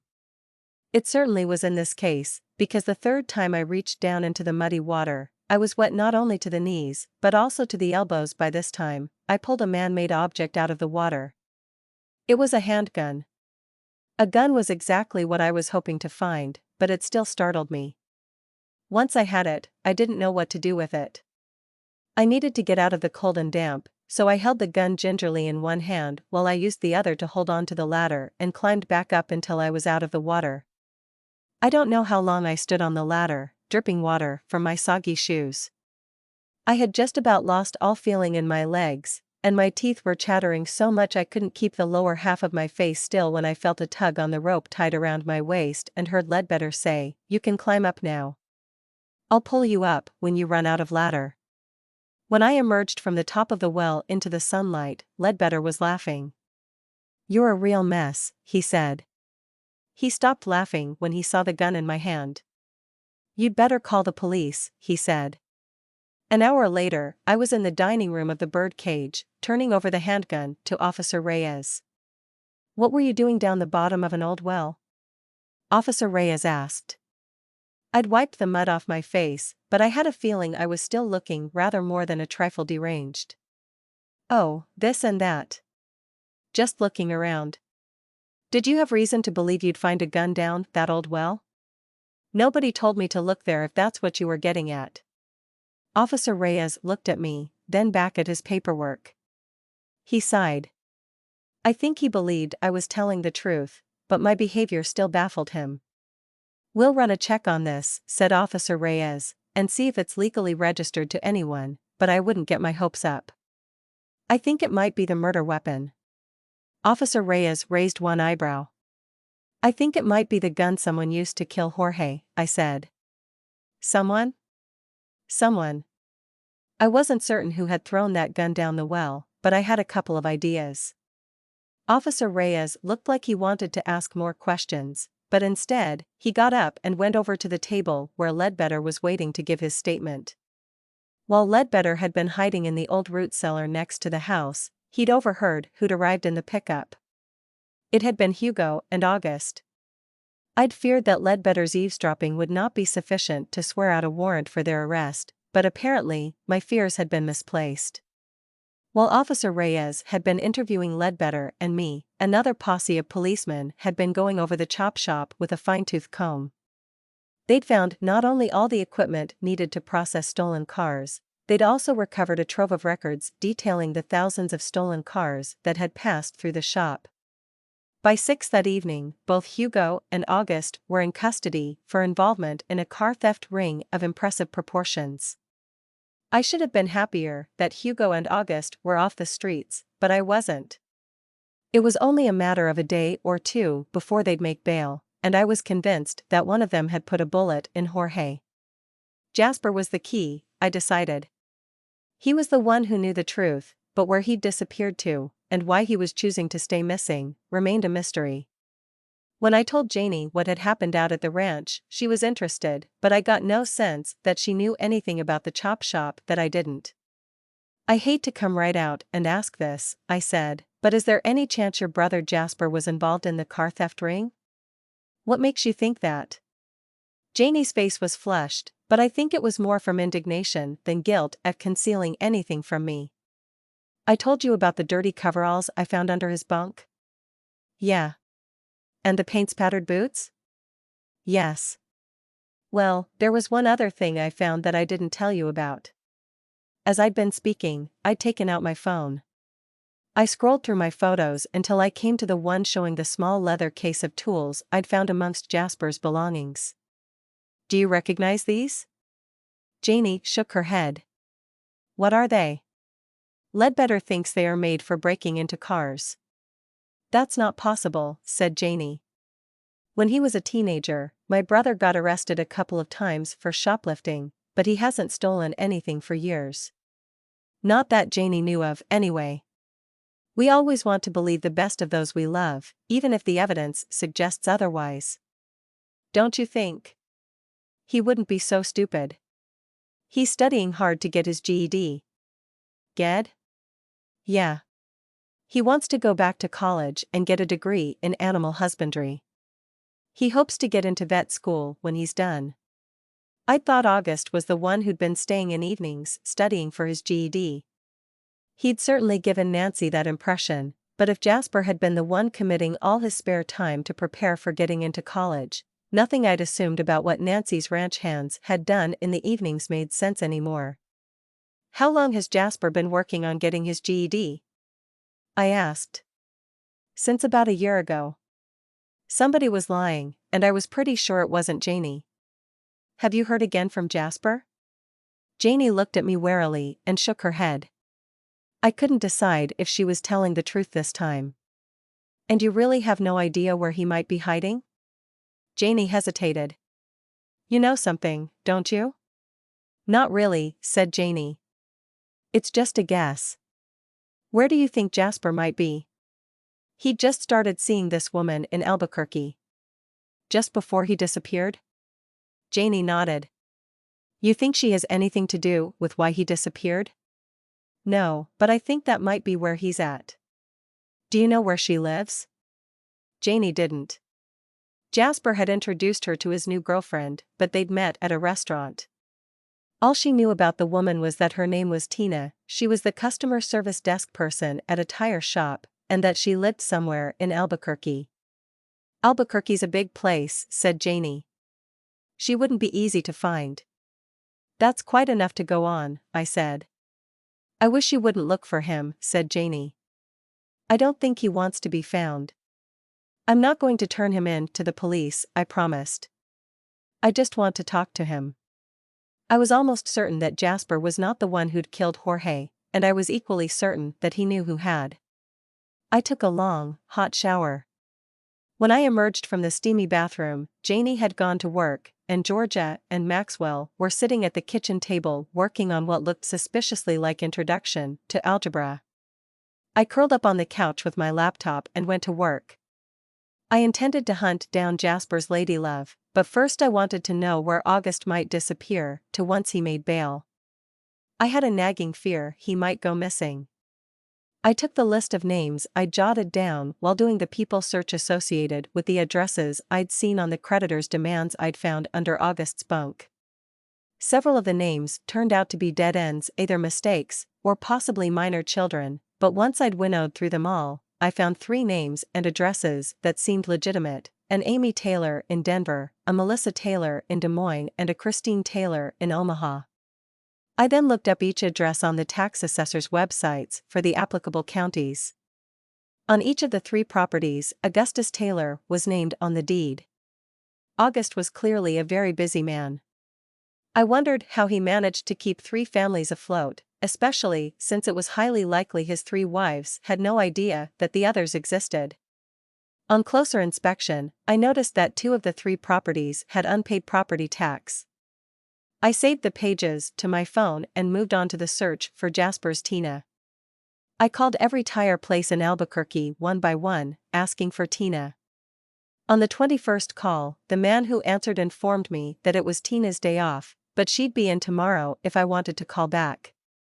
What time will she be in? She comes in at 8. I guessed that would make her lunch break fall around noon. I knew where I'd be at noon the next day: the waiting room of Speedy Pete's tire service in North Valley. In the meantime, I had an 80th birthday party to go to. Chapter 32. When I got down to the dining room of the Birdcage, Roberta Haskell's 80th birthday party was in full swing. The place was packed. It appeared the entire population of Amatista had taken the "everyone is invited" clause in the announcement in the Amatista Advance at face value. At least I had, although Roberta had personally invited me that day. I'd run into her at the post office. I looked around the room, searching for Roberta's son Rory. I spotted him easily, standing next to his mother. I walked up and congratulated Mrs. Haskell. "This is my son, Dr. Rory Haskell," Roberta said. "Rory, this is." I tried not to betray my amusement at Roberta's insistence on using her son's formal title in such a casual social setting. I stuck out my hand. "Emma Iverson," I said. "Pleasure to meet you. Your mother has told me so much about you. I hear you're. Have you tried the tamales?" Rory said as he pointed to the buffet, which had been formed from pushing several tables together. "Better get at them before they're all gone." "Tamales? I don't see any tamales." That was a lie. I could see the tray of tamales plain as day at the end of the buffet, but I needed to get Rory away from his mother long enough to have a word with him about those missing envelopes of money he'd supposedly been sending through the post. "Over there," Rory pointed. "Where?" "I'll show you," he said. I felt like a lion on the Serengeti separating the weakest gazelle from the herd, but it couldn't be helped. "Halfway to the tamales," I said. "Never mind the tamales. I'd like a word with you." "Oh?" Rory looked wary. I couldn't blame him. I wondered if I was not the first to take this opportunity to confront him about his mother's insistence that someone was stealing her mail. "I don't know if you're aware of it, but your mother is going around telling people that Juanita is stealing the money you're sending her." I watched Rory's face crumple. He was aware of it, and judging by the look on his face, he found the situation even more distressing than I did.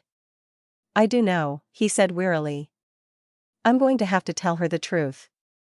"And what is the truth?" "I've had to stop sending my mother money." "I figured that much," I said, "but why is your mother convinced that Juanita has been stealing her mail?"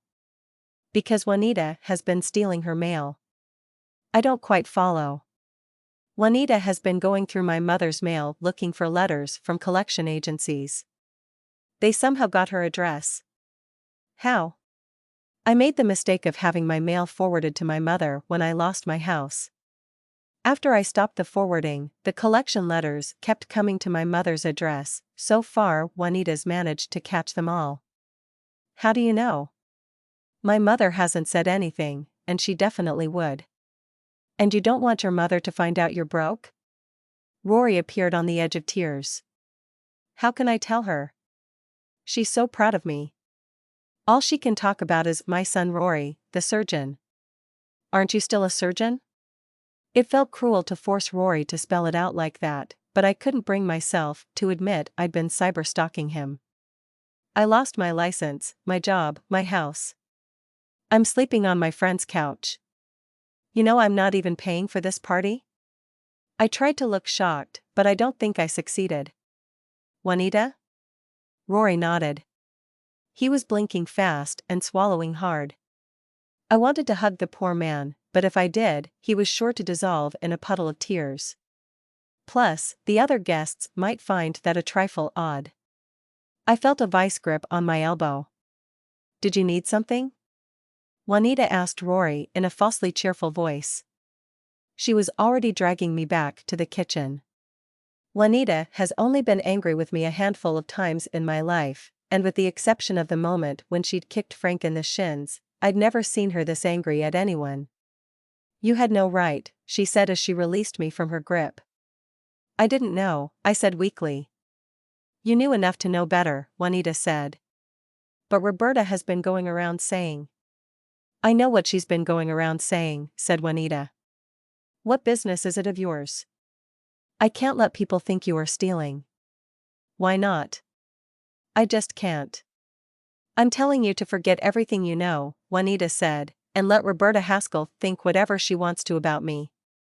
Are you the one who's been putting $100 bills in Roberta's Bible? Yes. And you're putting on this party for free? Yes. For a woman who's going around telling anyone who will listen that you are stealing her blind? Yes. Why? Because the kindest thing to do is rarely the easiest thing to do. She had me there.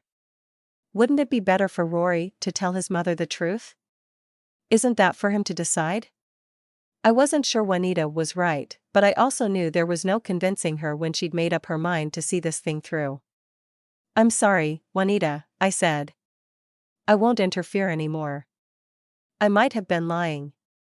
The part about being sorry was true, but refraining from interference into the problems of other people has never been my strong point. It was a promise I had no business making and probably wasn't capable of keeping. I think Juanita knew that because she said, whatever you do, don't tell Roberta the truth. I won't, I said. I meant it.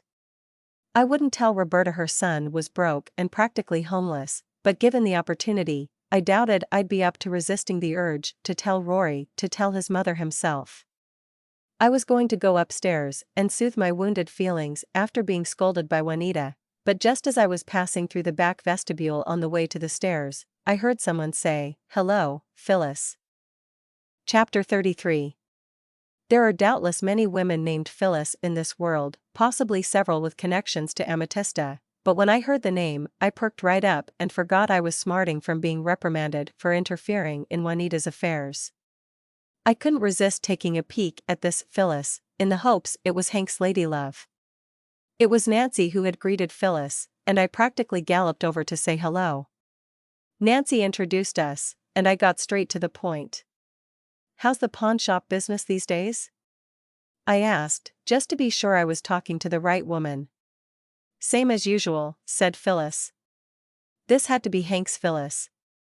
The chances of two pawn shop owning women in their 60s named Phyllis showing up at a party in Amatista were next to none. I stood there as Nancy and Phyllis chatted about this and that for a few minutes until Nancy wandered off to the buffet, and I had Phyllis all to myself. How did you meet Hank? I asked. Phyllis looked a little taken aback at the question, but she recovered her poise and said, a mutual friend introduced us. Hank seems to have really gotten into crossword puzzles lately, I said. He certainly has, said Phyllis. Has he mentioned that he believes his dead mother is communicating with him through the crossword puzzle in the Amatista advance? Phyllis sighed. Yes, and it does worry me a little. It worried me, too, and not just because it might indicate that Hank's tenuous grasp on reality was eroding even further than it already had. I was concerned that someone was setting up Hank to take some action, prompted by the crossword puzzle. It might be anything, and without knowing who was behind the puzzles and what motivated them to target Hank, it was impossible to predict whether their intentions were sinister or benign. Why does it worry you? I asked Phyllis. I don't know. I also find it concerning. I just don't know what this person wants from him, said Phyllis. Or why? That too. I would have quizzed Phyllis further, but Morticia came over and asked how Phyllis was recovering. Evidently, Phyllis had recently had a knee replacement. Your mother has been such a help, Morticia, said Phyllis. I really don't know what I would have done without her being right next door. Your mother and Phyllis are neighbors? I asked Morticia. It was restating the obvious, but I wanted to be completely sure I'd heard correctly. Hetty and I have lived next door to each other for 20 years, said Phyllis. I looked around the room. Pretty much everyone from Little Tombstone was there to help Roberta Haskell celebrate, although, if most of them were being perfectly honest, they'd have admitted they were mostly there for the free tamales. I don't see Ledbetter, I said to Morticia. I figured he might just be staying away because he's not big on crowds, but Morticia knew otherwise. I guess you didn't hear, she said. Earlier this afternoon, Ledbetter got a call about his mother. Oh? She's been hospitalized. They think she had a minor heart attack. Ledbetter went to Tucson? He left not long after he got the call. Do they think she's going to recover? I think so, said Morticia, but I expect he'll be gone for at least a week. I certainly didn't begrudge Ledbetter going off to look after his ailing mother, but his absence threw a wrench in my plans. What are you doing tomorrow morning? I asked Morticia. I usually don't get clients until the afternoon, although it's hard to predict. I wanted to ask Morticia for a favor, but Phyllis was listening, so I just said, I'll text you later. After I'd gone back upstairs, I texted Morticia and asked her if she'd be willing to go with me to do another search of the abandoned ranch. I stressed that Hugo and August were currently waiting to make bail. Time was of the essence. Morticia agreed to go with me, and we arranged to meet in the trailer court at the crack of dawn. It was cold the next morning. I'd left Georgia a note taped to the frying pan, just in case anything went wrong. I hadn't told her of my plans in advance. I didn't think she'd approve. Since we couldn't be absolutely sure there weren't other unknown partners in the chop shop operation still at large, Morticia and I decided to take the same route on foot we'd taken the night we'd gone in search of Maxwell and his menagerie. It's cold, said Morticia as she stamped her feet and exhaled a cloud into the frosty air. I wouldn't drag you out so early, only I have to be in Albuquerque by noon. Morticia didn't ask why I had to be in Albuquerque, and I didn't tell her.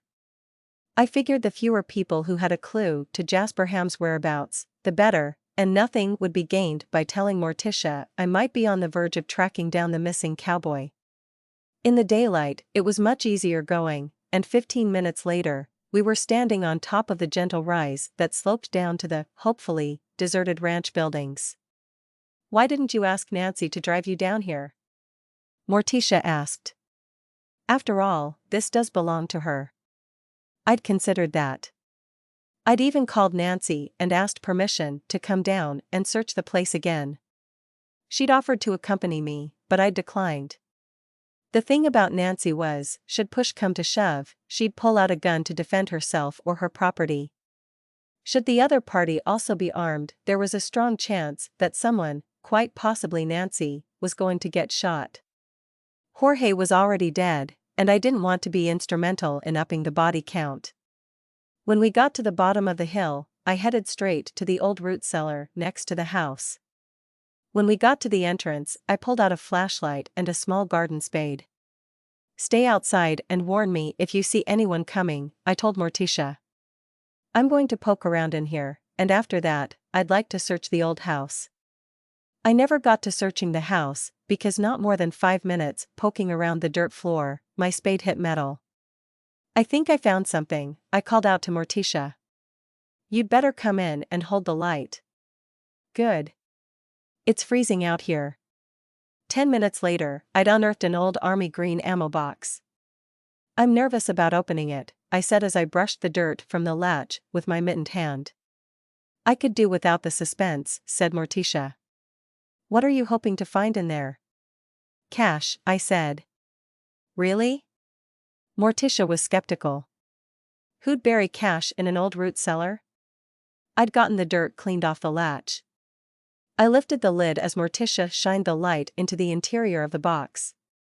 You were right, she said. The ammo box was stacked practically to the top with bundles of $100 bills. Ill-gotten gains, I said. What?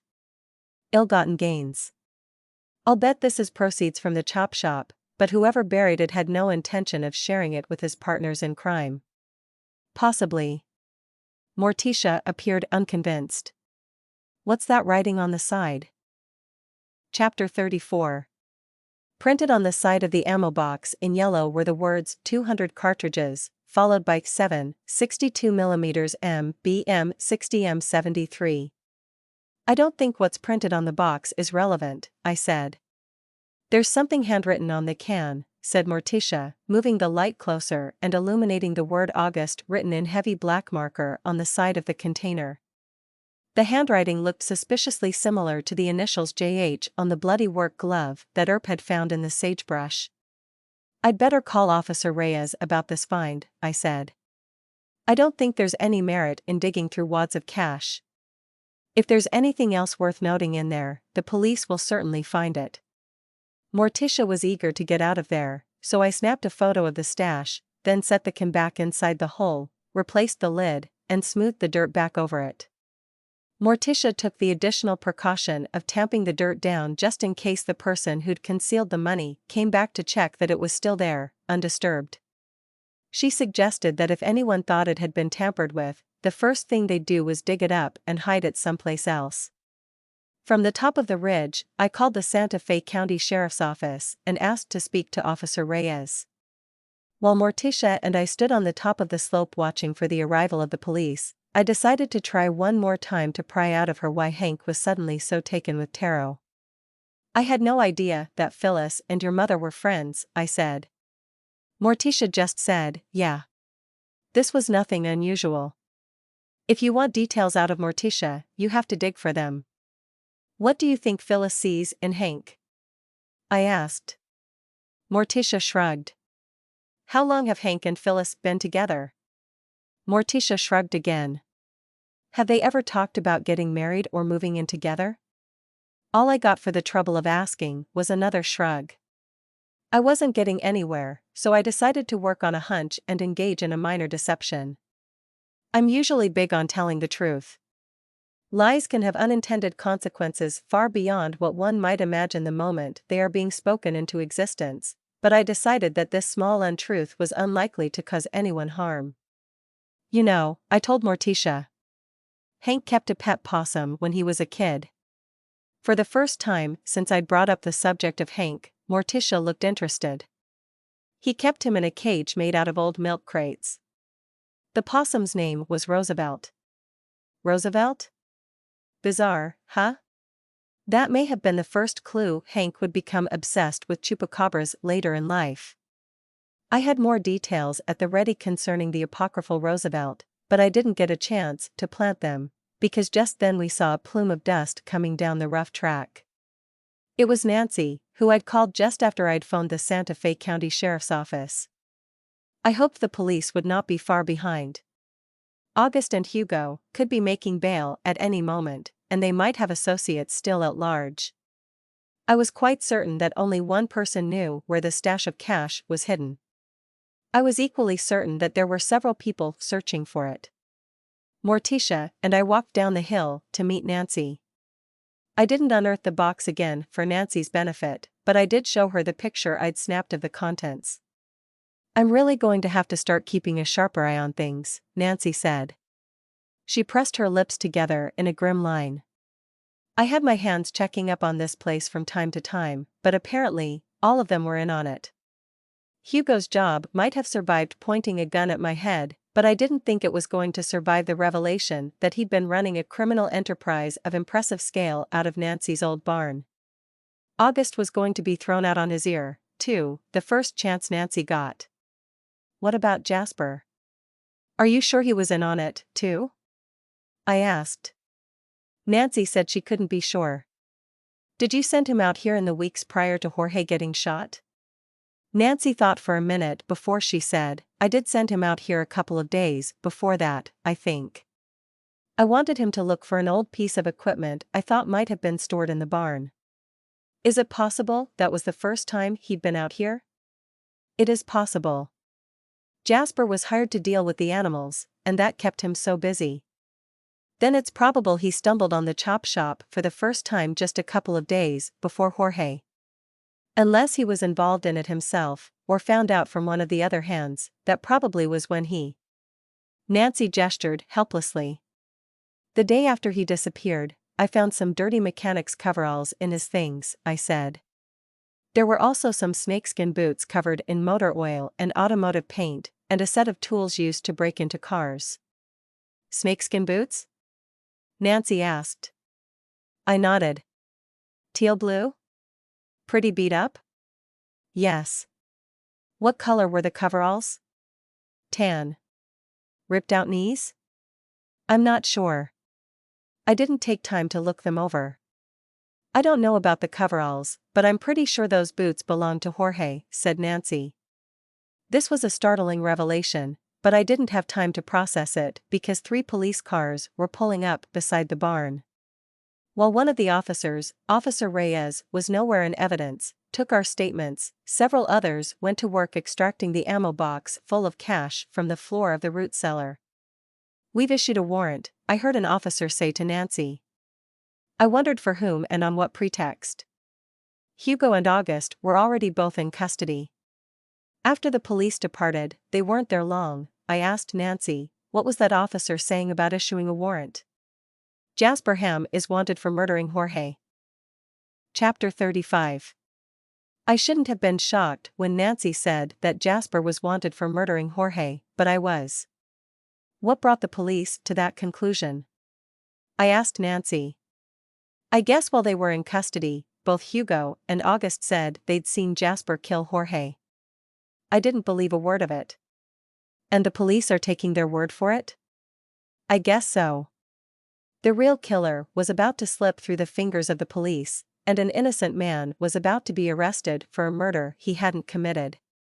I had somewhere to be, so I had Nancy drop me off at Little Tombstone. I got straight into my car and headed for Speedy Pete's tire shop in Albuquerque. When I got there, Tina was sitting at the desk, talking on the phone and tapping away at her computer. There was a considerable line waiting to consult with her, so I got in the back and waited for my turn. By the time I got my 2 minutes with Tina, it was nearly noon. Tina might have a lunch break in theory, but I was starting to wonder if she was ever going to take it. "I have a missing tire," I said when I got to the desk. "I have reason to believe it's in danger of disintegrating. It's a Jasper brand. The model is HAMM." If I'd had any question that I had the right Tina, it vanished when I saw the look on Tina's face. "You'll have to fill out a form," she said in an even voice, but her hand was shaking as she handed me the clipboard. "Please fill in the complete details."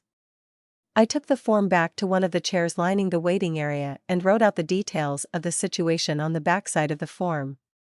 I then scribbled in some meaningless information on the front and wrote, "See other side," and drew a big arrow. I took my form right up to the front of the line and set it on the counter. "I'll continue to wait," I told Tina. I waited another 2 hours before Tina went on break. I watched her digest what I'd written in snatches while she dealt with customers. When she was finally relieved for lunch break, she motioned to me to follow her. We headed out to the parking lot. "Who are you?" she demanded. Valid question, under the circumstances. I live next door to Nancy Flynn's ranch, I said. Jasper's sister Janie is staying at my house until. Tina cut me off. We can't talk here. We walked to a nearby park and sat on a bench and basked in the mid-January sunshine while I filled Tina in on every development regarding Jorge's death and the events surrounding it. If I wanted Jasper to know everything I knew, then the best way to make that happen was to tell Tina.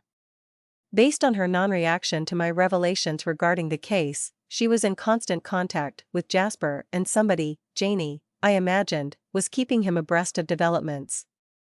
However, when I told Tina that Hugo and August were both claiming that Jasper was the killer and a warrant had been issued for his arrest, it was clearly new information to her. I think he should turn himself in, I said. Why? He didn't do it. Hugo and August will be out on bail soon. Jasper is safer in police custody. But what if nobody finds conclusive evidence that Jasper didn't do it? She had me there. I felt I was on the brink of a breakthrough, but that was hardly a compelling reason for Jasper to take my advice. Jasper knows who killed Jorge, said Tina. That's why he's gone into hiding. Why doesn't he just go to the police and tell them what he saw? He can't. Nothing I could say after that would pry the identity of the killer out of Tina. Neither could I determine why Jasper was so scared to reveal what he knew. Please urge Jasper to consider turning himself in, I said as I got up to leave. Being falsely accused of murder is much preferable to being dead. As I drove back to Little Tombstone, I reviewed what I knew and didn't know about the case. I decided the evidence I was looking for might be buried in the hours of drone footage I'd bought off Clive and Cliff. I fully intended to start combing through it as soon as I got home. However, as soon as I walked into the apartment, Georgia presented me with the latest copy of the Amatista Advance. Look at this, she said, thrusting the newsletter into my hand. The crossword puzzle? I think you may find it illuminating. I read the clues aloud. 3 across, underscore underscore underscore underscore underscore underscore is an honorable estate. Marriage, said Georgia. Try 7 down. Better off underscore underscore underscore underscore underscore underscore dot. Wednesday. Are you sure that isn't supposed to be dead? It can't be, Georgia pointed out. It's only 3 letters. I read out 12 across. He who finds a underscore underscore underscore underscore underscore underscore underscore finds life. Wife. Make an underscore underscore underscore underscore underscore underscore woman of her. Honest. Underscore underscore underscore underscore underscore underscore knows best. Mother. Shouldn't that be father knows best? It isn't in this case. 8 down, Mary underscore underscore underscore underscore underscore underscore underscore underscore without delay. And therein lies the key to the conundrum, said Georgia. Someone is egging Hank on to marry Phyllis. I counted out the letters for 8 across and matched up the empty squares with the available clues. Despite the improbability of Phyllis's name fitting perfectly into the Amatista Advance crossword, it did. I think you may be right, Georgia. It does very much appear that someone wants Hank to marry Phyllis without delay, but I don't think that person is Phyllis herself. I wouldn't blame Phyllis for not wanting to hitch her wagon to Hank Edwards' star, said Georgia.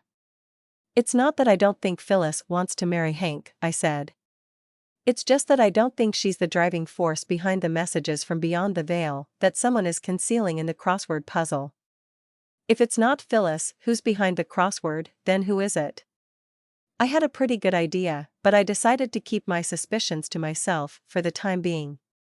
Time and my little white lie about Hank's childhood pet possum Roosevelt might reveal the truth, even if the suspect party wouldn't admit to it herself. I was very curious to see how Hank was taking this apparent order from his late mother to marry Phyllis. I wanted to march right down to the Museum of the Unexplained and find out for myself, but I had more urgent matters to attend to.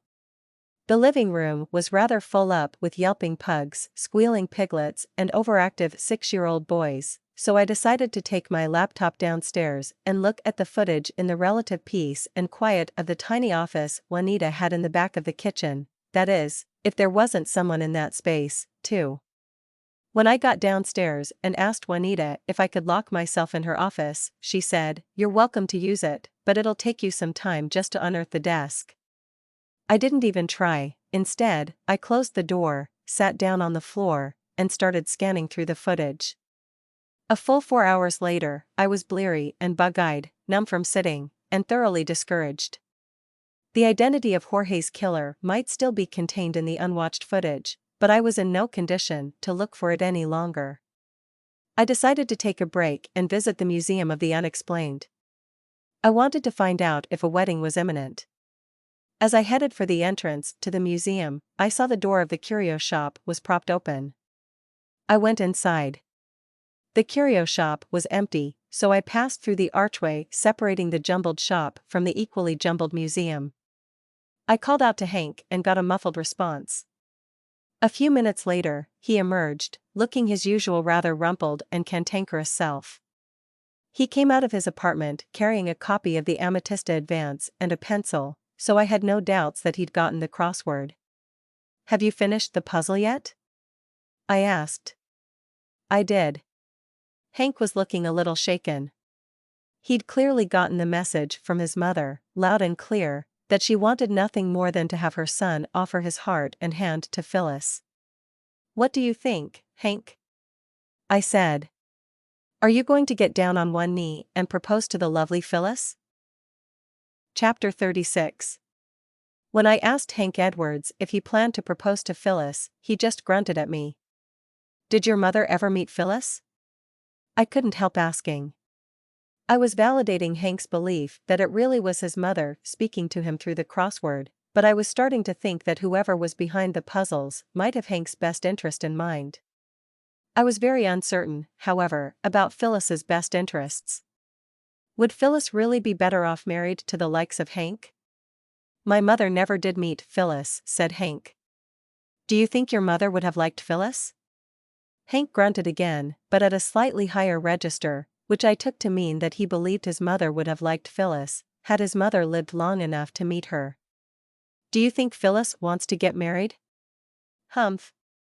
I took that to mean that, yes, the lady in question did want to marry Hank, although I couldn't for the life of me figure out why.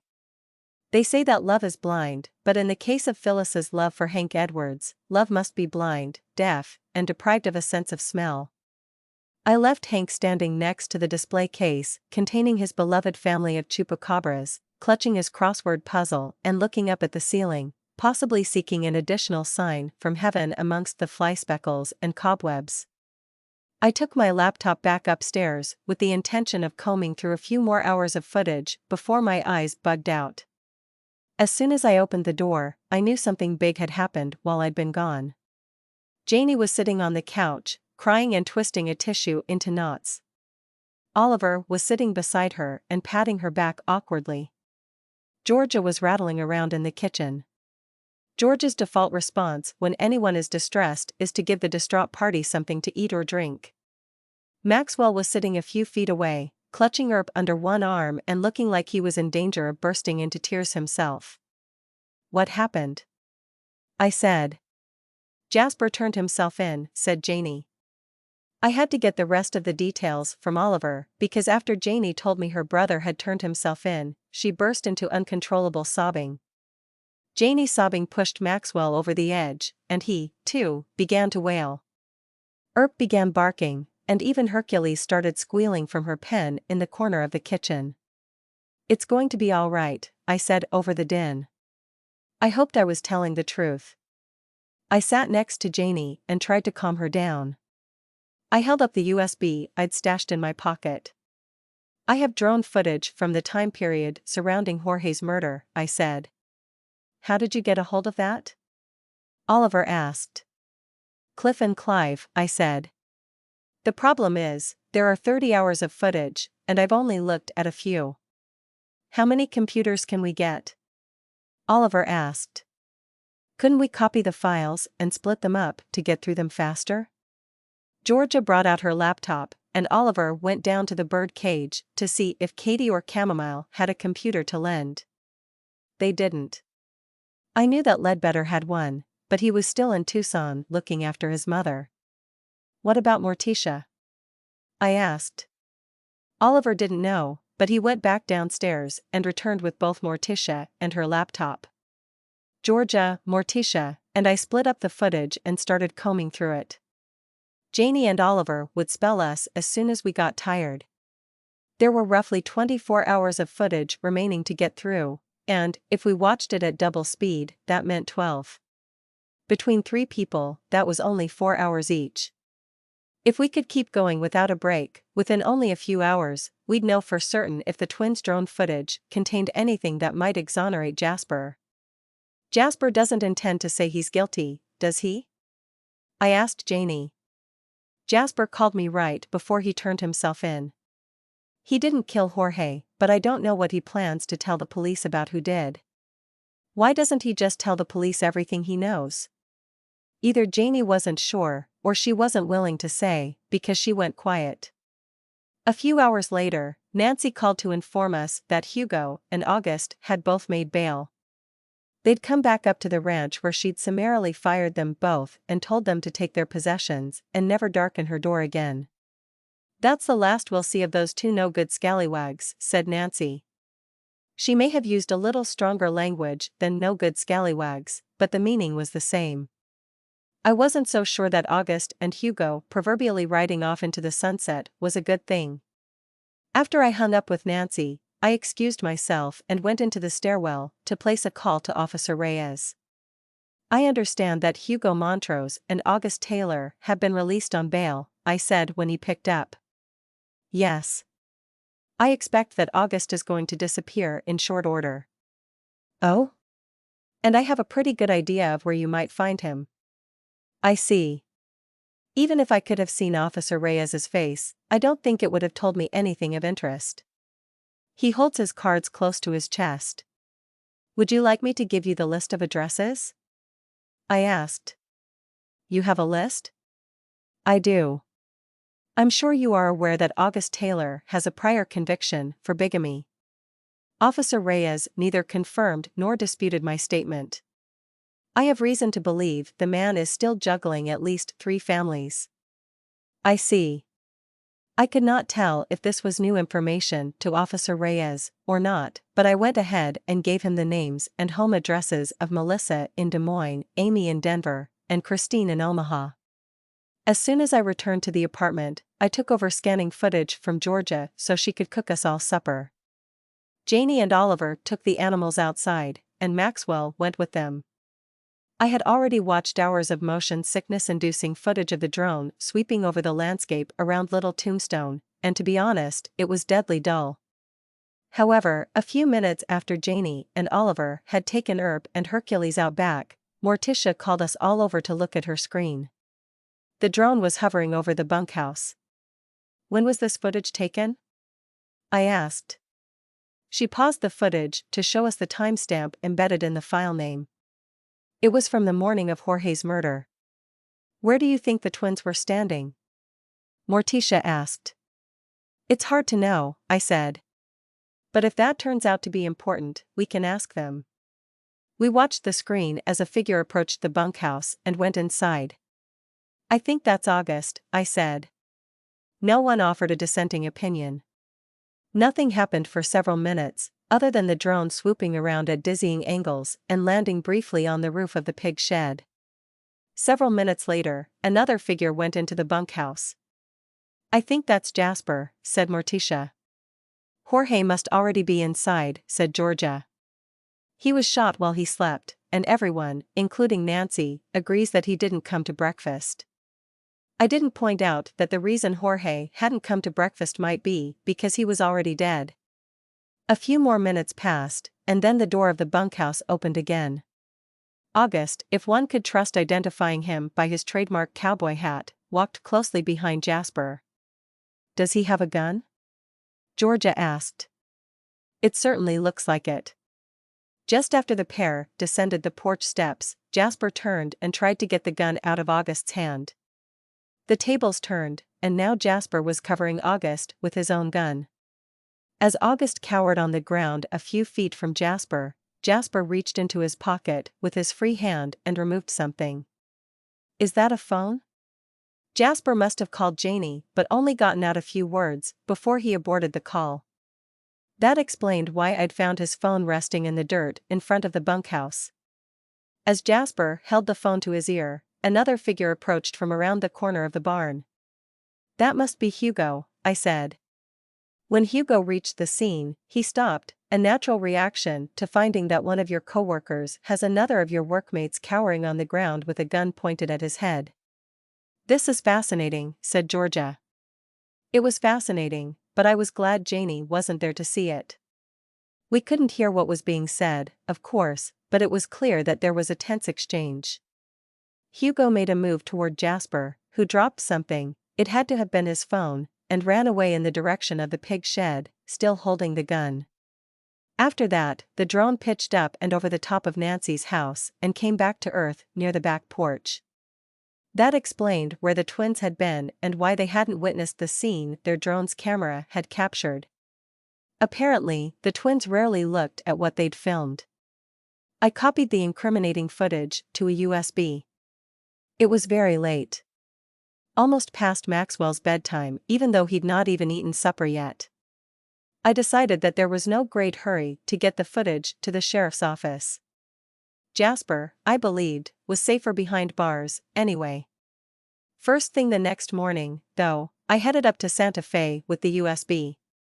When I got to the sheriff's office, I asked to see Officer Reyes. When I handed him the USB and gave him a summary of what he could expect to see when he watched it, he didn't seem surprised. "You were right," he said. Chapter 37. I was right about what? I asked Officer Reyes. "That gun you found in the well, it was registered to August Taylor." "Oh?" Jasper Ham also implicated August in the murder of Jorge Lopez. "Isn't that just one man's word against another?" "It would be, except there are some gaping inconsistencies in the statements we received from the various other parties.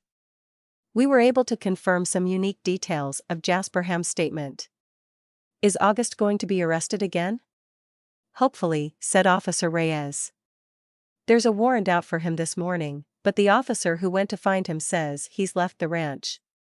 Nancy Flynn fired him and told him never to come back. So she said. You might still find him in the area." "I doubt it," said Officer Reyes.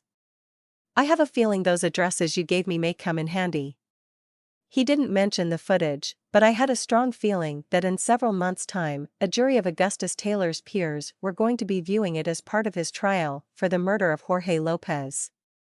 August was going to be in prison for a very long time, between his involvement in the car theft ring and killing Nancy's ranch hand, not to mention bigamy, although under the circumstances, I didn't see anyone eager to press such comparatively trivial charges against a man soon to be convicted for murder. I was 98% sure that August was the one who'd shot Jorge as he slept, but I still had several unanswered questions, and there was only one man who could answer them.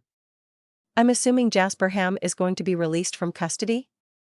"You can head down to the county jail and give him a ride back to Amatista if you want," said Officer Reyes. "He was being processed for release half an hour ago." I hurried down to the county jail and called Janie from the waiting area to give her the good news. I was still on the phone with her when Jasper emerged from a locked metal door, carrying a manila envelope containing his personal items. I handed the phone off to him and let him reassure his sister that he was alive and well. "I'll give you a ride back to Amatista," I said. Jasper was not inclined to talk. He didn't warm up until we were halfway back and, even then, not until after I told him about the drone footage I'd procured from Nancy's nephews. "I'd like to know what happened that day," I said. "I guess you have a right to," said Jasper. "If you hadn't." He left the if unsaid, but he went on to tell me what had happened on the day of Jorge's murder. "I went straight to the pig shed after breakfast," said Jasper, "but when I returned to the bunkhouse, I found Jorge dead in his bunk. At first, I thought I was alone, but then I heard a noise in the bathroom. August came out, holding a bloody leatherwork glove. I think he had soaked it in Jorge's blood. But you're confident that Jorge had been shot in the back of his head while he slept? I can't be absolutely sure, but I can't come up with any other likely scenario. My dog found that glove. It had the initials JH written inside. Did that glove really belong to you? No. It didn't. August intended to frame me for the murder of Jorge right from the start, but it turned out that I made it even easier for him by acting in a way that made Hugo believe without question when August said I was the one who'd shot Jorge. But why didn't Hugo tell the police he believed you'd murdered Jorge right away? Why did he wait so long? Somebody had stolen $20,000 from the car theft operation that August, Jorge, and Hugo were running together. That explained the box of cash buried in the floor of the root cellar. You had nothing to do with it? No. Who stole the money? I'm not sure who stole it, but it was Jorge or August. You're sure it wasn't Hugo? It can't have been Hugo, because August told Hugo that I was the one who had taken it. True, Hugo never would have believed that if he'd taken the money himself. But why did August kill Jorge? I'm not exactly sure, said Jasper, but I think it had something to do with the money. August was so deeply in debt I doubted he'd have been inclined to share. Either Jorge was the one who'd originally stolen the money, or he'd figured out August had done it and was angling for a cut. We might never know exactly why August had decided that Jorge had to die. But what does the stolen money have to do with Hugo being unwilling to tell the police that he believed you'd killed Jorge? I'm guessing August told him that I had hidden the money somewhere and was refusing to say where. If I went to prison, they'd have a hard time getting the money back, so I think they settled on tracking me down and forcing the information out of me. What happened that day Jorge was killed? I mean, after you ran away from the bunkhouse? I was so terrified I just ran without thinking and ended up over the hill at the abandoned ranch where the chop shop was. Did you already know what was there? I did. Nancy sent me out there about a week before Jorge died. I was trying to decide what to do about what I'd found. How did the gun end up down the well? I asked. I threw it there. Why? I figured that my prints were on it. And then you somehow got a hold of Tina, and she came and got you? I walked cross-country all the way to the truck stop and used their phone. Then I hid in a drain culvert under a side road until she arrived. Jasper must have been pretty scared to go to those lengths. I didn't think his fears for his life had been misplaced. He didn't know where the cash had been hidden, but I had no doubt Hugo was capable of killing Jasper in the process of trying to extract the information. August himself would have been better off with Jasper out of the way altogether. We'd arrived at Little Tombstone. Janie was out on the front steps of the bird cage waiting for her brother. I wondered where they would go. It wasn't like we could move yet another person into our apartment. Maybe Jasper would bunk in with Oliver. I'd leave that to them to work out for themselves. While Janie and Jasper were hugging on the front steps of the bird cage, Hank came out of the curio shop and motioned for me to come inside. When I got inside, he closed the door behind me and said in a low voice, as if conveying information of grave importance to the security of the nation, "I've made up my mind. I'm going to marry Phyllis." That's wonderful. Congratulations. It probably was wonderful for Hank, anyway. I was far from convinced it would be wonderful for Phyllis. I wondered where the happy couple would live. I couldn't imagine Hank ever leaving the Museum of the Unexplained. It was equally hard to imagine any woman in her right mind moving into Hank's cramped and squalid apartment behind the curio shop. I'd long ago realized that Phyllis never made overnight visits to Little Tombstone. Hank always went to her place. I surprised myself with the realization that I would miss Hank and his chupacabras should he opt to leave us. "I thought we'd get married on Valentine's Day," said Hank. "Have you asked Phyllis?" "Not yet. Perhaps you ought to propose to the lady in question before doing any unilateral setting of wedding dates." Hank grunted. I don't think it had yet entered his mind that Phyllis might be anything less than over the moon at the prospect of getting hitched with Hank. I hoped Hank Edwards wasn't in for the disappointment of a lifetime. Before I headed upstairs, I went around back and knocked on Morticia's door. "Hank's going to propose to Phyllis," I said. "Oh?" Morticia tried to look surprised, but missed by a mile. Despite engaging in an occupation that for all intents and purposes amounts to being a professional liar, at least on occasion, Morticia isn't very good at hiding her thoughts. She clearly couldn't have been more pleased that Hank had decided to pop the question. "I know it was you," I said as I did a little dance on the pull-out steps of her old Winnebago. "I don't know what you mean," said Morticia. "I know you're the person who makes up the Amatista advanced crossword puzzle." Morticia didn't deny it, but she refused to confirm it either. "Your mother put you up to it, didn't she?" I persisted.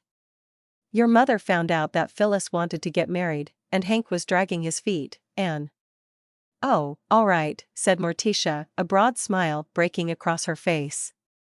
"But please don't tell anyone. If Hank ever finds out it wasn't really his mother." "Isn't that a bit risky?" I asked. "Why? What if you're wrong about Hank and Phyllis being right for each other? What if I'm not?" "I guess only time will tell," I said. I was about to leave when I remembered another question I had for Morticia. "How did you know that Jasper Ham was in danger?" I asked. "By the way, he's just been released and there's a warrant out for the arrest of August Taylor. It turns out August is the one who murdered Jorge." The smile dropped right off Morticia's face. "I'm so relieved," she said. "What did you know?" "Not a lot, actually, but the day before Jorge was shot, he came to see me." "What did he want?" "He wanted to know where to find something that had been stolen from him. I believe it was money, but I never got much more than that out of him."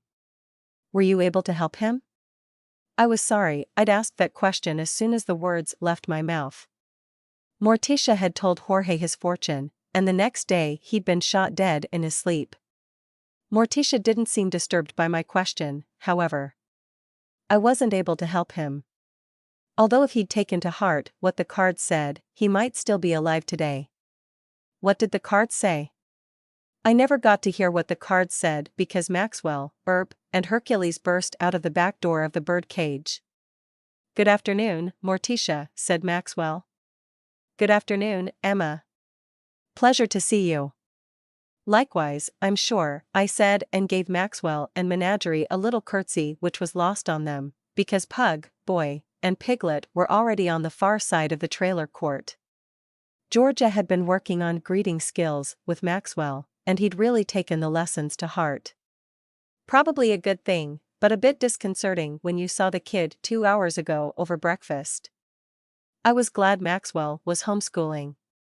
I tried to imagine him greeting a schoolyard bully with the words, "Good afternoon. Pleasure to see you." That wouldn't end well.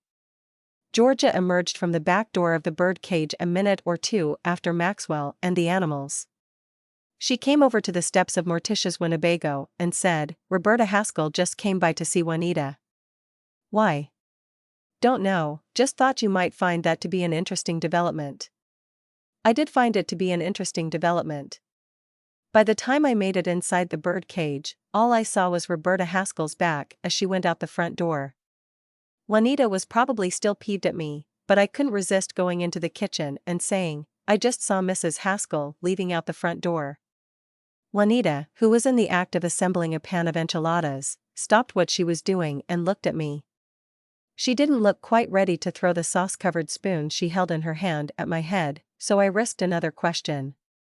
"What did she want?" "I don't know that it's any of your business, Emma." "It probably isn't, but I'd still like to know." Juanita put down her spoon and heaved a dramatic sigh before saying, "Her son told her everything." "Everything?" "More or less." "Did Roberta apologize?" "She did." "What's she going to do?" "Her son is coming to stay with her for a while, until he gets back on his feet." "Oh." I wasn't sure if that was a good thing. "Is Roberta happy about that?" I asked. Absolutely ecstatic. What about you? What about me? Are you happy that Roberta's no longer going around telling people that you're stealing from her? I don't think my feelings come into it, Juanita said. But aren't you happy? I suppose. That's it? Look, Emma, Juanita said. I know you were just trying to protect me, and protectiveness can be a wonderful quality, combined with wisdom. I think that was Juanita's gentle way of calling me a fool, but I let it go. What you must understand, Juanita continued, is that I wouldn't go back in time and change a thing. What if Rory Haskell never had told the truth? Then I guess I'd just have had to live with being misunderstood. Juanita is a better woman than I, but I still wasn't sure she was right. I'm sorry, I said. For what? For interfering in your affairs. You don't know how happy I am, said Juanita. Because I'm sorry? No, because you're here. It would be another 2 weeks before August was back behind bars. Just as I had predicted, the police tracked him down at the home of one of his wives, Amy, in Denver. I wondered how August would explain to Melissa of Des Moines and Christine of Omaha why he was going to go off the radar for 30 years to life. Hugo, once he figured out that Jasper had nothing to do with either Jorge's death or the disappearance of the Chop Shop Coalition's ill-gotten gains, was no longer a threat to Jasper or Janie. Hugo stayed out on bail until he was tried and convicted in connection with his role in the car theft operations. Jasper went back to the ranch and resumed his duties as Nancy's pigman, and Janie returned to her home in the village. There was only one fly remaining in my ointment, and the resolution to that thorn in my side came in the form of a phone call from Mr. Wendell. I was halfway through a plate of George's delicious apple pancakes one morning early in February when my phone rang. I have good news, Mr. Wendell's voice said on the other end. Frank signed everything. You won't have to go to court. I immediately started to cry into my pancakes, which alarmed Maxwell, who was sitting across from me. He'd finished eating and was surreptitiously feeding bits and pieces of broken pancake to Earp and Hercules, who were loitering under the table. What's wrong, Emma? Maxwell asked. Nothing's wrong. Then why are you crying? I'm happy. Why are you crying if you're happy? It's something grown-ups do sometimes. Adults are weird, said Maxwell, and went back to feeding bits of pancake to the pug and the piglet. I hadn't been lying to Maxwell. I was crying tears of happiness. They were also tears of relief. It was as if some invisible cord tying me to my old life with Frank in California had been irrevocably severed, and I was finally free to throw myself wholeheartedly into my new life at Little Tombstone. Little Tombstone might be raveling apart at the seams and its inhabitants collectively several eggs short of an omelette, but never had any place felt so much like home. The end. There are more Little Tombstone cozies. Click on the playlist to keep listening to the next adventure of Earp, Maxwell, Hercules, and the rest of the Little Tombstone family.